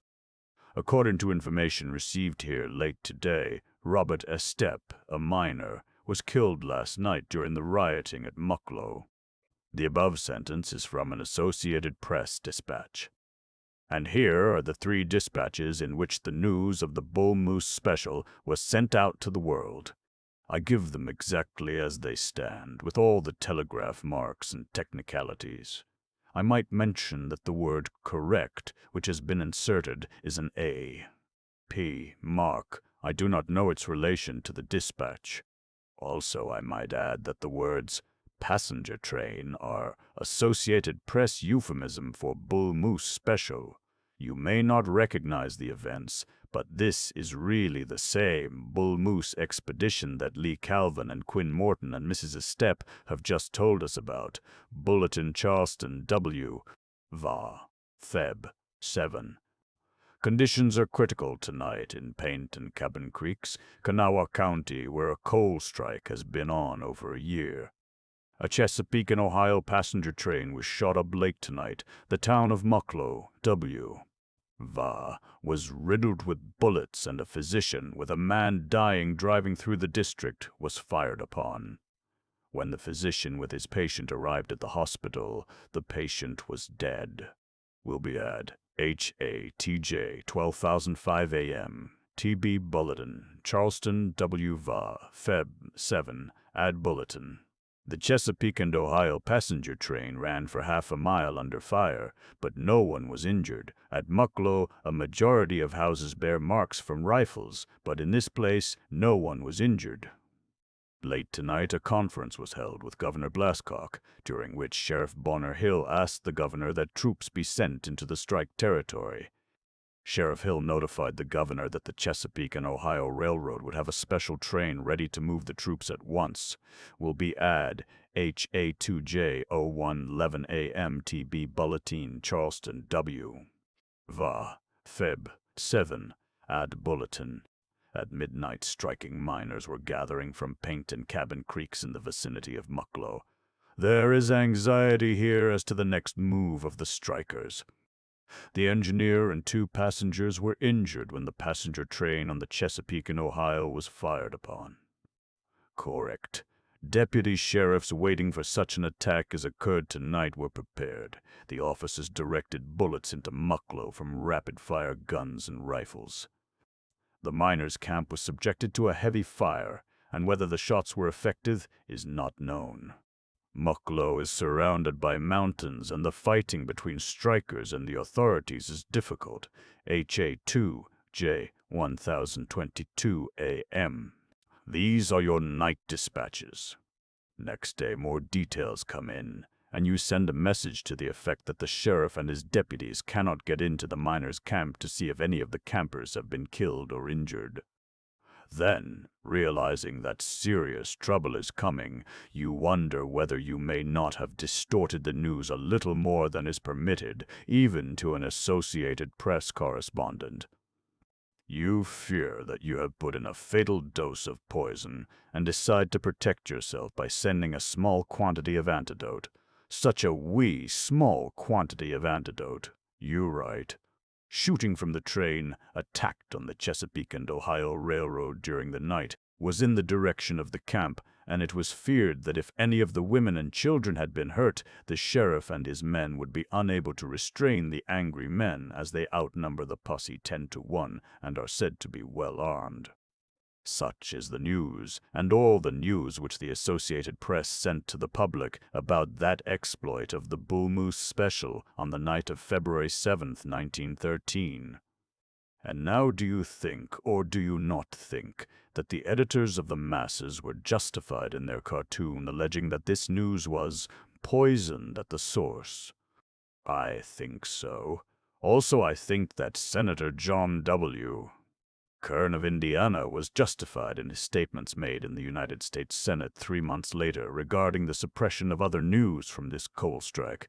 But to me, the most startling fact bearing on the subject under discussion was this. Here was a proceeding not only unusual but almost unheard of being carried on, almost in sight of the capital of West Virginia and within 300 miles of the national capital.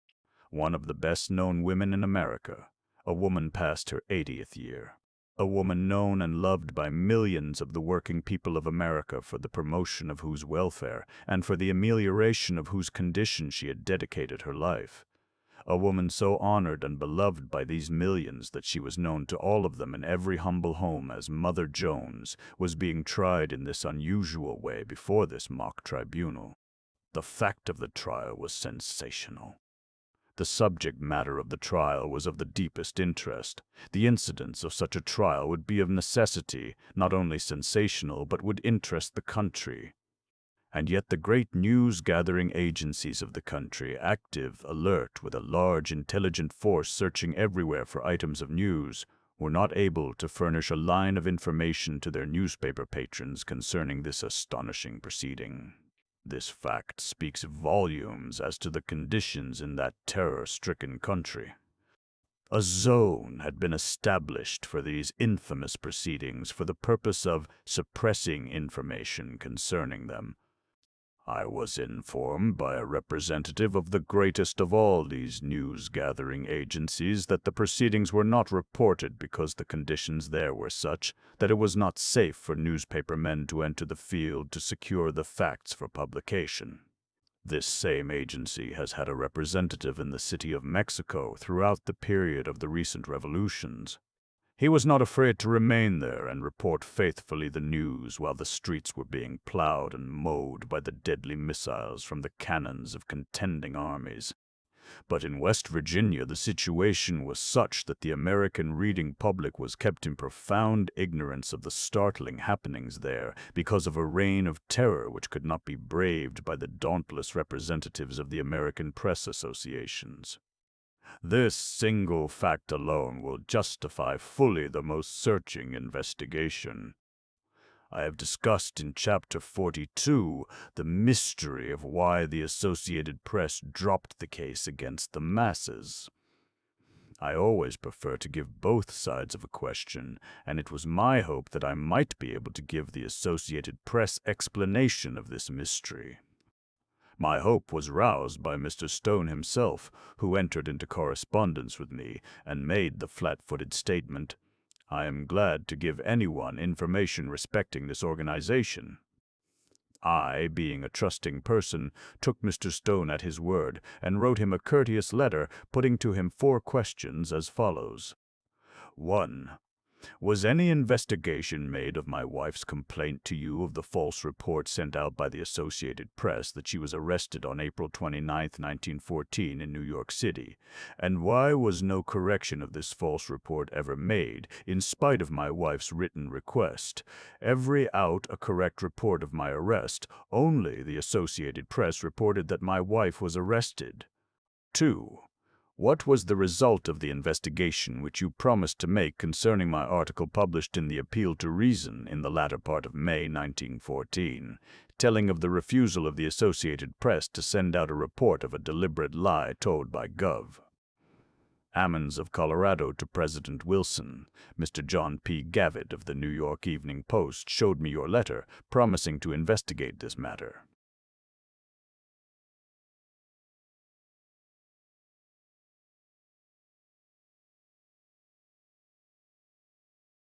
Shewed me your letter, promising to investigate this matter. 4.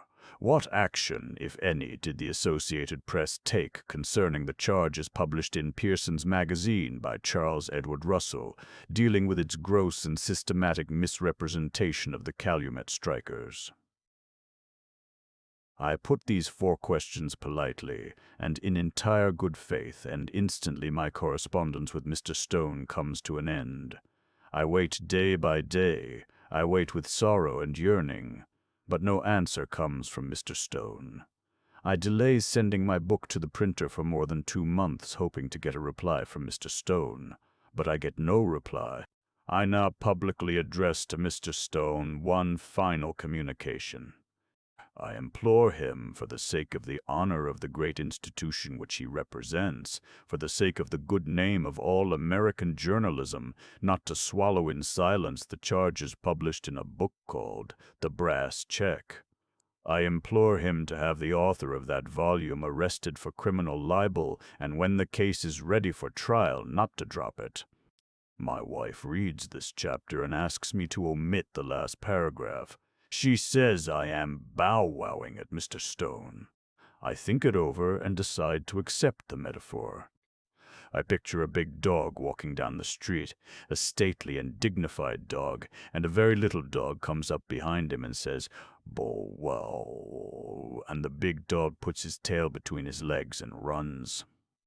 However we may think about this incident, one thing certainly has been accomplished. The big dog has been robbed of his pose. Never again will we regard him as a stately and dignified dog.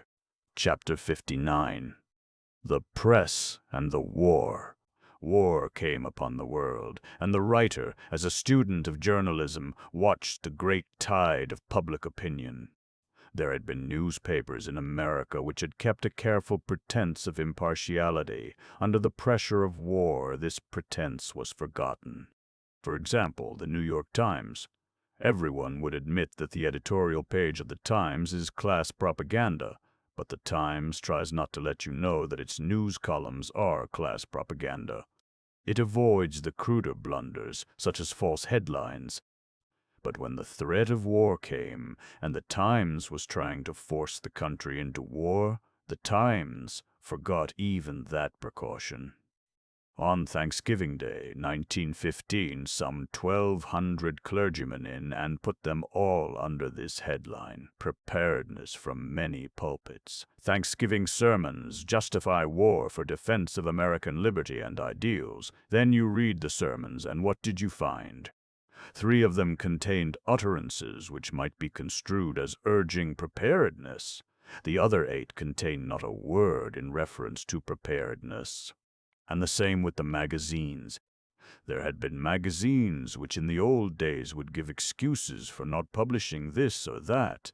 They were concerned with questions of dignity, of art. They could not lend their columns to propaganda. But now these magazines became frankly organs of propaganda. Long before America entered the war, McClure's turned all its energies to a campaign for preparedness. The American, the Metropolitan, the Outlook did the same. Current Opinion abandoned its policy of reprinting from other publications and introduced propaganda of its own. The Literary Digest, supposed to be an impartial survey of public opinion, became a partisan organ of hate, says a writer in Reedy's Mirror. The standardizing of the press had already proceeded to inordinate lengths before the war. As one sectional bookcase may differ from another of the same pattern only in its greater or lesser number of sections, so differs one American newspaper from another American newspaper.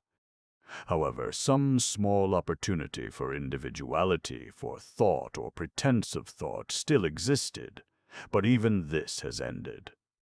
With the opening of the war, the American press ceased to think. The abstention has been so complete and prolonged that it may never be possible to resume the habit of thinking. Look over these newspapers as they come in from the mails. Flag-waving of the cheapest, most brainless sort, Liberty Bonds, thrift stamps, Red Cross. This is the gamut that has countless repetition from New York to San Francisco, supplemented only by super-censored, mercilessly standardized stuff from the fighting fronts. The writer of this book gave his support to the war against Germany and has no apology to make for that course. He believed that the world would be a safer place for radicals to work in when the Kaiser had been overthrown. He still believes this, even though at the moment it seems that the result of our fighting has been to set up new imperialisms in Italy, France, England, and America. But my support of the war did not mean that I had given myself into the hands of war profiteers. I saw that the old-time plunderers of America were among the war's most ardent supporters, and they went right on with their plundering, becoming $1-a-year men in Washington with a great cry of patriotism and letting themselves contracts out of which hundreds of millions of profit were made. The Beef Trust, the Steel Trust, the Oil Trust, the Powder Trust multiplied many times over the profits they were taking from the necessities of the people. Also, they dictated legislation which spared their profits and saddled the cost of the war upon future generations. A war has to be won with materials then existing in the world, or immediately produced. It manifestly cannot be won with materials produced a generation later. The only question is, shall the necessary materials be taken from the owners by means of taxes, or shall they be borrowed? Shall the labor of future generations be pledged in exchange? This is clear and simple, but if you tried to explain it to the people during the war, you would be lynched or sent to jail for 20 years.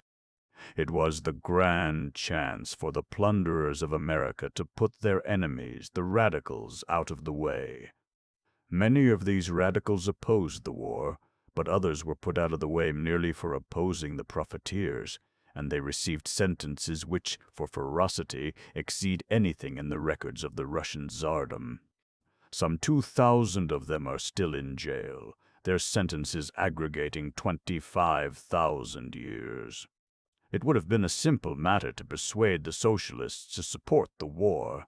We know today that Nicholas Lenine asked only a promise of support from America, offering to repudiate the Brest-Litovsk Treaty and join the war on Kaiserism. As to labor at home, an intelligent army officer showed the way in the Northwest. He gave the lumbermen an 8-hour day, decent living conditions, and generous wages, and so turned the IWW of the spruce country into a patriotic society. But elsewhere the army officers were less intelligent, and the profiteers had their way. In the oil country of Kansas they threw scores of IWWW organizers into jail without trial, and held them there for a couple of years. They are holding some 30 of them still, and my mail is full of pitiful letters from poor devils who are asked to raise $10,000 bail. All over the country this was done, in a frenzy of public excitement, deliberately created by the capitalist press. The story of what the newspapers did to American radicals in this crisis would be unbelievable if you had not read the rest of this book. Thus, for example, the case of Banwart, a Boston pacifist, one of a committee which called upon Senator Lodge to protest against the declaration of war. Senator Lodge lost his temper and struck Banwart in the face, and all over the country went the report that Senator Lodge had been assaulted in his office by a pacifist. The senator became a national hero. The Boston newspapers printed columns and columns about the incident, and when Banwart called upon the senator to admit the truth, he not only refused to admit it, but gave out for publication many telegrams congratulating him upon his heroism. No newspaper would publish Banwart's side, and he was helpless for 2 years, until his suit for damages was about to come up in court. Then the senator gave way and admitted in writing that he had struck the first blow. You have been acquainted with the Evening Transcript, organ of Boston's aristocracy of wealth and culture, which publishes half-page advertisements of Harvard beer, 1,000 pure, and full-page advertisements of the arguments of gas company attorneys, and sends out dope for the New Haven plunderers, so you will be prepared to hear that the Transcript buried this apology of Senator Lodge in a remote corner and without comment. Or take the experience of my friend Feigenbaum, socialist assemblyman of the custom of the machine gang to drive through bills without consideration. They resolved to put a stop to the custom, whereupon the machine leader set a little trap for the socialists. A bill was introduced without being read, and the speaker asked unanimous consent to advance it to the second reading. The leader of the socialist group immediately objected. The bill had not been read, he declared. No one on the floor knew what was in the bill. No one even knew the name of the bill. The speaker cut him short. No explanation is necessary. Your objection is sufficient. So the bill, under the rules, went over to the next day. Says Feigenbaum. The members drifted out to the cloakrooms, or they remained at their desks. They didn't know what the bill was about, because 9/10 of them hadn't read it, and not more than 4 or 5 were in the secret of the day's mysterious doings. But next morning the socialists found out what had happened. The bill was to turn over certain lands in Saratoga County to the War Department, and the socialists had been guilty of stopping war legislation which was desperately needed. The New York Tribune carried an elaborate account of a tempestuous scene in which the speaker had scathingly rebuked the socialist leader. The members had swarmed around the socialists, shaking their fists in their faces, threatening them with physical violence. Also, the socialist leader had refused to stand at the playing of the national anthem. Says Feigenbaum, the whole story was a fabrication, pure and simple, out of whole cloth. And he tells what happened afterwards, a campaign of vilification hitherto unheard of. It went so far that Albany papers called for the raiding of the rooms we occupied, called for a boycott of us by shopkeepers and restaurant men in Albany, and gave high praise to a drunken ruffian, an ex-prizefighter, member of the Assembly, who in a drunken fit of temper called for the lynching of the socialists. This speech was highly praised editorially in Albany and Troy. During the war, our industrial autocracy has learned to organize for propaganda. It has learned the arts of hate.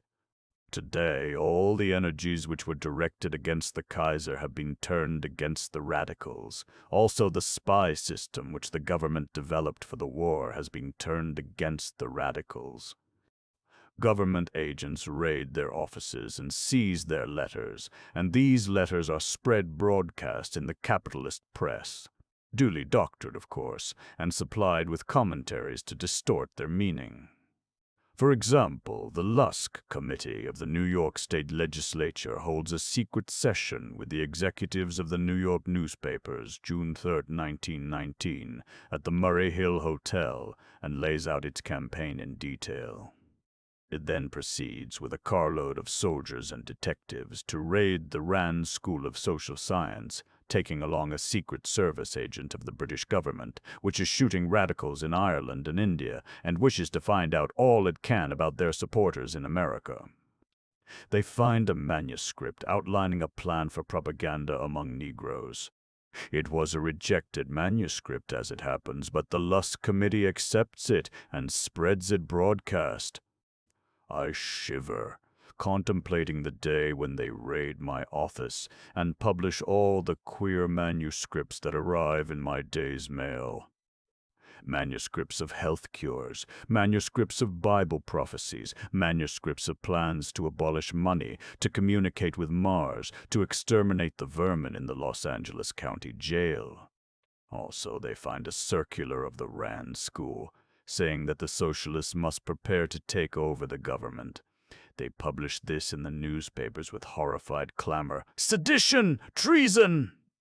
Let the charter of the Rand School be annulled, as if there were any political party or political association in America which does not propose to take over the government.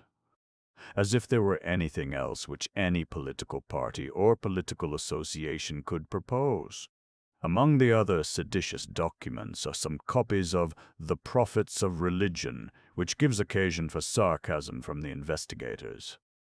They propose to investigate the prophets of agitation, so they spread broadcast the fact that Scott Nearing was paid $600 by the Rand School and deny Nearing an opportunity to testify that part of this was payment for lectures delivered outside of the school, for which the school had collected the money on a percentage basis and the balance for lecturing at the school at a rate approximating 10 cents per week for each student. They lie about the pacifists and those whom they call Bolsheviks. They lie equally about a man like myself who supported the war and is opposing Bolshevism. In the accounts of the proceedings of the Senate Committee investigating Bolshevism in America, there was submitted, according to newspaper accounts, a long list of writings urging the overthrow of the United States government by violence, among the writers named being Upton Sinclair. I at once wrote to Solicitor Lamar of the Post Office Department, to Major Humes, and to Senator Overman, these being the parties who had compiled the writings in question. I explained to these gentlemen that for 20 years I had been writing for the precise purpose of avoiding the overthrow of the United States government by violence, and I requested to know what writings of mine could have justified their charge. I have letters from all three of these parties stating that nothing of mine was included or had been included in the list. The published report of the Overman Committee reveals that this statement is correct, yet the dispatch including my name was sent broadcast over the country by the Associated Press, and I am without redress. The listing of anecdotes of this sort is merely a question of the amount of space one is willing to give. The United States government is deporting Hindu revolutionists to be executed by the British government when they reach India. Prof. Richard Gottale of Columbia University writes to the New York Times denying that this is so. Robert Morse Lovett, editor of The Dial, writes to the Times, citing case after case upon British official authority, and the Times refuses to print Mr. Lovett's letter. A friend of mine writes to Prof. Gottale about it, and he answers that he wishes the Times would print Mr. Lovett's letter because he believes in fair play. But the Times does not believe in fair play. In the same way, the Times attacks Jimmy Higgins. In the last chapters of this story, an American soldier is represented as being tortured in an American military prison, says the Times. Mr. Sinclair should produce the evidence upon which he based his astounding accusations, if he has any. If he has simply written on hearsay evidence, or worse still, let himself be guided by his craving to be sensational, he has laid himself open not only to censure but to punishment. In reply to this, I sent to the Times a perfectly respectful letter, citing scores of cases and telling the Times where hundreds of other cases may be found. The Times returns this letter without comment. A couple of months pass, and as a result of the ceaseless agitation of the radicals, there is a congressional investigation, and evidence of atrocious cruelties is forced into the newspapers. The Times publishes an editorial entitled "Prison Camp Cruelties," the first sentence of which reads, "The fact that American soldiers confined in prison camps have been treated with extreme brutality may now be regarded as established." So again, I write a polite letter to the Times, pointing out that I think they owe me an apology. And how does the Times treat that? It alters my letter without my permission. It cuts out my request for an apology and also my quotation of its own words calling for my punishment. The Times, caught in a hole, refuses to let me remind its readers that it wanted me punished for telling the truth. All the news that's fit to print.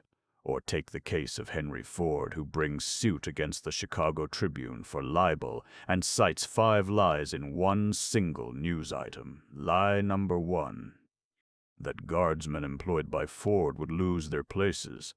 Lie number 2, that no provision would be made for their dependents. Lie number 3, that their families could get along as best they might. Lie number 4, that when they returned, they would have to apply for their old jobs as strangers. Lie number 5, that this rule applied to the Ford plants everywhere. At the trial, it was proven that all these statements were false. All the Ford workers who were drafted to Mexico had their wages paid to their families while they were away. On the other hand, it was shown, through the testimony of Joseph Medill Patterson, one of the editors of the Tribune and a renegade socialist, that he had ordered the stopping of the pay of all those Tribune men who were drafted to Europe. I quote the testimony. "How many of your employees went to the Great War?" "About 268. "None of them drew salaries?" "No." "But you drew your salary when you went overseas, didn't you?" "Yes." "And your salary is about $20,000 a year, isn't it?" Witness admitted that it was. The world's greatest newspaper. Or take the Nonpartisan League of North Dakota. All through the war, the newspaper strove to make this appear a disloyal organization. The League held a convention at St. Paul, at which hundreds of speeches were made, and the Associated Press found it possible to make one of the speakers, La Follette, appear disloyal by misquoting him. So it featured La Follette, and reported the other speakers hardly at all. As this book is going to press, the League Bank is raided, and the farmers by thousands come pouring into Fargo in the rain, and at 2 enormous gatherings they pledge themselves to make their bank the biggest in the state. The bank is reopened, and on the first day $45,000 is put in and only $9,000 taken out.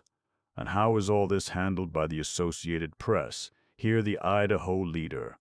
Several newspaper representatives from St. Paul and Minneapolis were present to send as unfavorable reports of the great meeting to their papers as they could, and the Associated Press, the news agency which supplies the Boise Statesman with its daily fables from North Dakota, evidently fearing that their local manager was not capable of falsifying in the manner which big business demands, sent a special representative out from St. Paul to report the meeting. And this AP representative did himself proud, or rather he did the bidding of his masters. Among other highly colored and untrue statements which the Associated Press representatives made was that when the speaking was ended in the auditorium and the recess taken before the evening meeting, the crowds made a rush for the doors to get away so that they would not have to subscribe for stock in the Scandinavian Bank. The crowd did make a rush, but it was not for the doors. The crowd rushed, jostled, and pushed in the anxiety of dozens of men to reach the front of the building, where a number of persons took subscriptions for stock. Those handling the subscriptions were swamped, and many men were forced to stand in line for a long time before they were waited on. Chapter 60. The Case of Russia. But the perfect case of journalistic knavery, the case which in the annals of history will take precedence over all others, past or present, is the case of Russia. You might say that all previous experience of the capitalist press of America in perverting and distorting news was but training for what it was to do to the Russian Revolution. Say to yourself as follows: American journalism did thus and so to an American author who advocated the abolition of privilege and exploitation. What would this journalism do to 180 million people who rose up and actually put an end to privilege and exploitation upon the half of 2 continents? Let me make clear at the outset my point of view, oft repeated. I am not a Bolshevik, and have never been a Bolshevik. I understand that a Bolshevik is one who repudiates political action and wishes to accomplish the social revolution by mass action of the proletariat, the direct overthrow of our present capitalist government, and the setting up of a government by councils of the workers, something corresponding to our present trade union councils and conventions. For my part, I agree with the syndicalists in thinking that the best way to govern industry is through trade unions. That is the only real industrial democracy. But I believe that the trade unions can get this power by the ballot, backed by the mass strike. I don't believe that it will be necessary for the workers to seize guns and turn the politicians out of office. I believe that they can elect their own politicians or force even capitalist legislatures pass laws recognizing union control of industry. I am well aware that this method will be slower, but I believe it will be quicker in the long run because it will avoid the waste incidental to civil war and the possibilities of failure and temporary reaction. Anybody can see that, as a matter of business, it would pay the workers better to continue working for the capitalists a few months or even a few years longer than to take a course which might result in burning down the factories and getting the best leaders of the movement stood up against a wall and shot. But such a program, of course, can be effective only in a country where political rights are recognized. Russia was not such a country. The Russian people had been held down by an utterly ruthless and utterly corrupt despotism, deprived of all opportunity to organize and to educate themselves, to acquire experience in government affairs. So, when they rose, they turned upon their oppressors the weapons they had been taught to understand. We, who were born in a more fortunate land and have learned to use, if only half successfully, the ballot and public discussion in the settlement of our affairs, what attitude were we to take towards the Russian people, striking out blindly against their oppressors, groping for liberty and life? The first revolution, the Kerensky Revolution, was a political one, and that suited us fairly well. It made no threat against property, and it proposed to support our war. Our capitalist newspapers had no difficulty in getting the news about it, and had no objection to letting us read this news. But then came the second revolution, the Bolshevik Revolution, and that did threaten property, and proposed to withdraw from our war. How did we treat that? We had been training ourselves for a generation so as to be instantly ready. We had been training ourselves in the office of Mr. Hearst's Cosmopolitan magazine, where Mr. Hearst had a $25,000 a year journalistic wizard by the name of Edgar Sisson.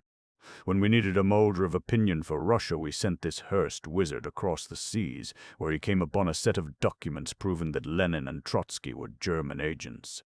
These documents had been examined and rejected as forgeries by Raymond Robbins, also by the British Embassy, none too favorably disposed to the Bolsheviks, but matters like that do not trouble Hearst editors who have learned to think in headlines. The Sisson documents were shipped to Washington and issued under the authority of the United States government and published in every newspaper in America. We know today who were the real pro-Germans in Russia. Viscount French, in his recently published book, has told us that the Russian court was rotten with pro-Germanism, and that if it had not been for treason among the Russian aristocracy, the war would have been won 2 years earlier. As for Lenin and Trotsky, not only were they bitter enemies of the German government, they were at this time offering to reject the Brest-Litovsk Treaty if America would support them. But America was a virtuous capitalist nation, and the entire capitalist press of America was a unit in proclaiming that our country should have no relations with men who refused to pay interest on the Tsar's debts to J.J.P. Morgan and Company. All the lying power of our journalism was turned against the Russian Soviets, and if you have read this book without skipping, you know what that lying power is. No tale was too grotesque to be believed and spread broadcast. In the same week we would read that Trotsky had fled to Spain, that he had been put in jail by Lenin, that he had been seeking a job on the Appeal to Reason, Girard, Kansas. They published so many inventions that they couldn't keep track of them. Here are 2 paragraphs from a single issue of one newspaper. Nikolai Lenin, the Bolshevist premier, is the only prominent Bolshevist left who appears to lead an austere life. New York Times, February 26, 1919. Premier Lenin, refugees say, is not affected by the food problem. His bill for fruit and vegetables in a recent month amounted to 60,000 rubles. New York Times, February 26, 1909. In his book, Russia in 1919, Arthur Ransom tells how in Finland he read detailed accounts of mutiny and revolt in Petrograd, the city being bombarded by naval guns. He went into Petrograd and found the city peaceful and everybody laughing at his tales. Returning to England, he found that the tales had been forwarded to England and published and universally believed. As I write these words, I read in my paper every other day of the fall of Petrograd. The accounts are detailed, some of them are official, and they continue for weeks. But finally I read that the anti-Bolshevik armies are in retreat from Petrograd. Or take the nationalization of women, the most grotesque scarecrow ever constructed to terrify a highly moral people. I have shown you how the imagination of kept journalists runs to foul tales about sex orgies of radicals. A comic paper in Moscow published such a skit on Bolshevism, and the outcome is explained in the following from the Izvestija, the official organ of the Central Soviet government, May 18, 1918, Moscow Soviet decision.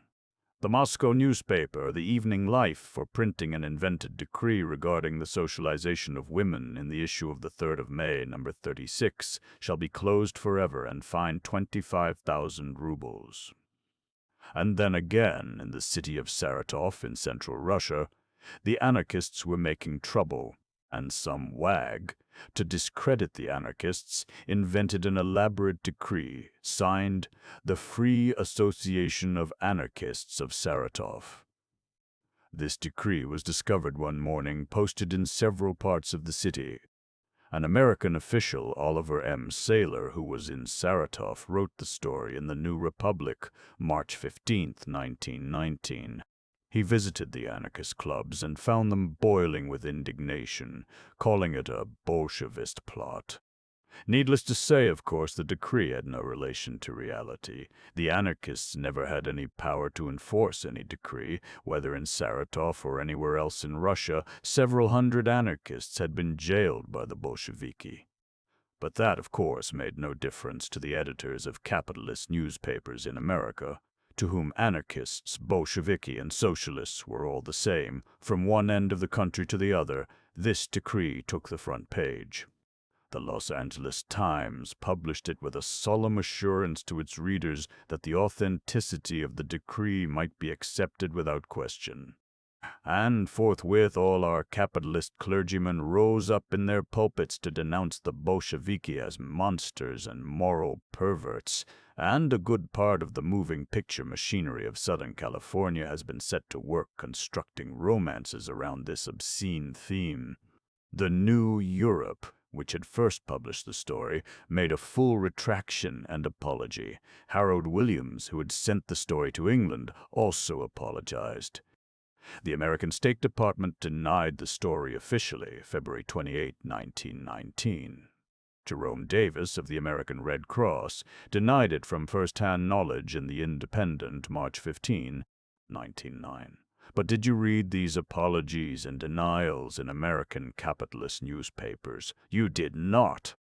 It would not be too much to say that 9 people out of 10 in America today firmly believe that women have been nationalized in Russia, or at any rate that the Bolsheviki attempted it.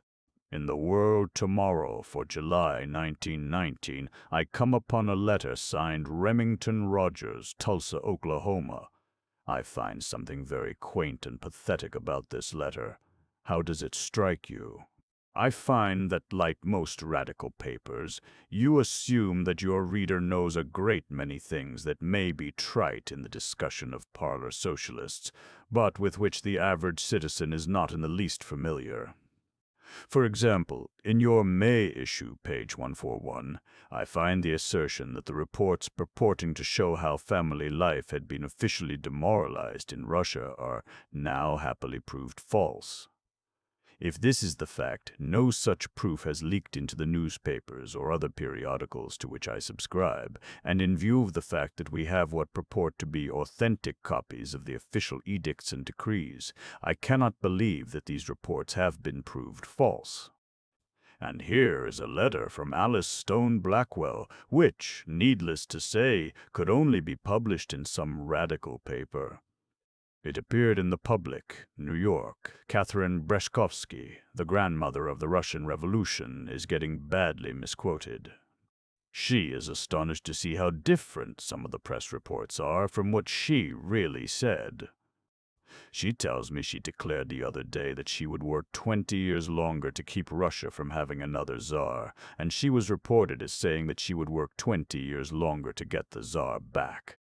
She also denied that women have been nationalized or made common property, or that the government puts any compulsion upon them in matters of sex. She said to me, women have more freedom in Russia now than they ever had before. As Madame Breshkovsky is strongly opposed to the Bolshevist regime, her denial of this particular accusation may be accepted as conclusive. I have at several places in this book portrayed the degeneracy of McClure's magazine since it has become an organ of privilege. Also I have mentioned Newell Dwight Hillis, agent of the clerical camouflage, and his knavish pamphlet against the Colorado strikers. Now we see McClure's hiring Hillis to vilify the Russian Soviets. After all these denials have been published and are available to all honest men, this agent of the clerical camouflage contributes to McClure's June 1919, a long article calling for the blood of the Russian people. McClure's puts over the article a picture representing a hideous fiend with a torch and bomb. Also, this editorial statement, Dr. Hillis's articles have brought in a flood of letters of commendation. He writes as he preaches, fearlessly, truthfully. I ask, could the re-crucifixion of Christ go farther than the application of the words fearlessly, truthfully to the following dastardly lie? It is now conceded that the interior towns and cities of Russia have gone over to this nationalization of women. This agent of the clerical camouflage, of course, portrays Russia as a chaos of murder and bloodshed, in which our whole capitalist press agrees. We now know that most of the time Petrograd and Moscow were the most orderly capitals in Europe, but our newspaper correspondents in Stockholm and Copenhagen and Odessa and Omsk, meeting in the cafes with exiled Russian noblemen, thought nothing of standing a few thousand Russians against the wall of the Kremlin and shooting them in a news dispatch. For weeks they harrowed us with a projected St. Bartholomew's Eve massacre, in which all the bourgeoisie in Russia were to be destroyed. Bartholomew's Eve came, and next morning I looked in the papers and saw that there had been a general amnesty for political prisoners in Russia. something for which I am still petitioning the president of my own country. I saw no mention of the massacre, but this did not surprise me. I, too, have been lied about by capitalist journalism on the front page, and have seen the retraction buried in small print among the advertisements. That there was much killing in Russia I do not doubt, but whether there was more killing than under the government of the Tsar, that is the real question. Fraser Hunt tells us that in the first 14 months of their rule, the Bolsheviki executed 4,500 persons, mostly for stealing and speculation, whereas in 12 months after the 1905 revolution, Stolypin, minister of the Tsar, caused the execution of 32,773 persons. That is about the usual proportion of the White Terror to the Red, and the proportion that would have prevailed had the Allies succeeded in their plan of getting Kolchak to Moscow. Our papers were giving us lurid accounts of the Bolsheviki advancing in the Baltic provinces, burning and slaying as they went, but the conspiracy slipped a cog, and there crept into an Associated Press dispatch a little paragraph which gave the game away.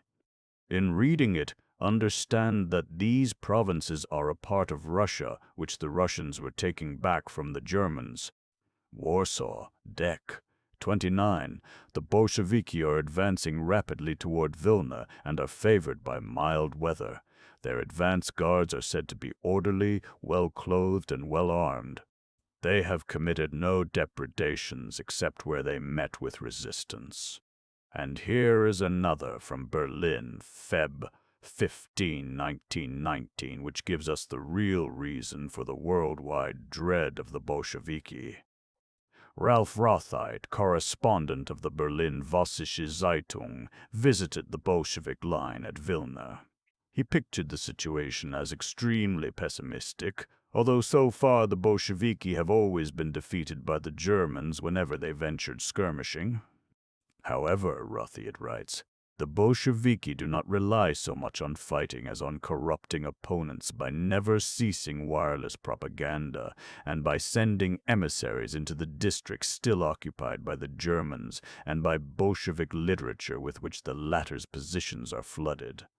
Rothite says, unfortunately, the effect of this propaganda at Kovno, headquarters of the German commander, was only too evident, as in many other places on German territory, as well as the Russian and Polish. Here we have the real quarrel with the Soviets, the real reason why they cannot be permitted to survive. They are propagandists. Day and night they agitate, they preach, and they print, and for some reason the more loudly we proclaim that their propaganda is false, the more deeply we seem to dread its success. Since when have we lost our faith in the might of truth? Since when have we decided that error must be fought with bullet and machine gun? Surely there must be some dark secret here, some skeleton in our family closet. The truth is that we have seen in Russia a gigantic strike, an IWW strike, if you please, and it has been successful. The workers have seized the factories, and now we call for the militia to drive them out. The very existence of capitalism depends upon their being driven out, as the phrase is. They must be made an example of. And so the capitalist press is called in. Our great lying machine is given the biggest job in its history. The Associated Press does for Russia precisely what Charles Edward Russell showed it doing for Calumet, what I showed it doing for Colorado. All our newspapers, big and little, do what they are accustomed to do whenever there is a strike in America, telling everything evil about the strikers and nothing good about them, clamoring for violence against them, justifying every crime committed against them in the name of law and order. Recently the Soviets, pressed by starvation, have bowed so far to the will of world capitalism as to agree to pay interest on the Tsar's debts. They have offered to pledge some of the vast natural resources of Russia to pay for the machinery and supplies they must have. So Allied diplomacy hesitates and falters. Dare the diplomats risk the terrors of Bolshevist propaganda, that mysterious black magic? Dare they allow the world to see a prospering social revolution, a government of the workers, by the workers, for the workers, which does not perish from the earth? They decided upon a conference with the Bolsheviki on a remote island in Turkish waters. Our newspapers printed the fact that the invitation had been extended to the Bolsheviki, but they did not print the Bolshevik acceptance. They did not print the text of the Russian foreign minister's appeal to the French socialist, Longuet, as to the meaning of the Allied proposals.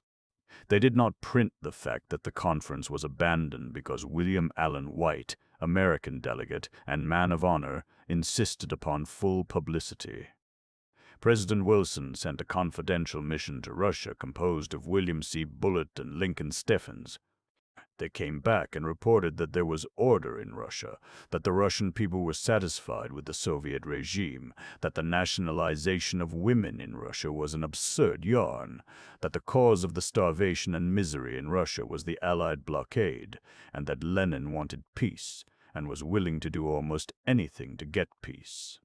President Wilson, for reasons presumably known to him, turned down the advice of this commission.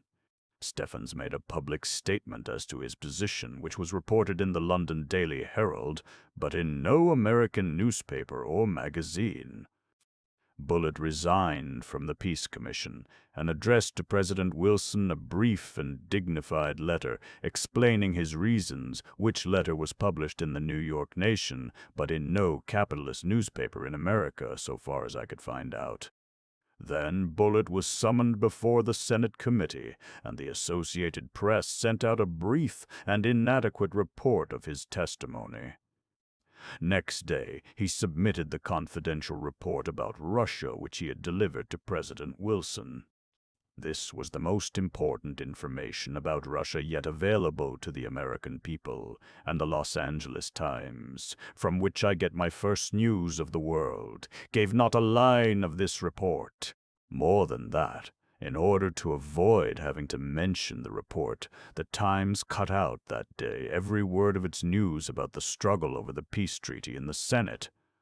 Instead, it gave 2 columns of which I quote the headlines. ROOF, scores, red smash 'em, cries Teddy Jr. in talks telling of perils in radicalism.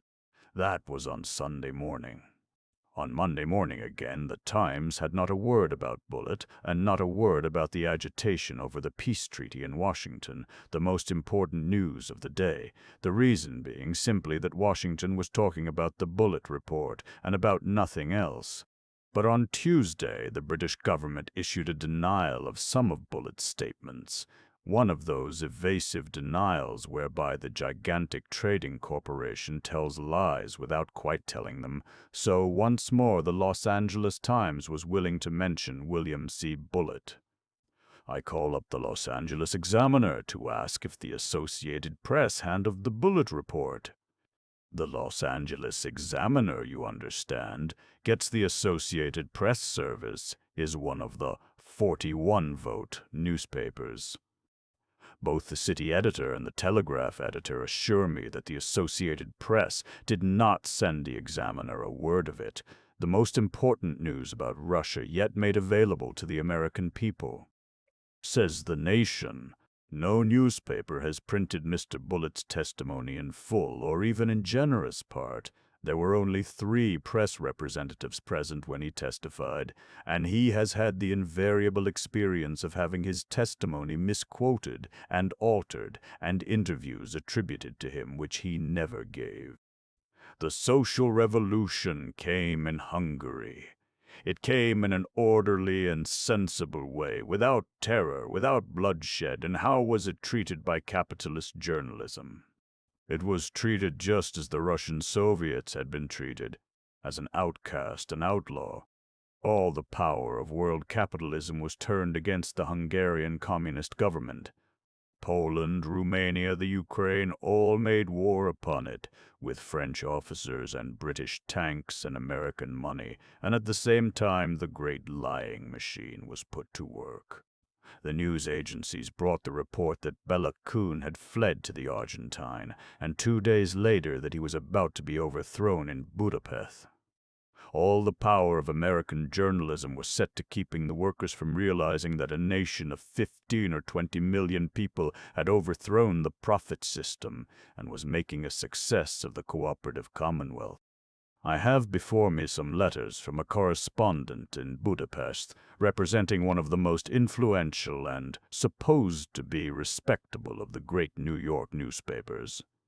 This correspondent explains that she sends her articles with the instructions that they shall be published as written or not at all, and they are not published.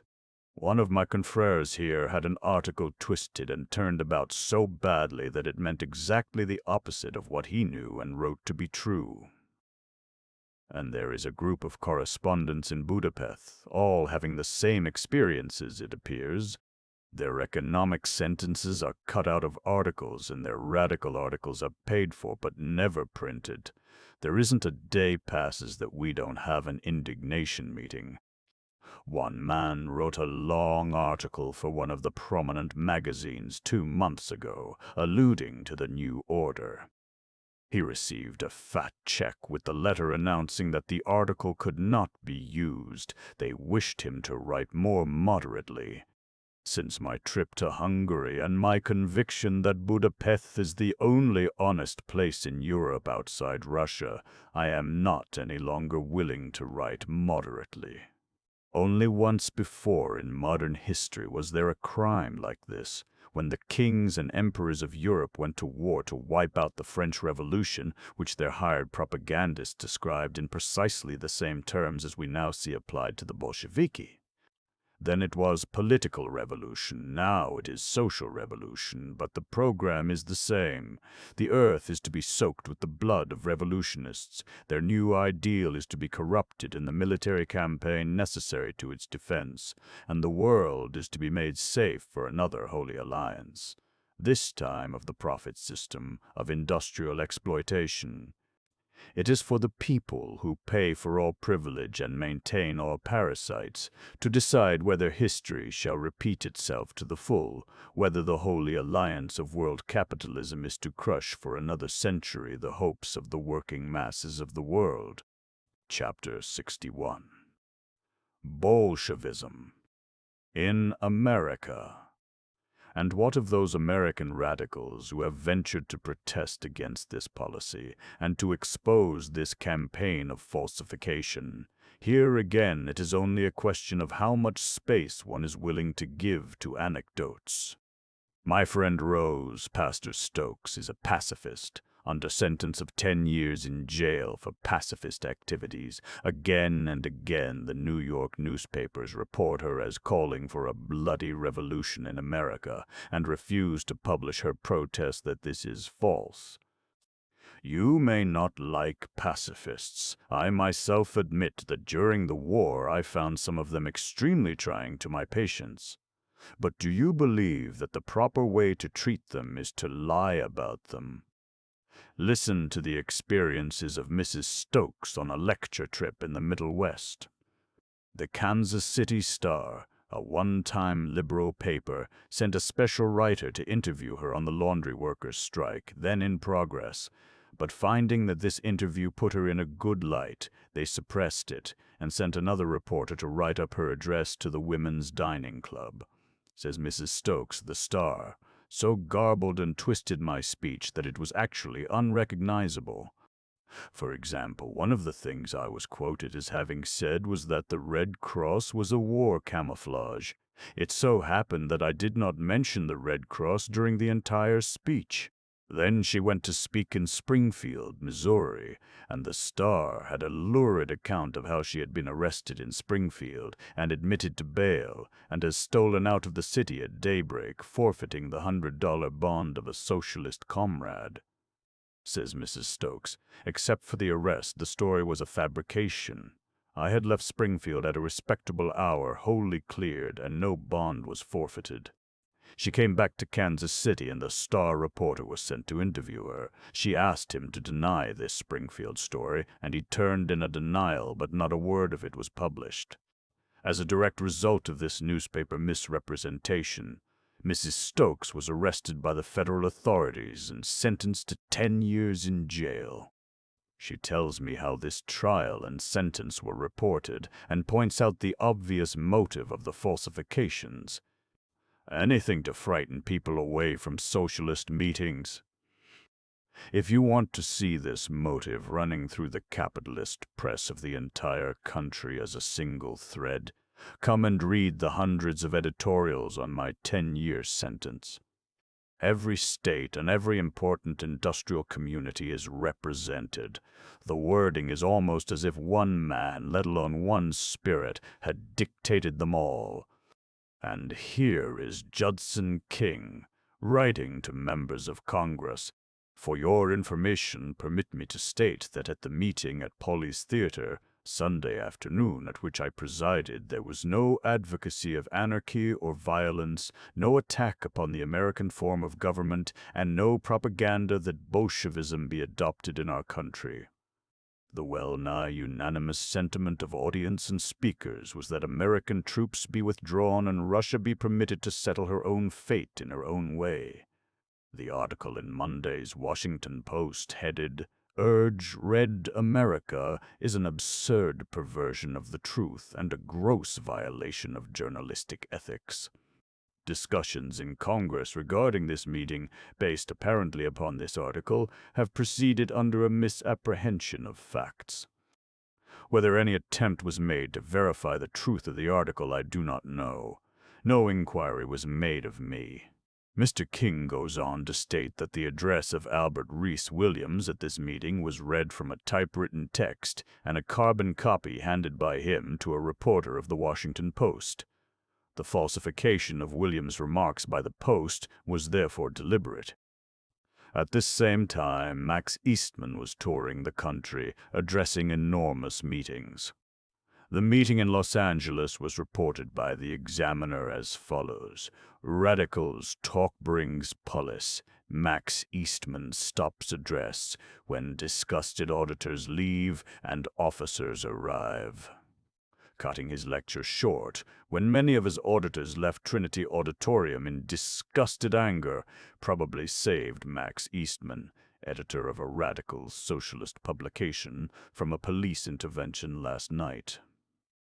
Before the speaker had entered far upon his subject, "Hands off Russia," his remarks were deemed so unpatriotic and his unwarranted attack upon the administration so vitriolic that scores left the auditorium and telephoned the federal authorities and the police, denouncing Eastman and demanding his arrest. Apparently scenting trouble, Eastman affected a sudden diminuendo, his anticlimax coming when he left the rostrum to conduct a canvassing of his audience for prospective subscribers to his magazine and purchasers of stock in same. When the police officers appeared on the scene, nothing of treasonable nor anarchistic nature was heard. Eastman's address contained many statements so preposterous that even the most gullible refused to believe them. He demanded that Eugene Debs, Thomas J. Mooney, and all I.W.'s in jail should be freed and advised his hearers to emulate the Russian Bolsheviks and rise in revolution. Only a scant audience heard the address. As it happens, I do not have to ask the reader to take either my word or Eastman's about this meeting. Here is part of a letter written to Max Imsen, managing editor of the Los Angeles Examiner, by Rob Wagner, artist and author of Film Folk. Mar 2, 1919. Dear Max Imsen, the other night Mrs. Wagner, Charlie Chaplin, and I, seeking light on darkest Russia, went to hear Max Eastman's lecture.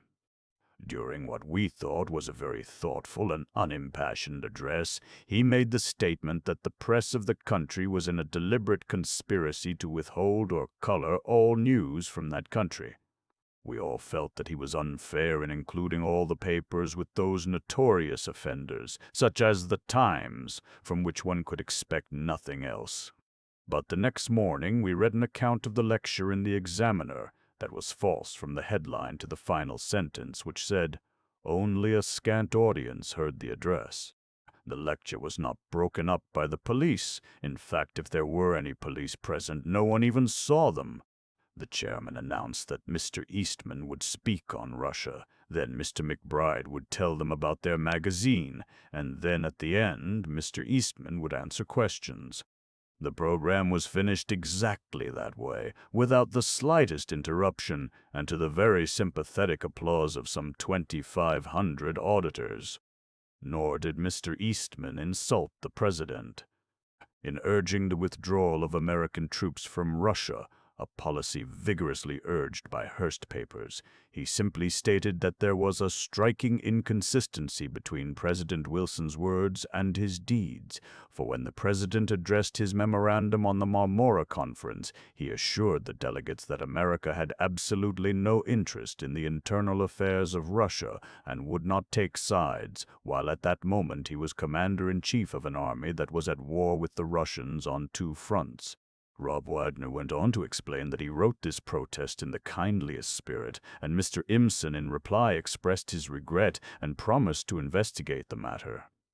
You remember how it was with the express companies in the old days. They would lose your package and promise to investigate, which meant that they filed your complaint away with 500,000 others of the same sort.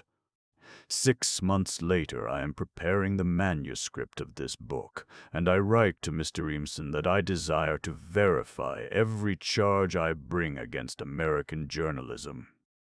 Will he inform me if he has ever published a correction of this falsehood?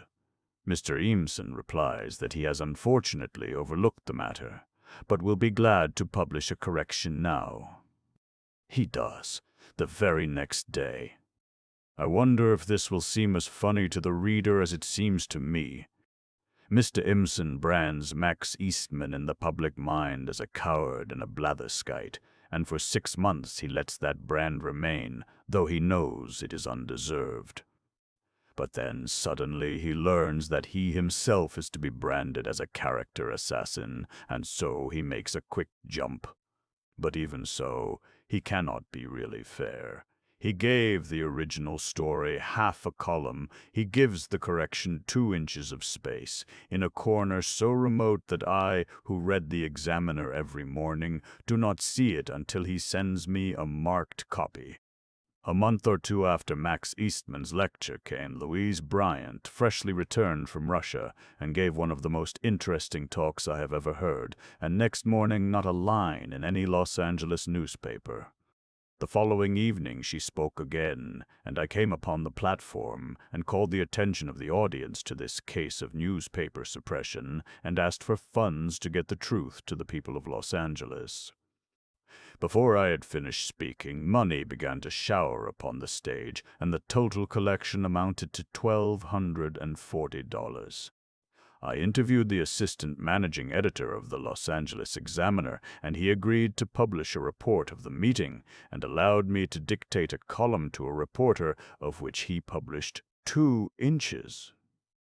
A committee called upon the managing editor of the Los Angeles Times, and this gentleman not only refused to publish a line, but refused to accept a paid advertisement giving the news.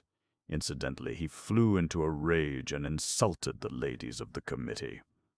The money collected at the meeting was expended upon an edition of 50,000 copies of a local radical paper, The New Justice, containing an account of the whole affair.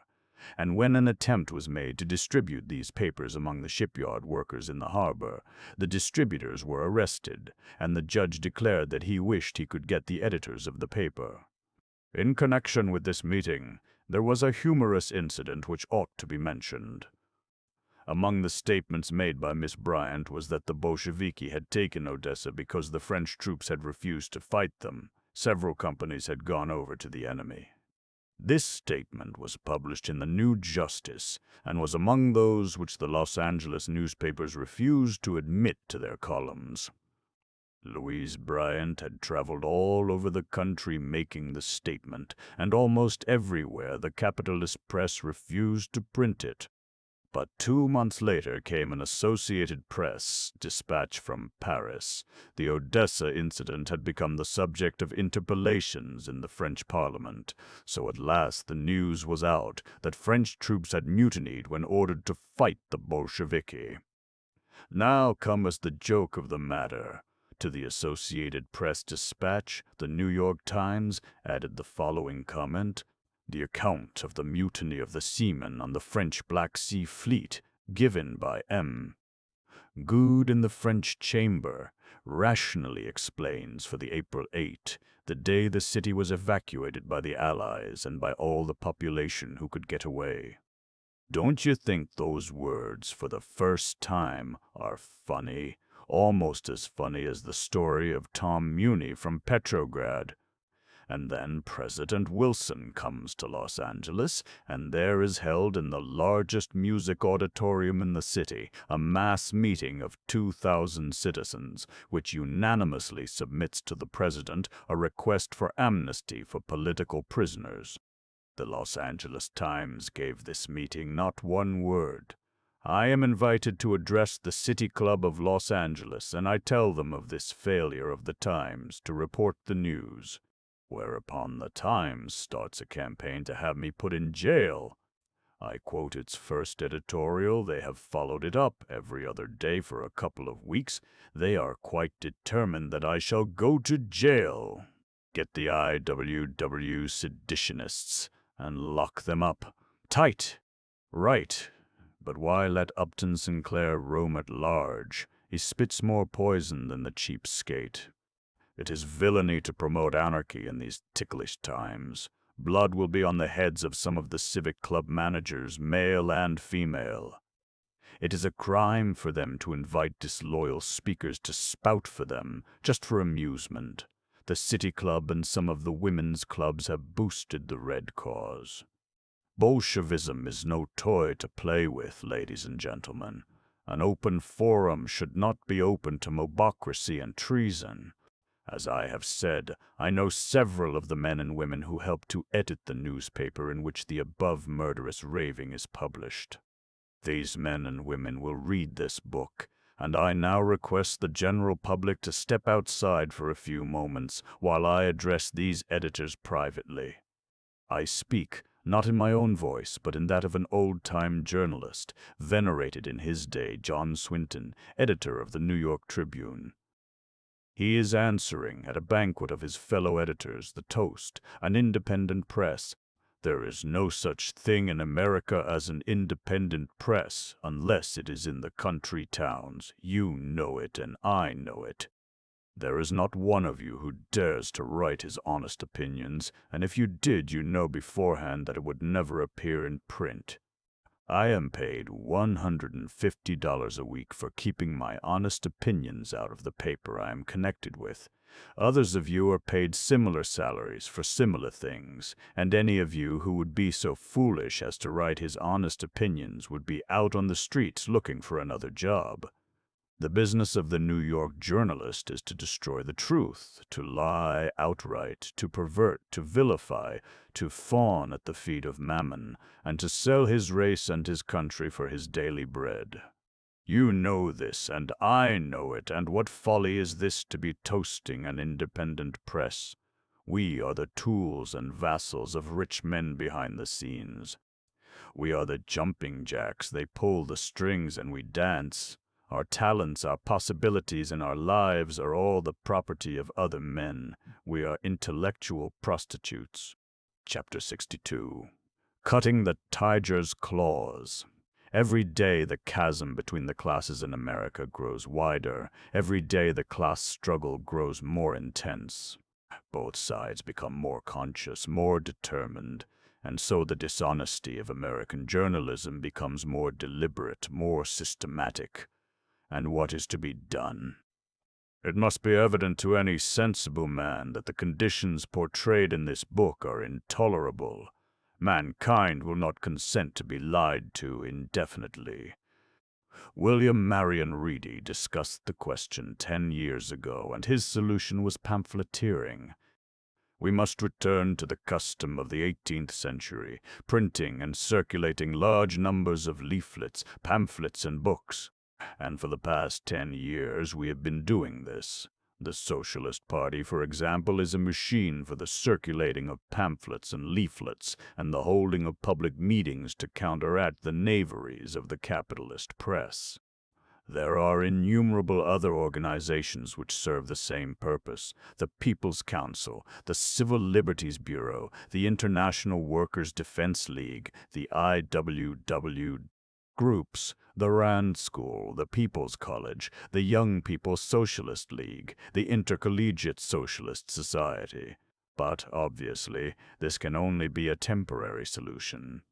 The workers of the country are in the condition of a frontier settlement besieged by savage Indians.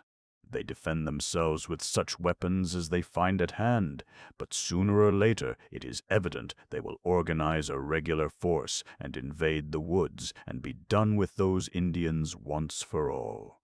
Take the Moyer-Haywood case, the Mooney case, the Ludlow massacre, the Bisbee deportations, and consider what happens. For days, for weeks, perhaps for years, the Associated Press and its 1,000 newspapers prepare a carefully constructed set of falsehoods, and 20 or 30 million copies per day of these falsehoods are sold to the public, whereupon men and women of conscience all over the country are driven to protest.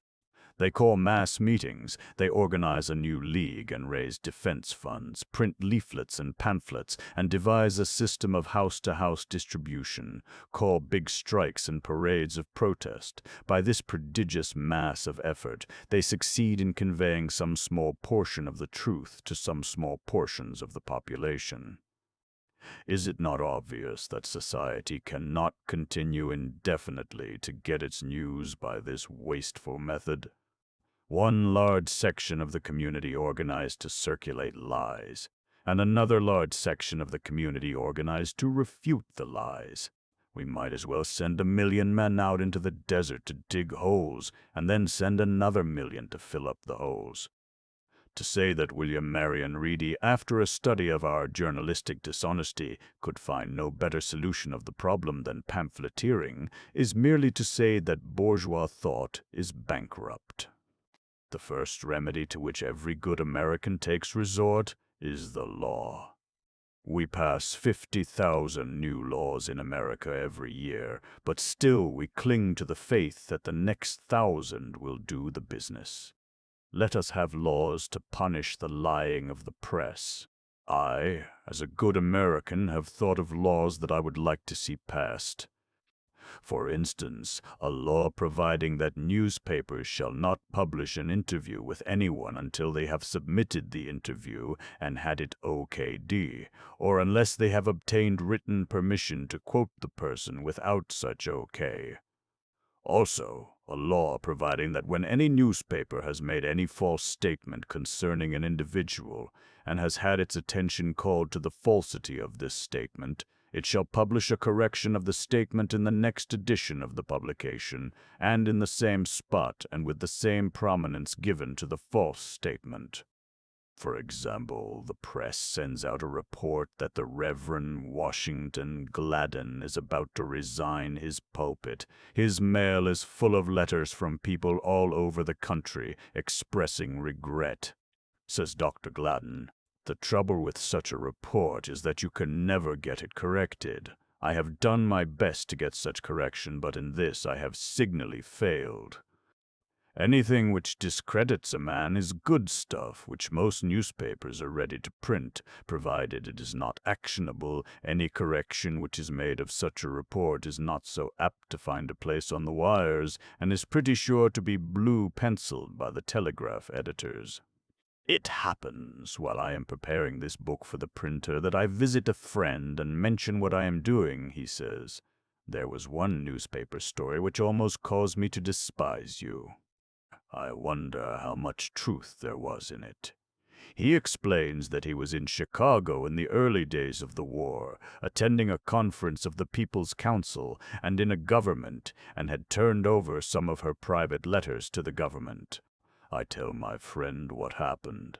An insane man had threatened my life, and I had applied to the Los Angeles Police Department for permission to carry a revolver. They promised to keep secret my application, but within half an hour there were 2 newspaper reporters after me. I refused to talk about the matter, so, as usual, they made up a story. It happened that I had given to the chief of detectives what information I had as to the insane man's past conduct, among other things, that he had caused a disturbance at a meeting of Emma Goldman's. That was the way her name came in, and the only way.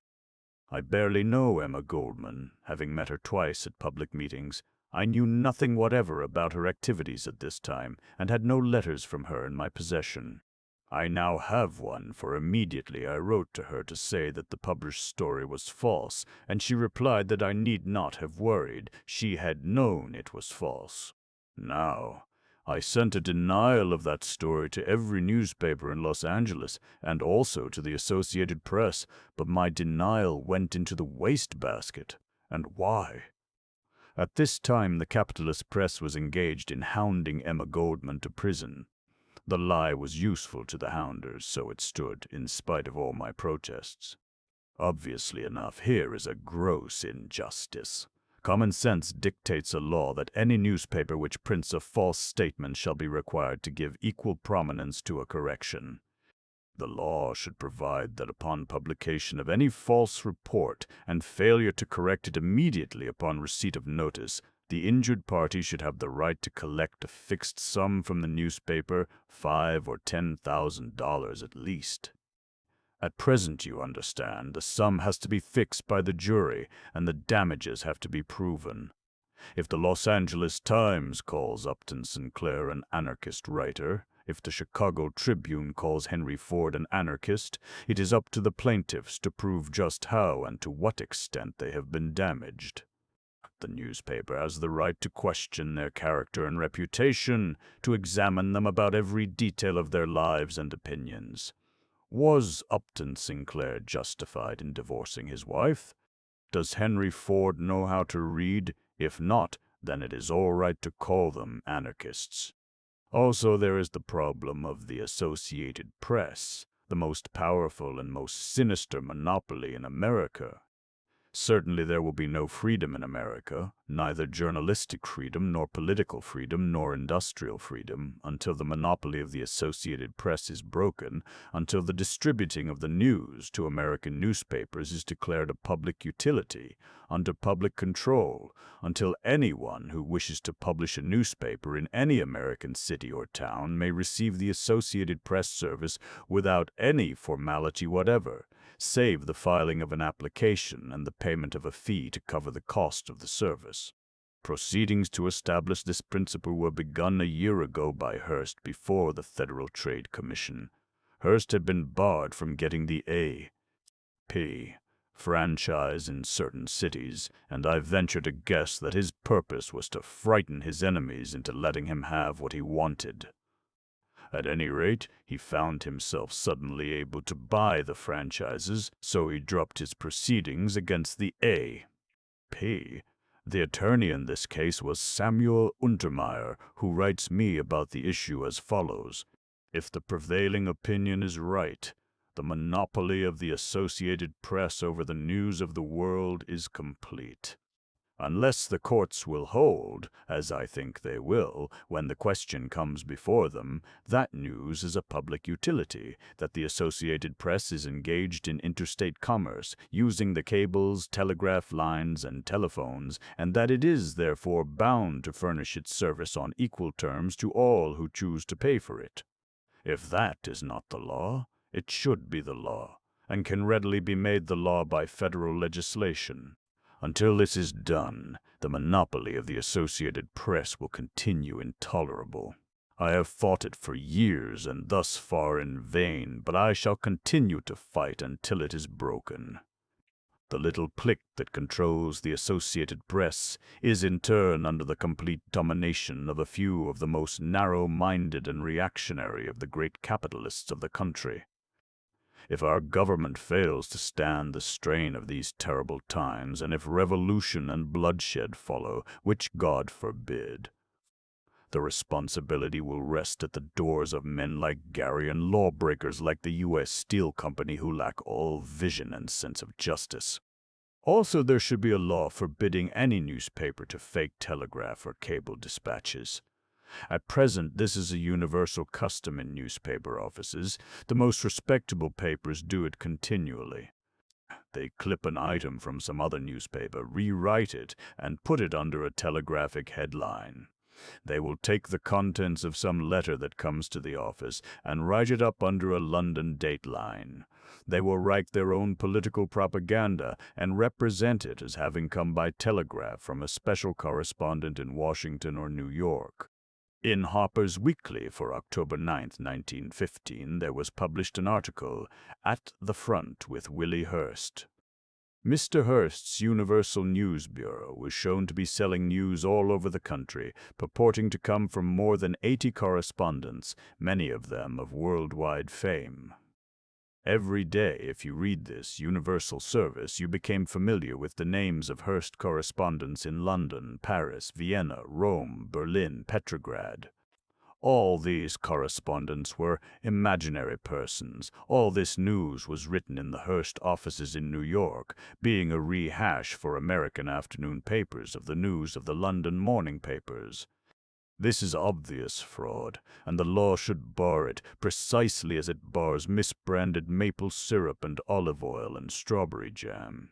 Such laws would help, and I could suggest others that would help, nevertheless. The urging of such laws is not the purpose of this book. It is a problem of cutting the claws of a tiger. The first thing you have to do is to catch your tiger. And when I undertake the hard and dangerous job of invading a jungle and catching a tiger and chaining him down, am I going to be content with cutting off the sharpest points of the beast's claws and maybe pulling one or two of his teeth? I am not. Chapter 63. The Mental Munition Factory. A solution that comes at once to mind is state-owned or municipal-owned newspapers. This is the orthodox socialist solution, and is also being advocated by William Jennings Bryan. Fortunately, we do not have to take his theories, or anyone's theories. We have facts. The experience of Los Angeles with its public paper, the Municipal News, which was an entire success. I inquire of the editor of the paper, Frank E. Wolfe, and he writes, "The Municipal News? There's a rich story buried there. It was established by an initiative ordinance and had an ample appropriation. It was launched in the stream with engines going full steam ahead. Its success was instantaneous. Free distribution, immense circulation, choked with high-class, high-rate advertising, well edited, and it was clean and immensely popular," Otis said. "Every dollar that damned socialistic thing gets is a dollar out of the Times till." Every publisher in the city re-echoed, and the fight was on. The chief thing that rankled, however, was the outgrowth of a clause in the ordinance which gave to each political party polling a 3% vote, a column in each issue for whatsoever purpose it might be used. The Socialist Labor Party nosed out the Prohibitionists by a fluke.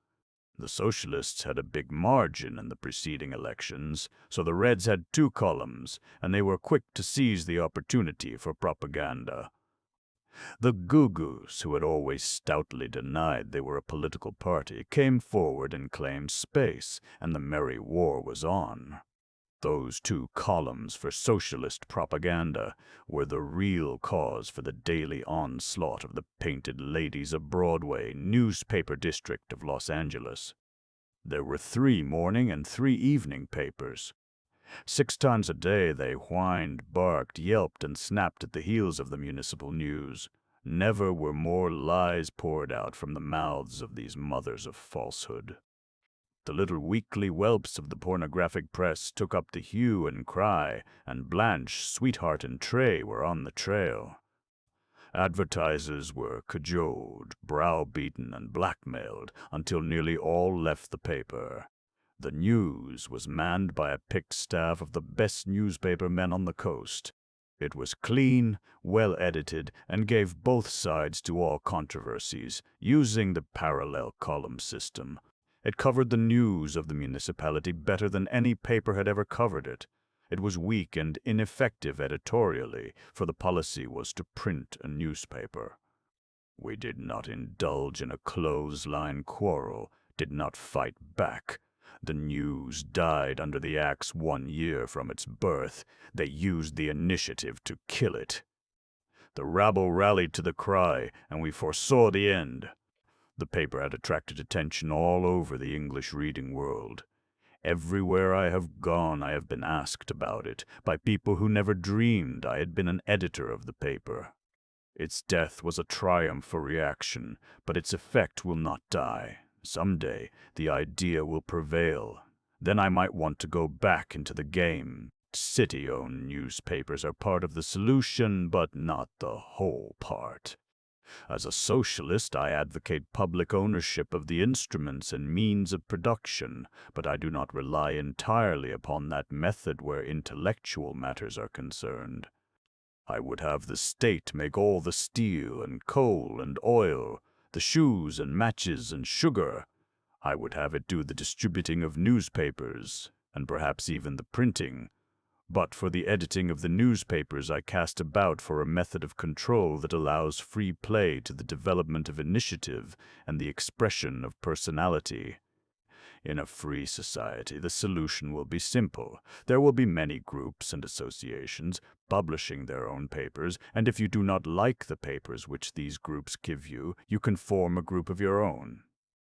Being in receipt of the full product of your labor, you will have plenty of money and will be surrounded by other free and independent individuals, also receiving the full product of their labor and accustomed to combining for the expression of their ideas.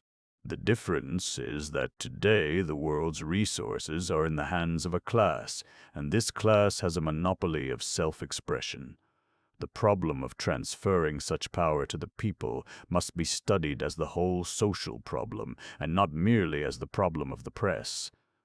Fortunately, there are parts of America in which the people have kept at least a part of their economic independence, and have gone ahead to solve the problem of the kept press in true American fashion, that is, by organizing and starting honest newspapers for themselves.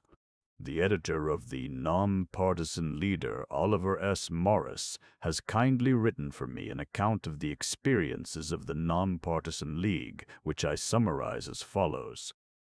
The League commenced organization work early in 1915 in North Dakota. By the summer of the next year, it had 40,000 members, yet no newspaper in the state had given, even as news, a fair account of the League's purposes. Every daily paper in the state was filled with gross misinformation and absurd lies, so the League started a little weekly paper of its own. With this single weekly, against the entire daily press of the state, it swept the primaries in June 1916. Then the League decided to have a daily paper. The Courier News of Fargo had been for sale, but the owners would not sell to the League. The League went ahead to start a new paper, actually buying machinery and taking subscriptions. Then the Courier News decided to sell, and its circulation under League ownership now exceeds the total population of Fargo. The League at present has weekly papers in 7 states, with a total circulation of 200,000, and another weekly, the Nonpartisan Leader, published in St. Paul, with a circulation of 250,000. It is starting cooperative country weekly papers, supervising their editorial policy and furnishing them news and editorial service. Over 100 of these weekly papers are already going. There is another League daily in Grand Forks, North Dakota, and one at Nampa, Idaho. Finally, the League is going ahead on its biggest venture, the establishment of a daily in Minneapolis.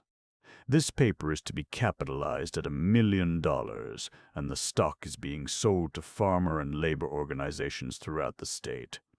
Says Mr. Morris, many wealthy professional and businessmen, disgusted with the controlled press, have purchased stock and are warm boosters for the League publications. Also, he says, one of the chief results of the establishment of a League press is a different attitude on the part of many existing papers. With competition in the field, many publishers who have hitherto been biased and unfair have been forced to change their tactics. Few of these papers have gone over to the League side of political and economic questions, but they have been forced at least to print fair news reports on both sides of the question in their news columns, reserving their opposition to the movement for their editorial columns. That, of course, is fair enough. The menace of the controlled press in America is due to the fact that, as a rule, this press does not confine its arguments and opposition to the editorial columns, but uses the news columns for propaganda, and, failing to print the news, printing only a part of it, distorting it, or actually lying, sways opinion through the news columns. Such is the procedure in places where Americans are free. But what about our crowded cities, with their slum populations, speaking 40 different languages, illiterate, unorganized, and dumb? Even in these cities, there have been efforts made to start newspapers in the interest of the people. I know few more heroic stories than the 20-year struggle to establish and maintain the New York Call. It began as a weekly, The Worker. Even that took endless campaigns of begging and night labor of devoted men and women who earned their livings by daytime labor under the cruel capitalist grind. At last they managed to raise funds to start a daily, and then for 10 years it was an endless struggle with debt and starvation. It was a lucky week when the New York Call had money enough to pay its printing force. The reporters and editors would sometimes have to wait for months. A good part of the space in the paper had to be devoted to ingenious begging. The same attempt was made in Chicago, and there bad management and factional quarrels brought a disastrous failure. At the time of writing, there are socialist dailies in Butte, in Seattle, and in Milwaukee, also a few foreign-language socialist dailies. There are numerous weeklies and monthlies, but these, of course, do not take the place of newspapers. They are merely a way of pamphleteering.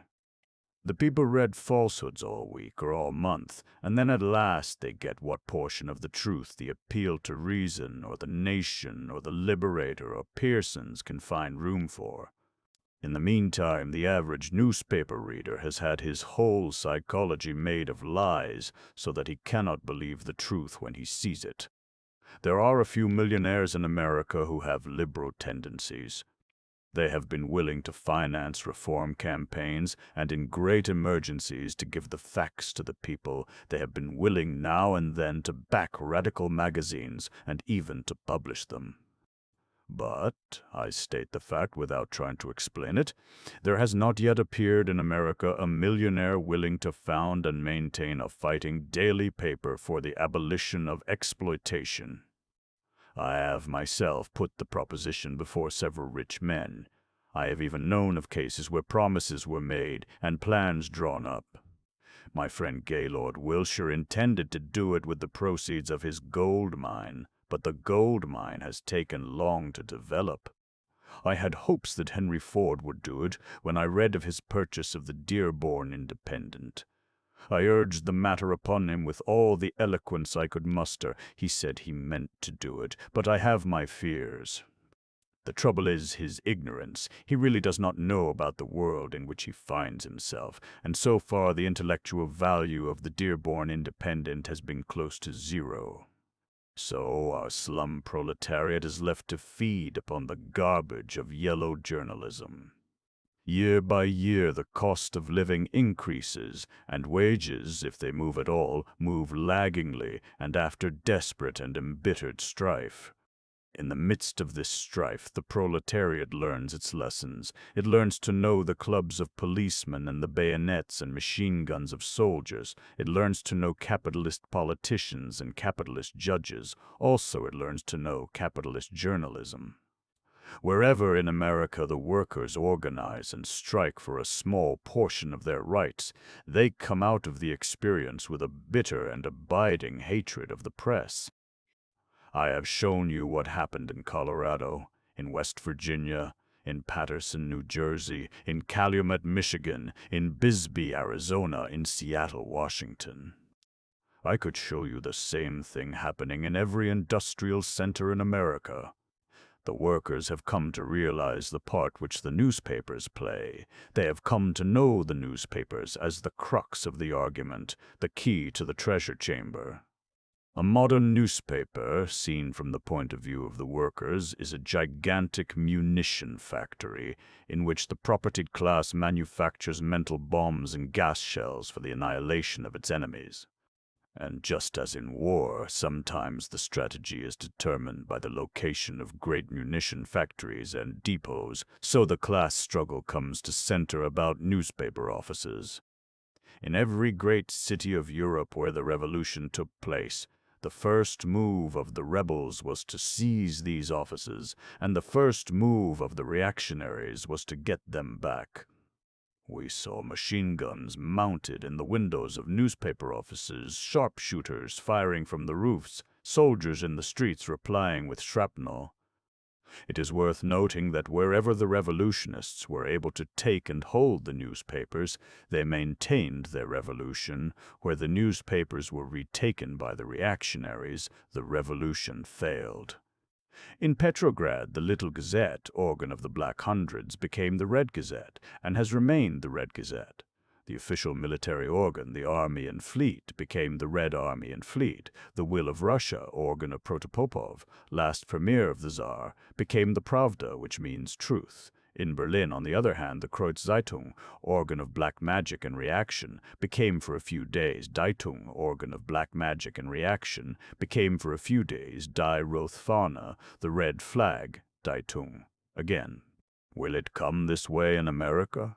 Shall we see mobs storming the offices of the New York Times and World, the Chicago Tribune, the Los Angeles Times? It depends entirely upon the extent to which these capitalist newspapers continue to infuriate the workers and to suppress working-class propaganda with the help of subservient government officials. I personally am not calling for violent revolution. I still hope for the survival of the American system of government. But I point out to the owners and managers of our great capitalist news organs the peril in which they place themselves by their system of organized lying about the radical movement. It is not only the fury of resentment they awaken in the hearts of class-conscious working men and women, it is the condition of unstable equilibrium which they set up in society by the mass of truth they suppress. Today, every class-conscious workingman carries about with him as his leading thought that if only he and his fellows could get possession of the means of news distribution, could take the printing offices and hold them for 10 days, they could end forever the power of capitalism, they could make safe the cooperative commonwealth in America. I say 10 days, and I do not speak loosely. Just imagine if the newspapers of America were to print the truth for 10 days.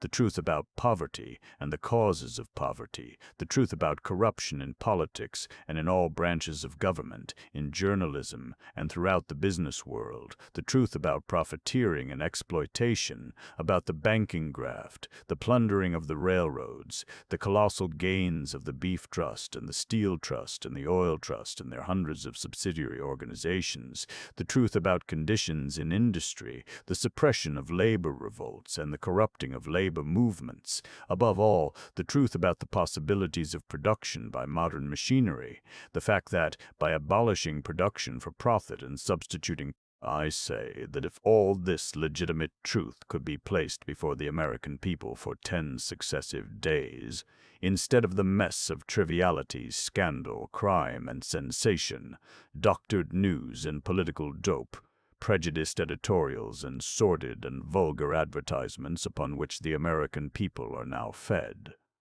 I say that the world would be transformed and industrial democracy would be safe. Most of our newspaper proprietors know this as well as I do, so when they read of the seizing of newspaper offices in Europe, they experience cold chills, and one great newspaper in Chicago has already purchased half a dozen machine guns and stored them away in its cellar. For 20 years I have been a voice crying in the wilderness of industrial America, pleading for kindness to our laboring classes, pleading for common honesty and truth, telling so that we might choose our path wisely and move by peaceful steps into the new industrial order.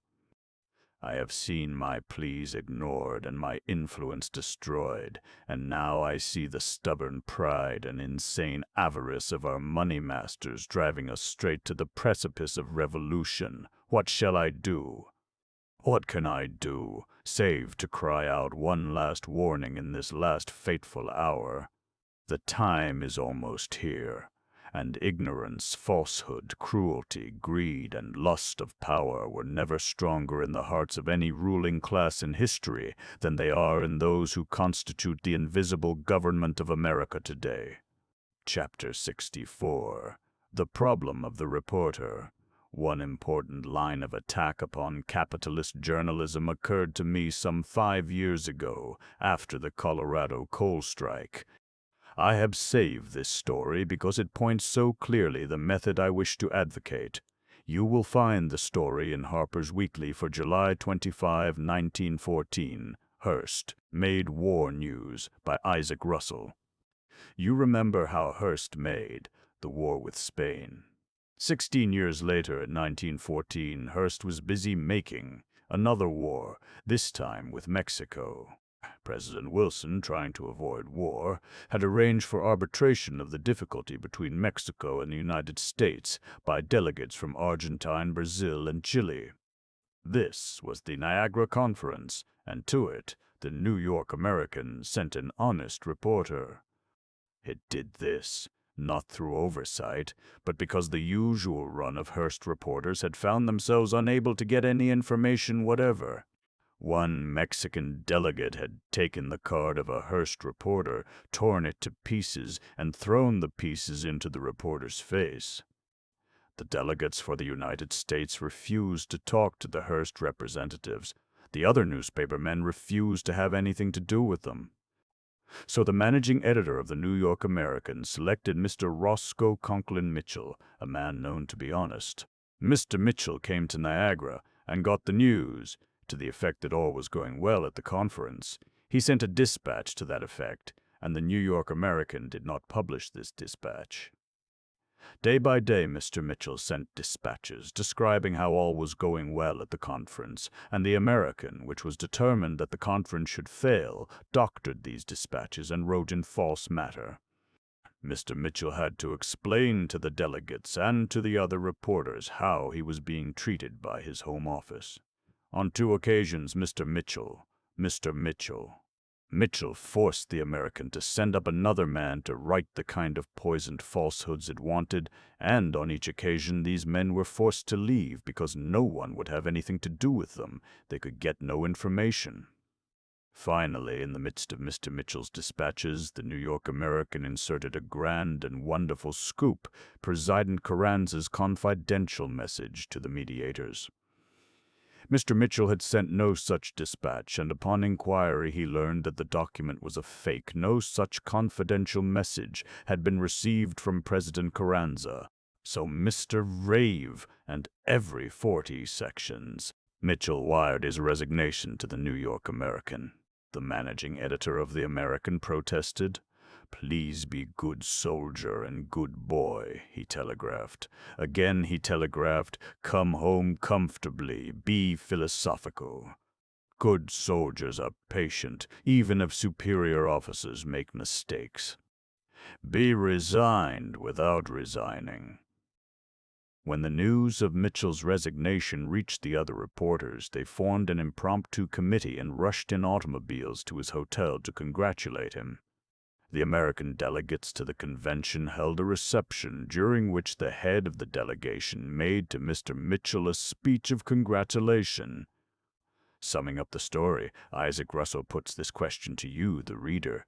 Will you leave it to the men on the firing line, the reporters, to fight out alone the question of whether you are to receive accurate information concerning what is going on in the world? Or will you help to find means whereby both you and your agent, the reporter, may be less at the mercy of the unscrupulous publisher, who finds that lying and misrepresentation serve his personal ends? Isaac Russell, you recall, was the reporter for the New York Times who had stood by me through the struggle over the Colorado coal strike. This struggle was just over, and both Russell and I were sick and sore.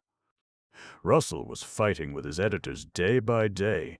They objected to his having written this. Hearst made war news, by the way, and took the impending break between Amos Pinchot and Theodore Roosevelt and wrote it up. Gifford Pinchot, brother of Amos, made a furious denial, whereupon the Times fired Russell. But very soon afterwards, Amos Pinchot broke with Theodore Roosevelt. Russell and I talked over the problem of the reporter and the truth. Must a reporter be a cringing wretch, or else a man of honor in search of a job?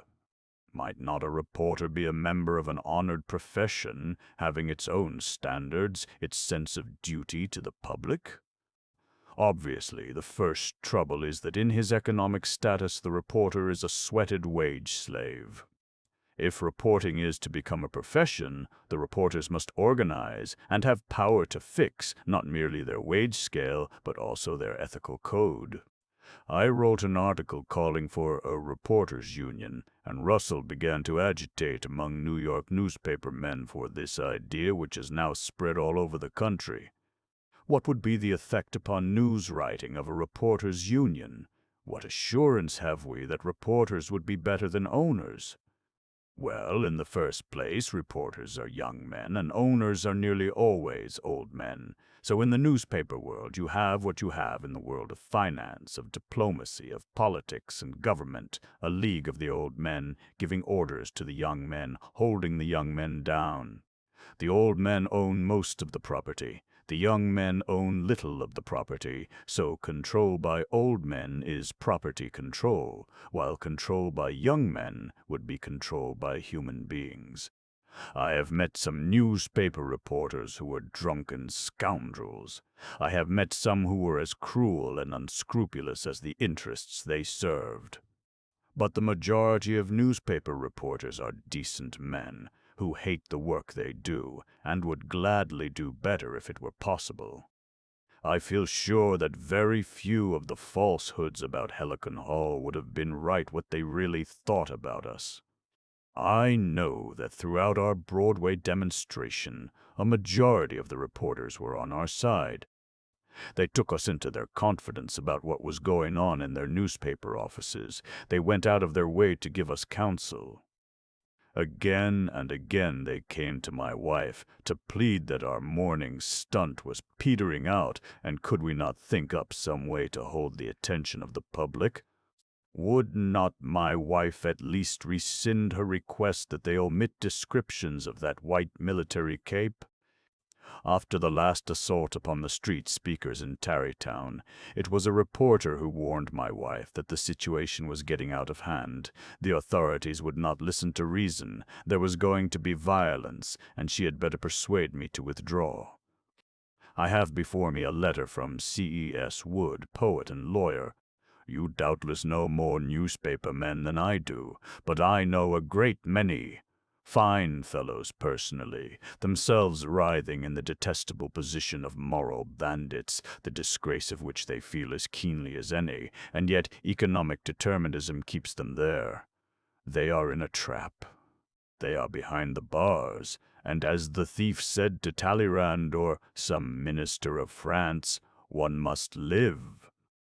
I know of no other profession that deliberately trains its neophytes to lying and dishonor, which makes it a part of the professional obligation to ruin man or woman by deliberate lies, which never honestly confesses a mistake, and never has the chivalry to praise an adversary. And again, William Marion Reedy, to one who has lived all his life in cities, to one who has spent most of his days and nights with the men who write the great daily papers of the cities, it is perfectly evident that 90 out of 100 editorial writers on the press today are men who are in intellectual and sympathetic revolt against present-day conditions. You will find the average editorial writer a socialist, and as for the reporter, he is most likely to be an anarchist. The reason of this is plain enough. The men who make the newspapers are behind the scenes. They see the workings of the wires. They note the demagogy of politicians. They are familiar with the ramifications by which the public service corporations control the old parties down to the smallest offices, and even at times finance reform movements, which always stop at the election of some respectable figurehead or dummy, but never proceed to any attack upon the fundamental evils of our social and economic system.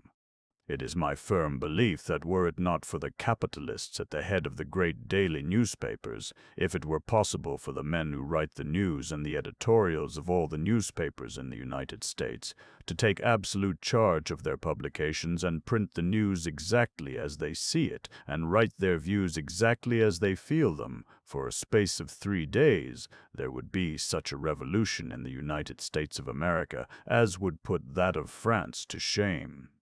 The only possible reason why this might not occur is that the editorial writers and reporters actually believe in nothing, not even in the various remedies, rational or wild-eyed, which occasionally, in private, they proclaim. And here is another letter written by Ralph Bays, for many years city editor of the Los Angeles Record, and now laid up in a sanitarium with tuberculosis. I wonder, as you gallop gaily along the way, throwing rocks in gypsy-like abandon at the starched and frilled little children of privilege, I wonder whether you will give your readers just one glimpse of the tragedies that are the lives of the men hired by the system to do the work you condemn. It isn't merely that we journalists must prostitute our own minds and bodies in answer to the call of that inexorable tyrant, our collective belly. Every man who toils and sweats for a wage is perforce doing the same thing. The bitterness of our portion is this precisely, that we are hired poisoners whose lot it is to kill the things we love most.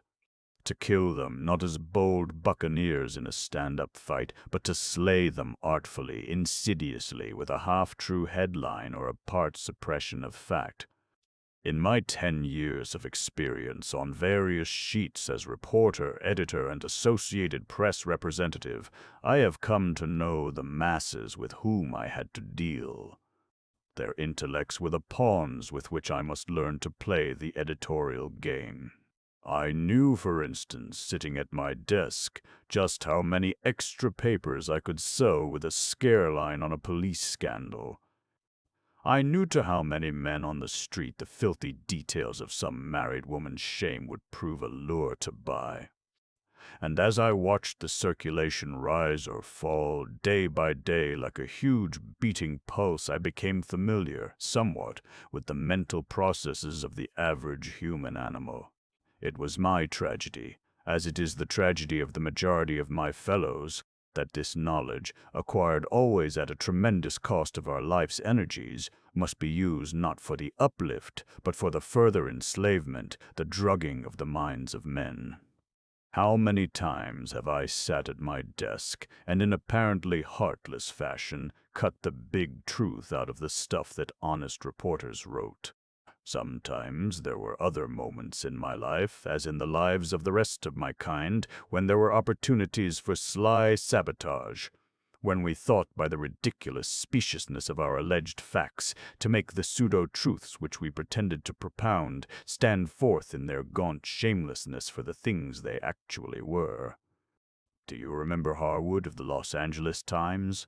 If I were only with you now, I could point out to you in that daily concatenation of lies a few truths about things, peering covertly through the mass of corruption and seeming almost to be holding their figurative noses in disgust.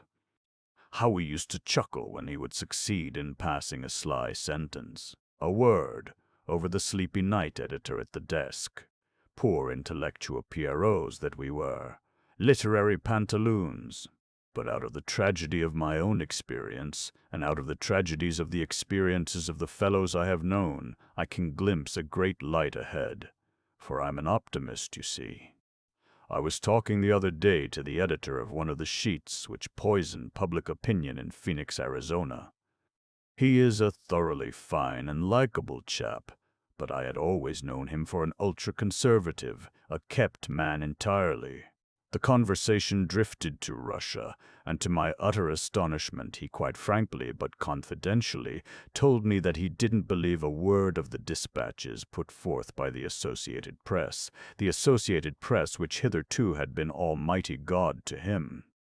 I glanced at him curiously, and then, "You're not a radical?" I said dubiously. "I don't know what I am," he replied.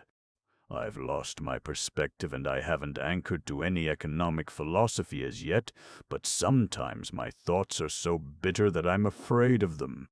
I've just seen a man sent to jail for 20 days, he continued. He had been in town but half an hour, and his only crime was that he couldn't obtain work and that he had run out of money. God, he said, someday I may be that man. I feel his feelings now, and I must hide them or lose my job. Poor fellow, his wife is dying of tuberculosis, and he is almost distracted with the burden of his financial troubles. It was just another journalistic tragedy I had seen, but joy burst in upon me as I listened to him talk. Things aren't so bad after all, I thought, for the press, at least, isn't any more rotten or venal than the rest of the system. In the editorial rooms of the country there are good fellows and true sheer tired of the daily assassination in which they participate. Their fine delusions are spent. Their faith in the old is waning. And when the big day comes, I think you will find the press full riper perhaps than most of our institutions, for the change. On page 49, I stated that the publisher of the New York Times gave a dinner to his staff, and my friend Isaac Russell corrected me, saying, "WE reporters paid for that dinner." Now let me give you another glimpse into a reporter's soul. I can understand it now. We were trying to get together in an association, but the big bosses always got in, and Mr. Starr. Oaks always came to our dinner, and always made the principal speech, and always dismissed the gathering after vaudeville stunts by old vets. I remember that at that dinner I paid, but sat away at the foot of a horseshoe table, and the big guns of the Times all sat around the center of the horseshoe, and the big guns thundered and sent us away. Me boiling, that we writers had to sit mute and dumb at our own dinner, and could never talk over our affairs. The bosses rushed so to every gathering we planned. I wish you could print the menu card for that dinner, the illustration on the cover. I kept it as the most humiliating example I ever saw of the status of the news writer. The illustration showed Adolph S. Oakes as a man with his coat off, wielding a big sledgehammer. He was knocking one of those machines where you send the ball away up in the air and get a cigar if the bell rings at the top of the column. Well, a little figure stood behind the redoubtable plutocratic owner of the Times. This little figure was labeled The Staff. Staff was flunking it for Oates, holding the great man's hat and coat, if you will, while he hit the circulation ball a wallop. Chapter 65. The press set. Some years ago, Alan Benson told me of his troubles as an honest journalist. I asked him to repeat them for this book, and he answered, "I doubt if my experiences as a daily newspaper editor would serve your purpose. When I was a daily editor, I edited. I printed what I pleased. If I could not do so, I resigned. I didn't resign with a bank account to fall back upon. I resigned broke. I am sorry that I struck my friend Benson in an uncommunicative mood. It doesn't in the least interfere with my thesis to learn that some editors resign. It is plain enough to the dullest mind that it doesn't help the public when an honest man resigns and a rogue or a lickspittle takes his place. I am not one of those narrow radicals who believe that the pocket nerve of the workers is the only nerve, or even the principal nerve, by which they will be moved to action. I know that the conscience of newspaper men is struggling all the time. Now and then I come on a case of truth-telling in a capitalist newspaper which cannot be explained by any selfish competitive motive. What does it mean? If you could go inside that office, you would find some man risking the bread that goes into his children's mouths, the shoes that go onto their feet, in order that the knavery of capitalist journalism may be a little less knavish, going to his boss and laying down the law. I won't stand for that. If that goes in, I go out. As a rule, alas, he goes out, and this reduces the inclination of others to fight for honesty in the news. One purpose of this book is to advocate a union of newspaper workers so that they may make their demands as an organization and not as helpless individuals. Events move fast these days. While I write, I learn that there is already a news writers' union in Boston, and one in New Haven. There is one being formed in Omaha, one in Louisville, one in Seattle, one in San Francisco. In Louisville, the Courier-Journal and Times served notice on their staff that joining the union would automatically constitute resignation. In San Francisco, I am told by an editor of that city, the movement was carried through swiftly and silently at the start, the evening papers being 100% organized, the morning papers about 50%. Then the publishers got wind of it and held a secret meeting in the St. Francis Hotel. That fearless backer of organized labor and the rights of the working classes, to wit, William Randolph Hearst, preferred to carry out his great program of betterment without consulting his handmaidens and bondmen. The Chronicle, the paper of Mike, DeYoung took the same stand, so, upon the morning after the meeting, every man on both papers who had signed the charter roll of the proposed association was told to recant with bended knee, or to go forth and earn his bread with a pick and shovel.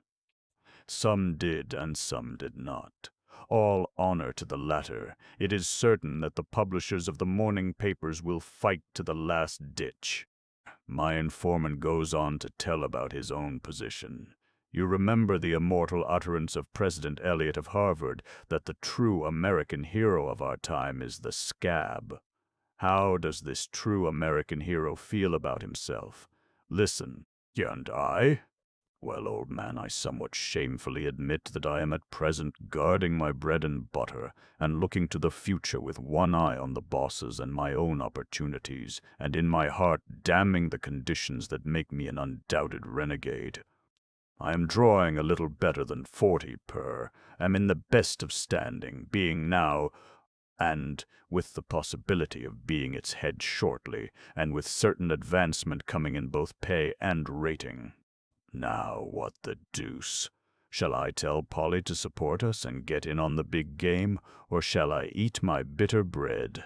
I do know this, that there is going to be no present big success of the union movement, that whoever joins it too prominently is going to fight the owners for the rest of his life, and that the union can do me myself no good at all from any standpoint. You will remember that in my story of the Los Angeles Times, I mentioned a young reporter, Bob Harwood, who had told me of the Times' knaveries. Harwood is now in San Francisco, where you may have another glimpse of him. Bob told them all to go to hell, and is now organizing actively. There is an addition coming to the Harwood family shortly. Why comment further?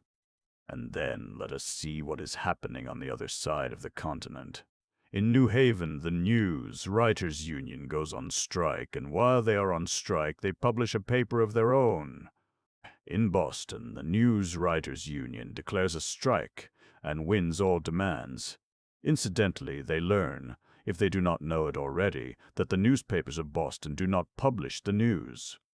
They do not publish the news about the news. Writers strike when the strike is settled on the basis of recognition of the union. Not a single Boston newspaper publishes the terms of the settlement. In every union there is always a little group of radicals occupied with pointing out to the men the social significance of their labor, the duty they owe to the working class and to society as a whole. So before long we shall see the News Writers' Union of Boston taking up the task of forcing the Boston newspapers to print the truth. We shall see the News, Writers' Union taking up the question, shall the Boston Evening Transcript permit its news columns to be edited by the gas company and by Harvard Beer 1000 Pure? We shall see the Union at least bringing these facts to public attention, so that the Transcript can no longer pose as a respectable newspaper. I quote one paragraph more from my San Francisco letter. All 3 evening papers, I am told, are 100% organized. A charter is on the way from the ITU. And the movement has the full backing, or is promised the full backing of the AFL and the local labor organizations. Just what that is worth is yet to be learned. This man, you see, is groping his way. He doesn't know what the backing of organized labor is worth. But the newspapermen of Boston found out. They won because the typesetters and the pressmen stood by them, and the New York actors won because the musicians and the stagehands stood by them. And this is the biggest thing about the whole movement, the fact that workers of hand and brain are uniting and preparing to take possession of the world. One purpose of this book is to urge a hand and brain union in the newspaper field, to urge that the news writers shall combine with the pressmen and typesetters and the truckmen, one organization of all men and women who write, print, and distribute news, to take control of their own labor and see to it that the newspapers serve public interests and not private interests. What I ask at the very outset is a representative of the News Writers' Union, acting as one of the copy readers of every newspaper. This man will say in the name of his organization, "That is a lie, it shall not go in. This news item is colored to favor the railroad interests, it must be rewritten. Tonight there is a mass meeting of labor to protest against intervention in Russia. That meeting is worth a column. Such demands of the copy reader will, if challenged, be brought before a committee of the workers of the paper, the workers both of hand and brain. If any demand is not complied with, the paper will not appear next day. Do you think that lying about the labor movement would continue under such conditions? I recognize the rights of the general public in the determining of news. I should wish to see a government representative sitting in all councils where newspaper policy is laid down. The owner should be represented so long as his ownership exists, but unless I misread the signs of the times, the days of the owner as owner are numbered in our industry. The owner may best be attended to by a government price-fixing board which will set wages for newspaper work and prices of newspapers to the public at a point where interest, dividends, and profits are wiped out. So the owner will become a worker like other workers. If he is competent and honest, he will stay as managing director. If he is incompetent and dishonest, he will go to digging ditches under the eye of a thoroughly efficient boss. Little by little, the workers of all industrial nations are acquiring class consciousness and preparing themselves for the control of industry. In America, they seem backward, but that is because America is a new country, and the vast majority of the workers have no idea how the cards are stacked against them. I have just been reading an account of the general strike in Seattle, the most significant labor revolt in our history, and I observe how painfully chivalrous the Seattle strikers were. Because they did not permit the capitalist papers of their city to be published, therefore they refrained from publishing their own paper. This was magnificent, but it was not war, and I venture to guess that since the Seattle strikers have had the capitalist newspapers, not merely of their city, but of all the rest of the world telling lies about them, they will be more practical next time, as practical as those they are opposing. How all this works out, you may learn from the syndicalist movement of Italy. Only, of course, capitalist journalism has not allowed you to know anything about the syndicalist movement of Italy. The glass workers were beaten in a terrific strike, and they realized that they had to find a new weapon. They contributed their funds and bought a glass factory, which they started upon a cooperative basis. When this factory had its product ready for sale, strikes were called on the other factories. By applying this method again and again, the union broke its rivals and bought them out at a low price, and so before the war practically the entire glass industry of Italy was in the hands of cooperative unions, and the glass workers were getting the full value of their product. The same thing was being done before the war by the agricultural workers in Sicily. The strikers had been shot down by the soldiery, their own brothers and sons. They bought several estates and worked them cooperatively, and when harvest time came there was labor for the cooperative estates, and there were strikes against the absentee landlords who were spending their time in Paris and on the Riviera. So the landlords made haste to sell out, and the agricultural unions were rapidly taking possession of the land of Sicily.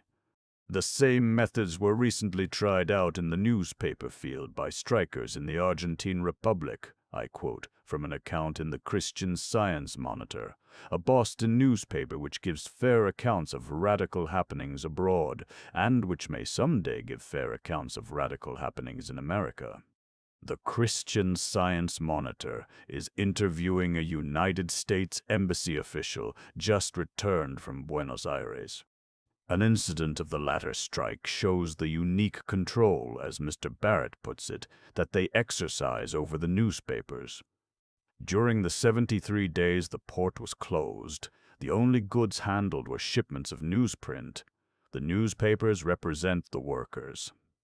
If a paper dares to send to its composing room an item opposed to the interest of the labor element, the compositors probably will refuse to put it in type. If they do set it up and it appears, the paper can expect no more newsprint from the docks. I hear the reader says, "These strikers don't represent the public, they represent themselves." You are only substituting one kind of class interest for another. Ah, yes, dear reader of capitalist opinion. This at least you admit. The class represented by the strikers is vastly larger than that represented by the owners. We are that much nearer to democracy. But you demand 100% pure democracy, dear reader of capitalist opinion. Well, the workers offer you the way. They cheerfully permit all owners to become workers, either of hand or brain, and to receive their full share with all other workers of hand or brain, whereas, in the nature of the case, the owners do not welcome the workers as owners, and are doing all in their power to make sure that no one shall be owners but themselves. This is the fundamental and all-determining fact about the class struggle, and the reason why he who serves the interest of the workers is serving the interest of all society and of the cooperative commonwealth which is to be. To the argument that the taking of power by the workers is the substitution of one kind of class tyranny by another kind of class tyranny, the answer, complete and final, is that there is no need of the capitalist class as a class, and that the world will be a happier place for all men when the members of that class have become workers, either of hand or brain. When that has been done, there will be no classes, therefore no class tyranny, and no incentive to class lying. Thus, and thus only, shall we break the power of the capitalist press, by breaking the power of capitalism. And so it is that I, an advocate of pure democracy, am interested in this story from the Argentine Republic, and tempted to cry to the American dockers, the American typographers, the American news writers, "Help! Help against the lying kept press." And as I am reading the final proofs of this book, I hear the answer to my cry. I read the following in the New York Times. Litted, on discovering in a cartoon in Life, which is being printed here during the New York strike, what they considered a reflection on organized labor, suspended work, and refused to return until the objectionable cartoon was taken out. The cartoon was eliminated, and the men returned to work. The drawing depicts a room apparently meant to typify conditions existing in a city tenement district. The artist portrays a man beating his wife over the head with the leg of a chair. The woman is shown lying on the floor. The man has one knee on her body and one hand clutching her throat. A child about 2 years old is shown in bed watching the scene. Its face is expressive of horror. Another child, evidently a little older, is stretched on the floor face downward. At the door is standing a patrolman in full uniform. He is talking with a captain of police who has rushed on the scene with drawn revolver. The patrolman with hand upraised says, "It's all right, Captain, he's got a union card. You may think my remedy drastic, but honestly, do you think that any remedy could be too drastic for an infamy such as this? Here, as everywhere, the salvation of the world rests upon you, the workers of hand and brain." I took up half this book telling how the capitalist press lied about one man, you said, perhaps, that I liked to be in the limelight. Anyhow, I was only one writer, fellow, and it didn't matter to you what the newspapers did to a writer, fellow. But now I make my appeal for yourself, for your wives and your children. I have shown you how this knavish press turns the world against you. I have shown how it turns you against yourself, how it seduces you, poisons your mind, breaks your heart. You go on strike, and it plays upon your fears. It uses your hunger and want as weapons against you. It saps your strength. It eats out your soul. It smothers your thinking under mountain loads of lies. You fall, and the chariot of big business rolls over you. These men who own the world in which you struggle for life. What is it that they want? They want power, power to rule you. And what is it that you want? You want power to rule yourself.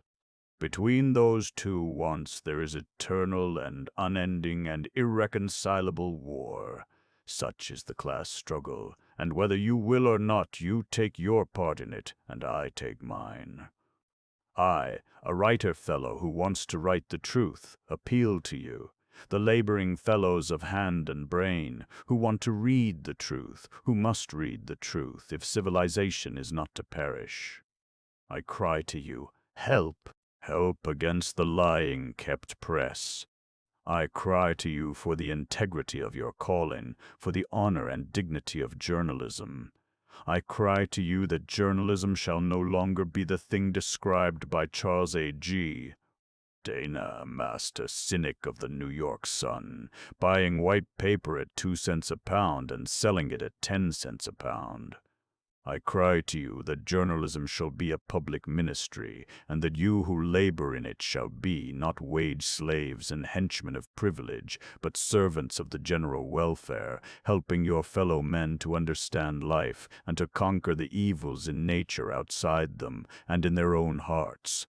Why cannot the men and women of this great profession form a society with a common mind and a common interest and a common conscience, based upon the fact that they are all necessary? They have each, down to the humblest office boy, their essential part in a great social service. By the blindness and greed of ruling classes, the people have been plunged into infinite misery, but that misery has its purpose in the scheme of nature. Something more than a century ago, we saw the people driven by just such misery to grope their way into a new order of society. They threw off the chains of hereditary monarchy and made themselves citizens of free republics. And now again we face such a crisis, only this time it is in the world of industry that we have to abolish hereditary rule and to build an industrial commonwealth in which the equal rights of all men are recognized by law. Such is the task before us. Go to it with joy and certainty, playing your part in the making of the new world, in which there shall be neither slavery nor poverty, in which the natural sources of wealth belong to all men alike, and no one lives in idleness upon the labor of his fellows. That world lies just before you, and the gates to it are barred only by ignorance and prejudice, deliberately created and maintained by prostitute journalism. Chapter 66. A Frame-Up That Fell Down. In concluding this, the most important and most dangerous book one have ever written, I have a personal word to leave with the reader. I have here attacked the most powerful interests in America, and it seems to me hardly conceivable that they will permit the attack to go out to the world, to be circulated among the general public, without some attempt at interference. What will they do? I cannot say. There are things on every page of this book which are libelous, unless they are true. If I am brought into court and required to prove them, I may be facing a judge who has been appointed by the interests I have exposed, a jury which has been selected by the interests I have exposed, a prosecuting attorney who is looking to these interests for his campaign funds and his publicity at the next election. The trial will be conducted on this simple basis, that everything favorable to me is kept from the public, and everything that can be made to seem unfavorable to me is sent by telegraph and cable all over the world. I would not mind losing what little property I own in the world. I would not mind going to jail for this book. There are only two things I would mind. First, having the book barred from circulation, and second, being discredited in the eyes of those I seek to influence in favor of social justice. So in this, the last word I may be able to get to you on the subject, I wish to warn you of one crucial fact, which is this. Our police and prosecuting authorities, our political machines and big business interests, are many of them practiced in the art of producing in court whatever testimony may be required in an emergency. There are few traction interests or other public service corporations in America which do not regularly employ perjured witnesses in case of need, and those which have given up the custom have done so merely because they have got the courts and the jury system so completely in their hands that they no longer care what evidence is introduced against them. We have seen Tom Mooney held in jail for 3 years entirely upon the basis of perjured testimony. Even the trial judge has written that he is satisfied that Tom Mooney is innocent, but still Tom Mooney stays in jail. I am doing what I can to get this book to the people. I intend to go on doing what I can to that end. Meantime, I say to you, my readers, what I said to my wife when I went out to Colorado on behalf of the coal strikers. Whatever you read about me, don't worry. If there is any scandal, pay no attention to it, for that is the way they fight in Denver. That is the way big business fights all over America. The above was written in August. In November, I am reading the page proofs of the book, and big business steps forward to prove me a prophet. A plot is laid against me so wanton and so utterly without basis of truth that no less than an assassin could have planned it.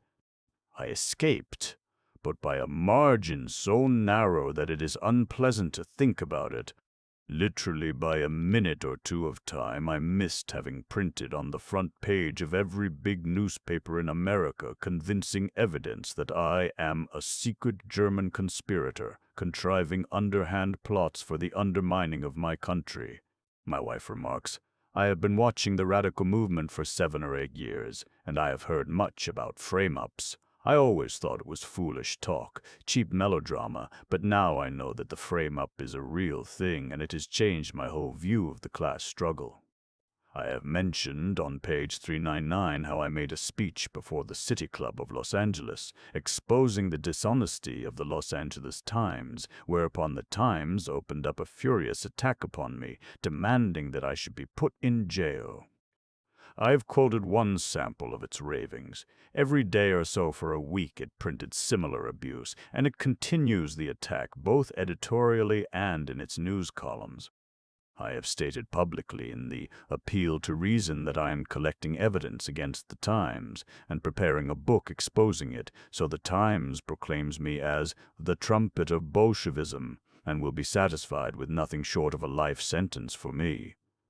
There is in Los Angeles a returned soldiers' paper, The Dugout. The editor, Sidney R. Flowers, is an American citizen who was in South Africa at the outbreak of the war and was so anxious to fight the Kaiser that he left his wife and baby and enlisted. Invalided to England, he tried again to enlist and finally enlisted in Canada and served for 3 years in Belgium and France. He was twice wounded and once gassed, and has only one lung as a result. Returning to his home in Los Angeles with his wife and child, he found the War Veterans Organization being courted as a strike-breaking agency by the Merchants and Manufacturers Association of the city. Flowers rebelled and started a rival organization, the Allied World War Veterans, and with the support of these veterans, he started the Dugout. I met him and heard him speak several times, and gave him my support to the extent of raising some money. He told me of the efforts of the M to bribe him, and of their plots against him. He knew, and I knew, that there were spies in his office.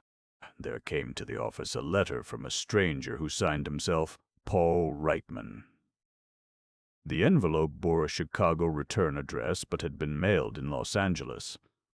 It was typewritten, and the type was bad, the ribbon double with traces of red showing here and there. Paul suggested to Flowers that he should send sample copies of his paper to socialist and labor papers abroad. Flowers, who was out to prevent the next war by the spirit of international fraternity, thought this a good idea. His impulse was encouraged by a mysterious Austrian who happened into his office a few minutes after the letter arrived and suggested to him exactly the sort of letter he should write to these foreign editors, most of whom, by a curious coincidence, happened to be in Silesia, where American troops are going. Flowers wrote the letters and mailed them, and an hour or two after he had mailed them, 2 men who have been seen frequently in the offices of the M. And M called upon Flowers' wife and terrified her by the announcement that her husband had committed a crime which would cause him to be sent to jail for life. His only chance was to drop the Dugout, and he had 1 hour in which to make his decision. Flowers was summoned by a telephone call, purporting to come from the United States District Attorney's office. He obeyed this call, and in the hallway of the federal building was met by 2 mysterious persons who exhibited shields of authority and informed him that he had 3 minutes in which to decide whether he would drop the Dugout or be sent to jail for life. He refused to decide so quickly and telephoned me for advice. I advised him to stand firm. I went to his office, and in my hearing he gave orders over the telephone for the printing of the next issue of his paper. In less than 1 hour after he had given that order, someone, identity unknown, came to the United States Attorney with definite information that Flowers was in relation with enemy publications abroad, and a search warrant was issued and served.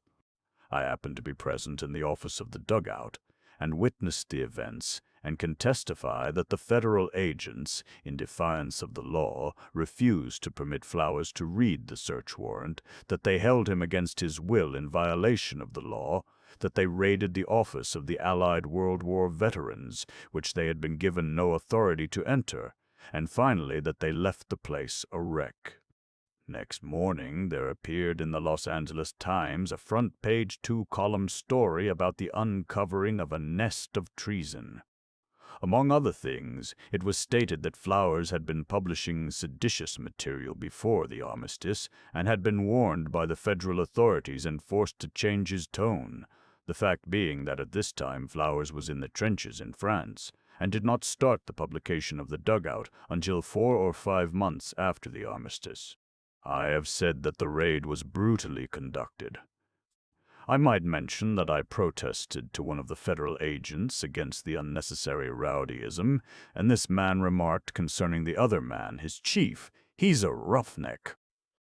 I don't believe in roughhouse business myself. There's no sense at all in it. Also, I might mention that I brought 2 assistant U.S. attorneys to the scene, and they arrived 5 minutes after their agents had left and admitted to me that the proceedings were wholly unwarranted.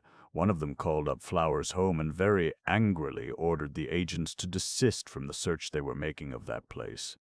But next morning the Los Angeles Times reported, "Violence faked." The government agents disturbed no property in the office, simply carrying away the papers they desired. After the inspectors had gone, witnesses say that certain known followers of Flowers took possession of the offices, tore down an American flag which was on the wall, threw it on the floor, and generally wrecked the place. Then they sent for a Los Angeles Examiner photographer to make a photograph of the offices, with the apparent desire to have the publication of the photograph give the impression that the federal officers had desecrated the flag and destroyed the office property. Prior to this episode, I had been too busy with my own writings to have even read a copy of The Dugout through. But I knew the record of Flowers in the war, and I knew his purpose since the war. And when I saw this plot to destroy his magazine, I made up my mind to stand back of him. I engaged a lawyer for him, and I sent long telegrams about the case to the Appeal to Reason and other socialist papers over the country.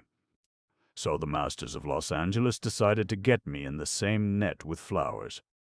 There came to Flowers' office a second letter signed by the mysterious Paul.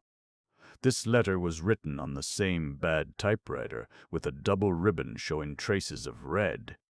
But this time the return address on the envelope was not Paul Reitman, Chicago, Illinois. This time it was Upton Sinclair, Pasadena, California. Flowers called me on the phone and said, "Did you mail me a letter yesterday?" I answered, "No, I haven't written you any letter." "Well," said Flowers, "here is a letter with your name on the envelope. Evidently somebody wants it to appear that you are writing me letters signed with an assumed name." "What is in the letter?" I asked, and Flowers started to read it to me over the phone. It was a letter of violent denunciation of the government, full of the most venomously treasonable sentiments, and offering to supply Flowers with more names of papers in Germany with which he might correspond. I waited to hear only about half of it. Then I cried, "Get that letter out of your office." "But wait," said Flowers. "Don't wait for anything," I insisted. "Drop what you are doing and take that letter to my lawyer as quickly as you can run." Flowers promised me he would do that, and I hung up the receiver. 2 or 3 minutes after he left his office with the letter in his pocket, there were 2 agents of the district attorney's office of Los Angeles County looking for him at his office. When he returned, there were 4 of them on hand, and they held him up and proceeded to make another raid. The man in charge, I might mention, was C.E.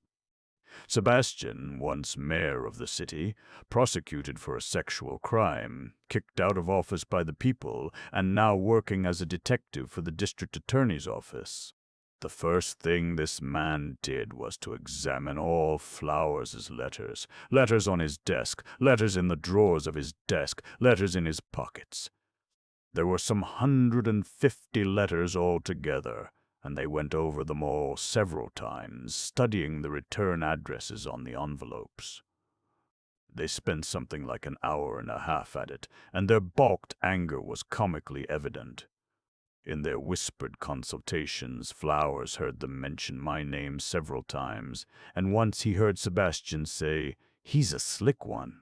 Flowers was haled before the grand jury, indicted under the criminal syndicalism law, and thrown into jail at once.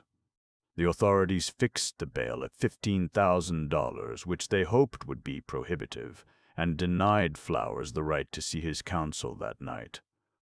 They have taken every scrap of paper belonging to the magazine. They have frightened off one printer and raided another, and so they think they have smashed the dugout. Come to my lawyer's office for a minute and examine this mysterious Paul letter. It is a long letter, very abusive and stupid, and I won't waste space on it except to point out one more of the subtle traps that were placed in it. One sentence denouncing the acts of the government agents adds the phrase, "as I stated in the papers." It so happens that out of the 500,000 population of Los Angeles, just one person had been quoted in the newspapers as protesting against the raid on the dugout, and that one person was myself.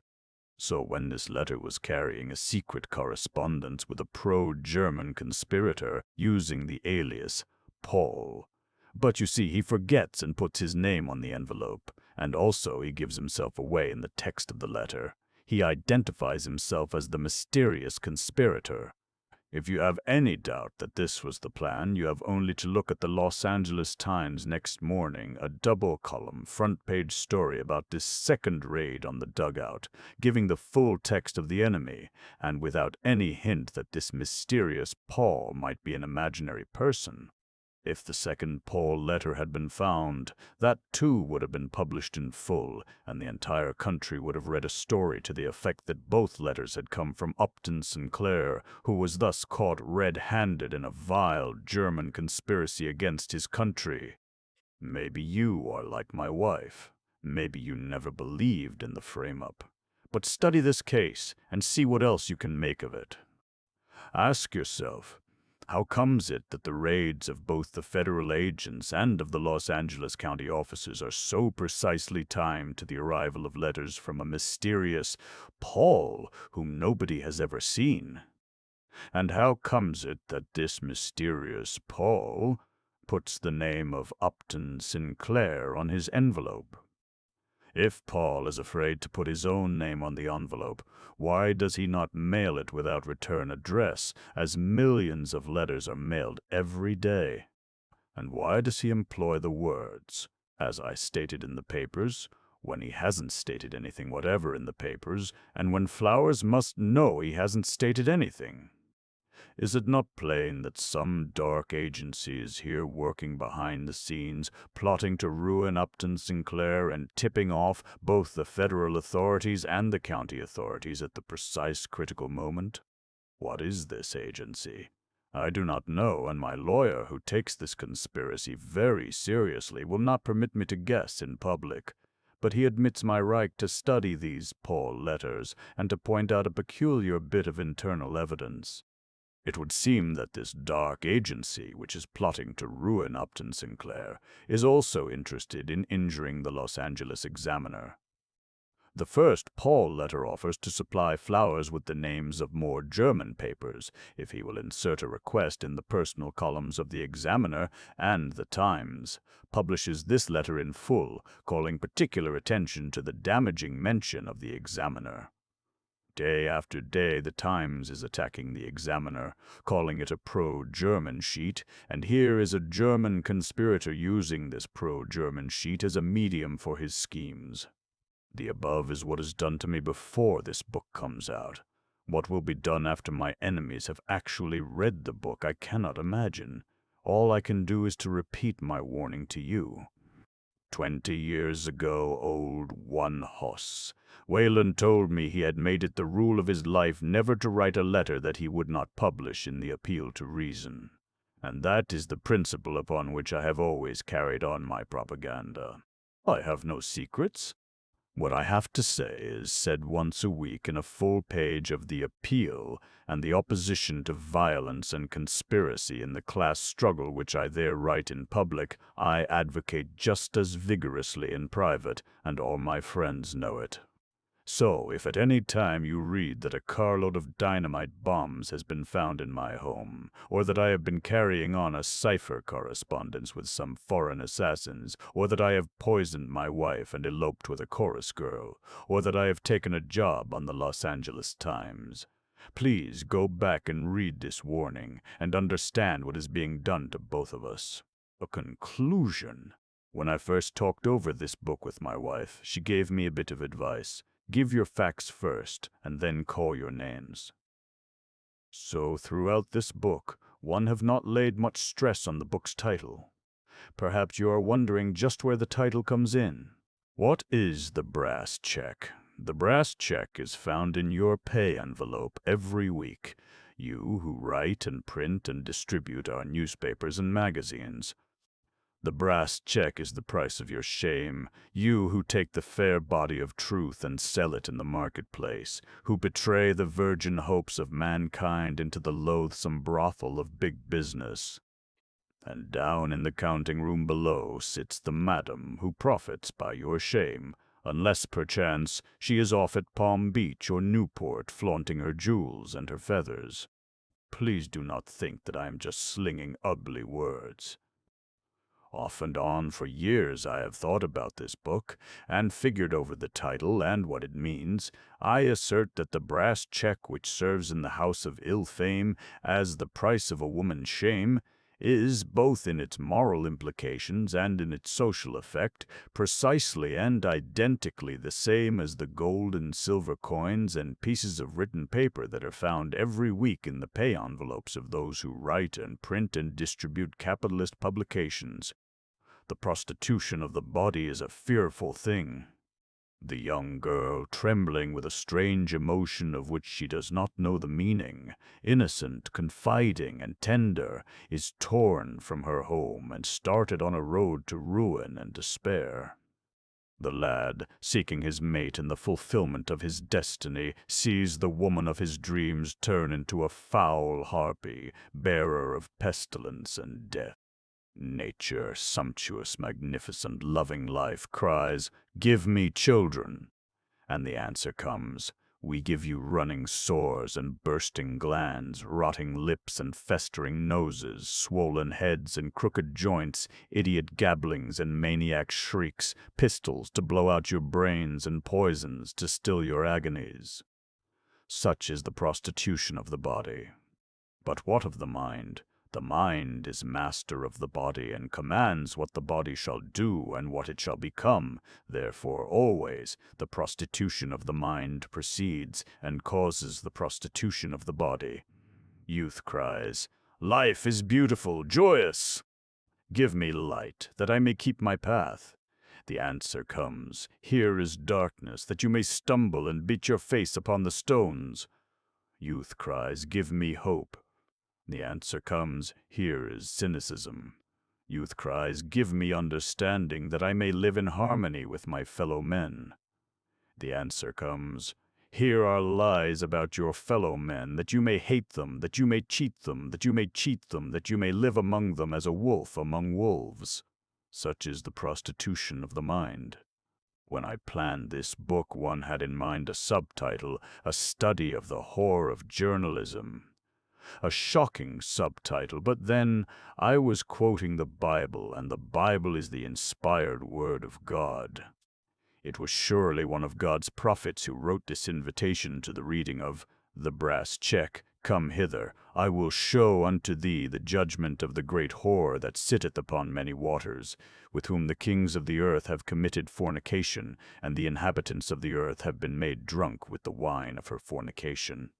For 1800 years, men have sought to probe the vision of that aged seer on the lonely isle of Patmos.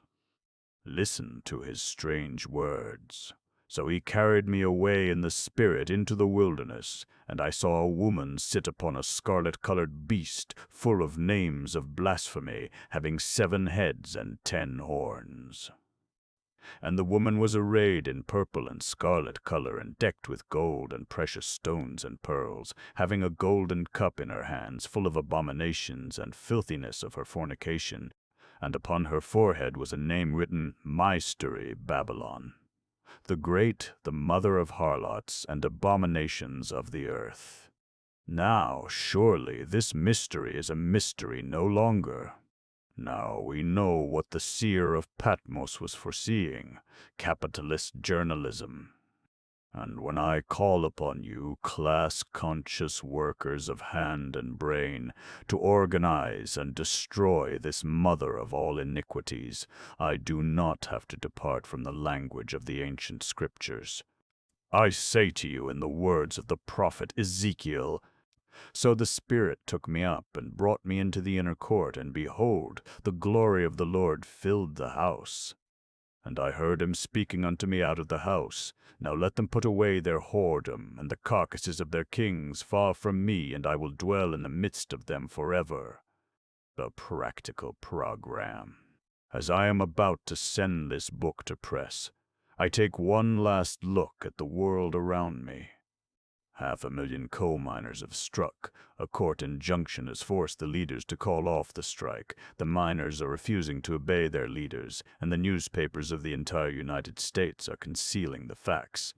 For a week it has been impossible for me to learn, except from vague hints, what is happening in the coal strike.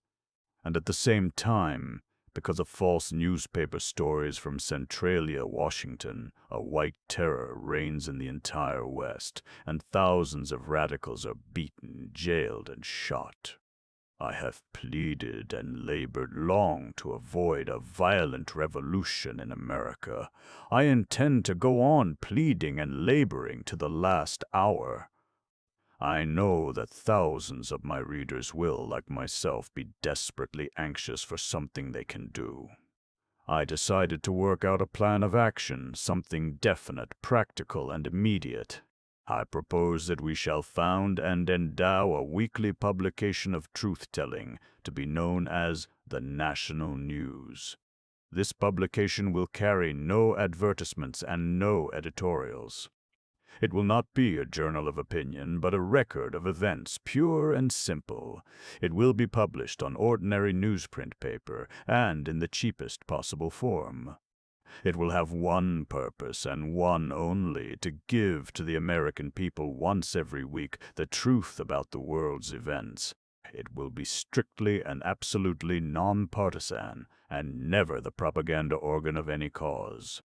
It will watch the country and see where lies are being circulated and truth suppressed. Its job will be to nail the lies and bring the truth into the light of day.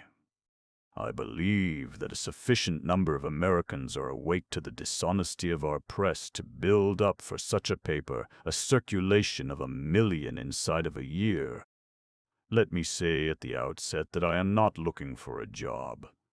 I have my work, and it isn't editing a newspaper, nor do I judge myself capable of that rigid impartiality which such an enterprise would require. It is my idea that control of the paper should be vested in a board of directors, composed of 20 or 30 men and women of all creeds and causes, who have proven by their lifetime records that they believe in fair play. By way of illustration, I will indicate my idea of such a board. Allen Benson, Alice Stone Blackwell, Harriet Stanton Blatch, Arthur Bullard, William C.C. Bullitt, Herbert Crowley, Max Eastman, William Hard, Mrs. J. Borden Harriman, Reverend John Haynes Holmes, Hamilton Holt, Charlotte Perkins Gilman, Paul Kellogg, Amos Pinchot, Charles Edward Russell, Lincoln Steffens, J.G. Phelps Stokes, Ida Tarbell Coe, William Boyce Thompson, Samuel Untermeyer, Frank A. Vanderlip, Oswald Garrison Villard, Rabbi Stephen S. Wise. The above list is confined to men and women who live in or near New York, and who therefore could attend directors' meetings and not be merely dummies. You will note that the list contains some practical publishers and editors. It contains socialists and anti-socialists, pro-Bolsheviks and anti-Bolsheviks, radicals and liberals of all shades, radicals and liberals of all shades. In addition, I would like to provide for a number of directors to be appointed by various organized groups in the country, one representative each from the Nonpartisan League, the American Federation of Labor, the National Teachers Federation, the Federation of Catholic Societies, the Federation of Protestant Churches, the Federation of Women's Clubs, etc. The members thus named should not be sufficient in number to control the publication, for it is obvious in common sense that control must rest with the stockholders who have founded and made possible the paper. But these various groups should have a voice on the board for the purpose of criticizing the publication and holding it rigidly to its declared policy: the truth, the whole truth, and nothing but the truth. It should be provided that each director has the right to a column twice a year in the publication, in which to state any criticism of its policy which he may have. Also, that any 5 directors have the right once a month to insert a column pointing out what they consider failure of the paper to live up to its professed standards. There should be a directors' meeting in New York City once every month, and all these meetings should be open to representatives of the press. The editorial staff should be present and answer all criticisms and explain their policy. Unless I am mistaken, this would result in making national news. In another sense, the capitalist press would be forced to discuss the paper and to advertise it. I picture a publication of 64 pages, size 9 inches by 12, with 3 columns of ordinary newspaper type. The paper will have special correspondents in several of the big cities and in the principal capitals of Europe, and will publish telegraphic news from these correspondents. It will obtain the names of reliable men in cities and towns throughout America, and in case of emergency it can telegraph, say, to Denver, ordering 500 words about the Ludlow massacre, or to Spokane, ordering the truth about the Centralia fight. The editor of the national news will sit in a watchtower with the world spread before him. Thousands of volunteers will act as his eyes. They will send him letters or telegrams with news. He and his staff will consider it all according to one criterion. Is the truth being hidden here? Is this something the American people ought to know? If so, the editor will send a trusted man to get the story, and when he has made certain of the facts he will publish them, regardless of what is injured, the Steel Trust or the I.W.W., the Standard Oil Company or the Socialist Party, even the national news itself. Our editor will not give much space to the news that all other papers publish. The big story for him will be what the other papers let alone. He will employ trained investigators and set them to work for a week or maybe for several months, getting the facts about the lobby of the Beef Trust in Washington, the control of our public schools in the interest of militarism, the problem of who is paying the expenses of the American railway mission in Siberia. Needless to say, the capitalist press will provide the national news with a complete monopoly of this sort of work. Also, it will provide the paper with many deliberate falsehoods to be nailed. When this is done, groups of truth-loving people will buy these papers by the thousands and blue pencil and distribute them. So the national news will grow, and the kept press will be moved by the only force it recognizes: loss of money. There are in America millions of people who could not be persuaded to read a socialist paper, or a labor paper, or a single tax paper. But there are very few who could not be persuaded to read a paper that gives the news and proves by continuous open discussion that it really does believe in the truth, the whole truth, and nothing but the truth. I do not think I am too optimistic when I say that such a publication with 1 million circulation would change the whole tone of American public life. What would such a paper cost? To be published without advertisements, it would have to charge a high subscription price, $2 a year at least, and there are not enough who will subscribe to a paper at that price. It would be better for the people to go without shoes than without truth. But the people do not know this, and so continue to spend their money for shoes. If the national news is to succeed, the few who do realize the emergency must pay more than their share. In other words, the paper must have a subsidy, and the subsidy must be large enough to make success certain. Otherwise, of course, no one ought to give anything. I have telegraphed to publishers of liberal sympathies in the East, and present herewith the following estimate of the cost of launching and maintaining the national news. Weekly cost on basis of 500,000 circulation, editorial, overhead and paid matter, $1,000, paper, composition and printing, $9,000, addressing and mailing, $1,000, stencil list, $1,000, postage, $1,250, telegraph, $50, business and circulation, $500, total, $14,000 per week, $728,000 per week, $728,000 per year. The above is figured as requested on 64-page paper, size 9 by 12. Such work has to be done in a job plant and is more expensive. By making 32 pages, size 12 by 18, the cost could be cut to $600,000 per year.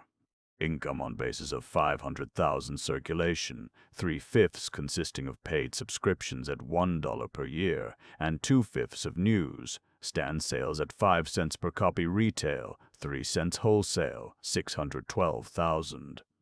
Deficit to be made up by subsidy, 116,000. Deficit on larger size, 38,000. On basis of 1 million circulation, cost in smaller size will be 1,000,000. Income will be 1,224,000. Deficit, 76,000. On the larger size, there would be no deficit. It is recommended that no definite policy as to advertising be fixed in preliminary stages, but the matter left to the directing board. There is a great deal of advertising relating to books, liberal organizations, and political movements, which adds to the interest of a publication. Also, there is some commercial advertising which would not seek to control policy. A definite declaration contained in advertising contracts to the effect that the contract carries no expectation of editorial favors and rigid adherence to this principle should suffice. The deficits here figured would be covered by 1 or 2 pages of advertising per week, so it is not necessary to figure a permanent deficit on the paper. The income from subscriptions has been figured without agents' commissions and premiums, on the understanding that the paper will rely on volunteer labor for canvassing. For the same reason, the sum of $100,000 may be set as the maximum cost of establishing the paper. The above represents the combined views of 3 different persons, all qualified experts. As suggested, I will leave the questions of detail to be worked out by the governing board. It appears that we may have an honest paper if we will give $100,000 in cash, and will pledge, say, $30,000 a year for 2 years to cover a possible deficit. Such are the figures. I believe that this amount of money can be raised, and I purpose to set out and raise it. To every reader of this book, one say, will you help, and if so, how much? Presumably nobody will want to cut out a page from a book, so I will not print a stock subscription blank. I ask that you write me a letter as follows: UPT 2, Sinclair, Pasadena, California, assuming that you are able to raise the total necessary endowment fund and permanent annual subsidy for the national news, and that you name an organization committee satisfactory to us, we, the undersigned, agree to contribute to the project as follows. Then give, in vertical columns, names, addresses, the number of subscribers that each signer undertakes to obtain, on a basis of not more than $1 per year, the amount of money that each signer will contribute to the endowment fund, the amount that each will contribute each year to make up the permanent deficit. Please do not send money for the paper. I will let you know when I reach that stage, and meantime I do not want the responsibility of keeping money. If you are enough interested in the plan to care to help in advertising it, printing circulars, and soliciting pledges from people of means, I will be glad to receive such money and to account for it. If I succeed in raising the necessary sum, I will name an organization committee and have a charter prepared and submit the whole matter to you for endorsement. Sometimes people criticize my books as being destructive. Well, here is a book with a constructive ending. Here is something to be done, something definite, practical, and immediate. Here is a challenge to every lover of truth and fair dealing in America to get busy and help create an open forum through which our people may get the truth about their affairs and be able to settle their industrial problems without bloodshed and waste. Will you do your share? Publisher's note. 2 years ago I finished The Prophets of Religion and offered it to publishers. They said it could not be sold. No book on religion could be sold. It was the deadest subject in the world. I believed that The Prophets of Religion could be sold, and I published it myself. In less than a year I have sold 40,000 copies and am still selling them. One reason, of course, is the low price. Everybody told me that a book could not be published at that price. I would report on the figures if I could, but I gave the book as a premium for my magazine and never made any attempt to separate the two ventures. All that I can report is that since February 1918, when I started the magazine, I have taken in for magazines and books a total of $14,269, and I have paid out for printing, postage, labor, and advertising a total of $29.95. This deficit represents some 200,000 magazines sent out free for propaganda purposes. The deficit was made up by donations from friends, so it cost me nothing but my time, which I gladly gave. And I am willing to give it again. I can't expect either royalty as author or profit as publisher from the brass check. The cost of book manufacturing has increased 50% in the past 2 years, and to make matters worse, the brass check is exactly twice as long as The Prophets of Religion. If this book were published in the ordinary way to be sold to bookstores, it would be priced at $2.00 postage extra, or possibly even $2.50 postage extra. Sold as it is at $1.00 post-paid, it is an appeal to the conscience of every reader to do his part in helping to get it widely distributed. The Prophets of Religion was practically boycotted by the capitalist press of America. Just one newspaper, the Chicago Daily News, reviewed it, or rather allowed me space in which to review it myself. Just one religious publication, The Churchman, took the trouble to ridicule it at length. Half a dozen others sneered at it in brief paragraphs, and half a dozen newspapers did the same, and that was all the publicity the book got, except in the radical press.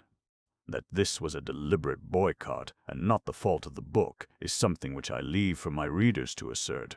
The brass check, of course, will be treated in the same way. If it gets any publicity, it will be only because of a libel suit or something sensational. If the great mass of the people ever hear of the book, it will be because you, the reader, do your part. If it seems to you an honest book and one which the public ought to know, get busy. If you can afford it, order a number of copies and give them to your friends. If you can't afford that, make up a subscription list among your friends. If you need to earn money, turn agent and sell the book among your neighbors, in the shop where you work, on the road. If your experience is the same as mine, you will find nearly everybody distrustful of capitalist journalism and willing at least to consider the truth about it. Posts, script to second edition. A letter from E.J. Costello, managing editor of the Federated Press. Let me say in this very first sentence that The Brass Check is the most remarkable book that has ever been published in America. It is one that should, in the quickest possible manner, be placed in the hands of every American who can read, and read to every American who cannot read. I have been in this newspaper game for about 20 years, and I know from my own experience that your story is the absolute truth. For dozens of the incidents of kept press rottenness, I can cite counterparts. Your story of the Associated Press is without doubt the most concise expose on record of the despicable methods which prevail in that organization. Mr. Costello goes on to tell me that he was for 7 years a staff correspondent and editor for the Associated Press. He was in charge of its Des Moines bureau at the time I was trying to get out the truth from the Colorado coal strike. One day there came through on the Associated Press wire instructions from the New York office that henceforth Upton Sinclair must be kept out of the Denver office, and that no relations with him might be had by any employee of the Denver bureau. I remember that my operator copied the message and brought it to me, and that I determined to keep it for possible future reference. Within 15 minutes after the message had been sent, the chief operator at Chicago asked the Des Moines operator if he had copied it, and on being informed affirmatively, he ordered the copy sent to him. Have it. I placed it in a locked compartment of my desk, where it remained for several weeks, when one day it turned up missing. I have never been able to ascertain just how it disappeared, but I am quite positive that other keys fitted my desk and that there was a reason for its disappearance. It wasn't so many months after this occurrence that I was ordered into the Chicago office, presumably because it was thought I would bear watching. My radical views led finally in 1916 to my leaving the Associated Press service entirely. Perhaps you have not heard that it was because of his efforts to do the square thing by you in the Ammons matter that Rosie was discharged by Superintendent Cowles upon the orders of Melville E. Stone. Yet that was what was currently reported in inner AP circles at the time. Mr. Costello goes on to tell me that he left the Associated Press with his mind made up as to what was to be his life's work, the establishment of a press association which would represent the people who work, as against the 8 or 10 millionaire publishers who, through the ownership of Associated Press bonds, outvote nearly 2,000 other members of the organization and absolutely control the channels through which the great public gets its poison news. The Federated Press had its inception at a convention of the Labor Party in Chicago, November 1919. It is a cooperative, non-profit-making organization of working-class newspapers and maintains an admirable service of vital news from all over the world. It publishes a weekly 4-page bulletin, which it will mail to you for $5 a year, and which you will find worth the price many times over.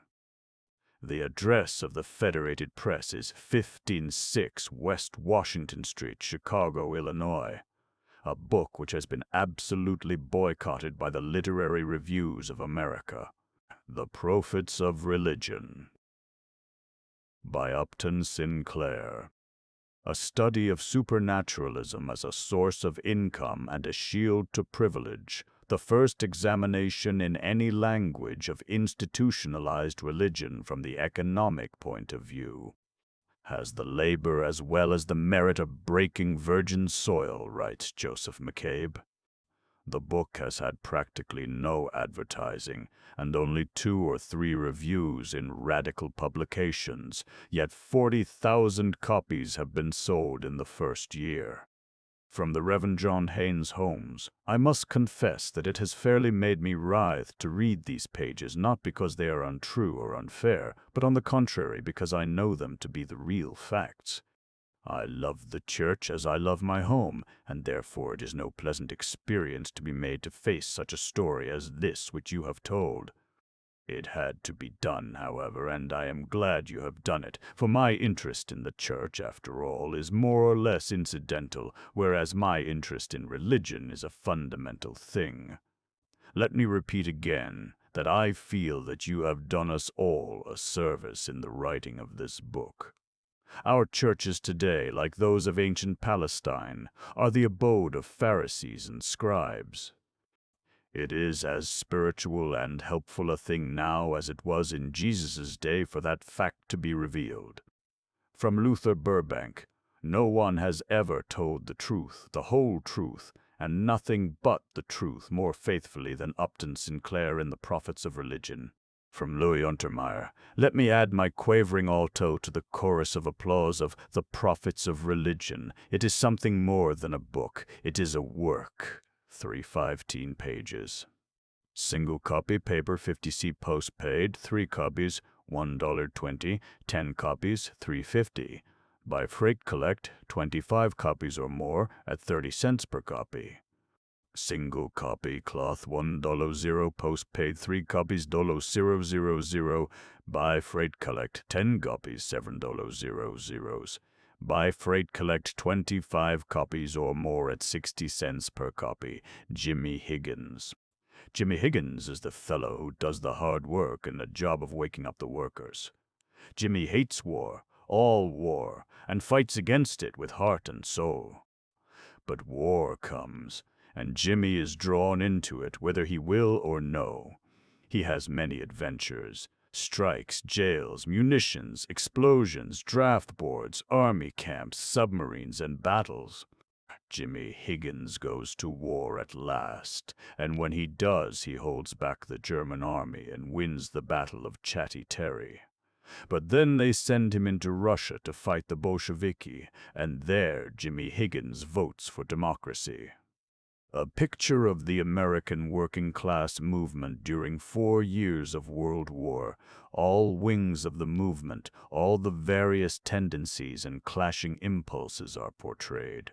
Cloth, $1.00 postpaid. From the candidate, I have just finished reading the first installment of Jimmy Higgins, and I am delighted with it. It is the beginning of a great story, a story that will be translated into many languages and be read by eager and interested millions all over the world. I feel that your art will lend itself readily to Jimmy Higgins, and that you will be at your best in placing this dear little comrade where he belongs in the socialist movement. The opening chapter of your story proves that you know him intimately. So do I, and I love him with all my heart, even as you do. He has done more for me than I shall ever be able to do for him. Almost anyone can be the candidate, and almost anyone will do for a speaker, but it takes the rarest of qualities to produce a Jimmy Higgins.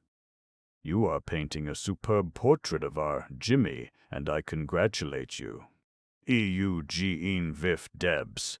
From Mrs. Jack London, Jimmy Higgins is immense. He is real, and so are the other characters. I'm sure you rather fancy Comrade Dr. Service. The beginning of the narrative is delicious, with an irresistible loving humor, and as a change comes over it and the big medicine begins to work, one realizes by the light of 1918 what you have undertaken to accomplish. The sure touch of your genius is here, Upton Sinclair, and I wish Jack London might read and enjoy. Charmian, London. From a socialist artist, Jimmy Higgins's start is a master portrayal of that character. I have been out so long on these lecture tours that I can appreciate the picture.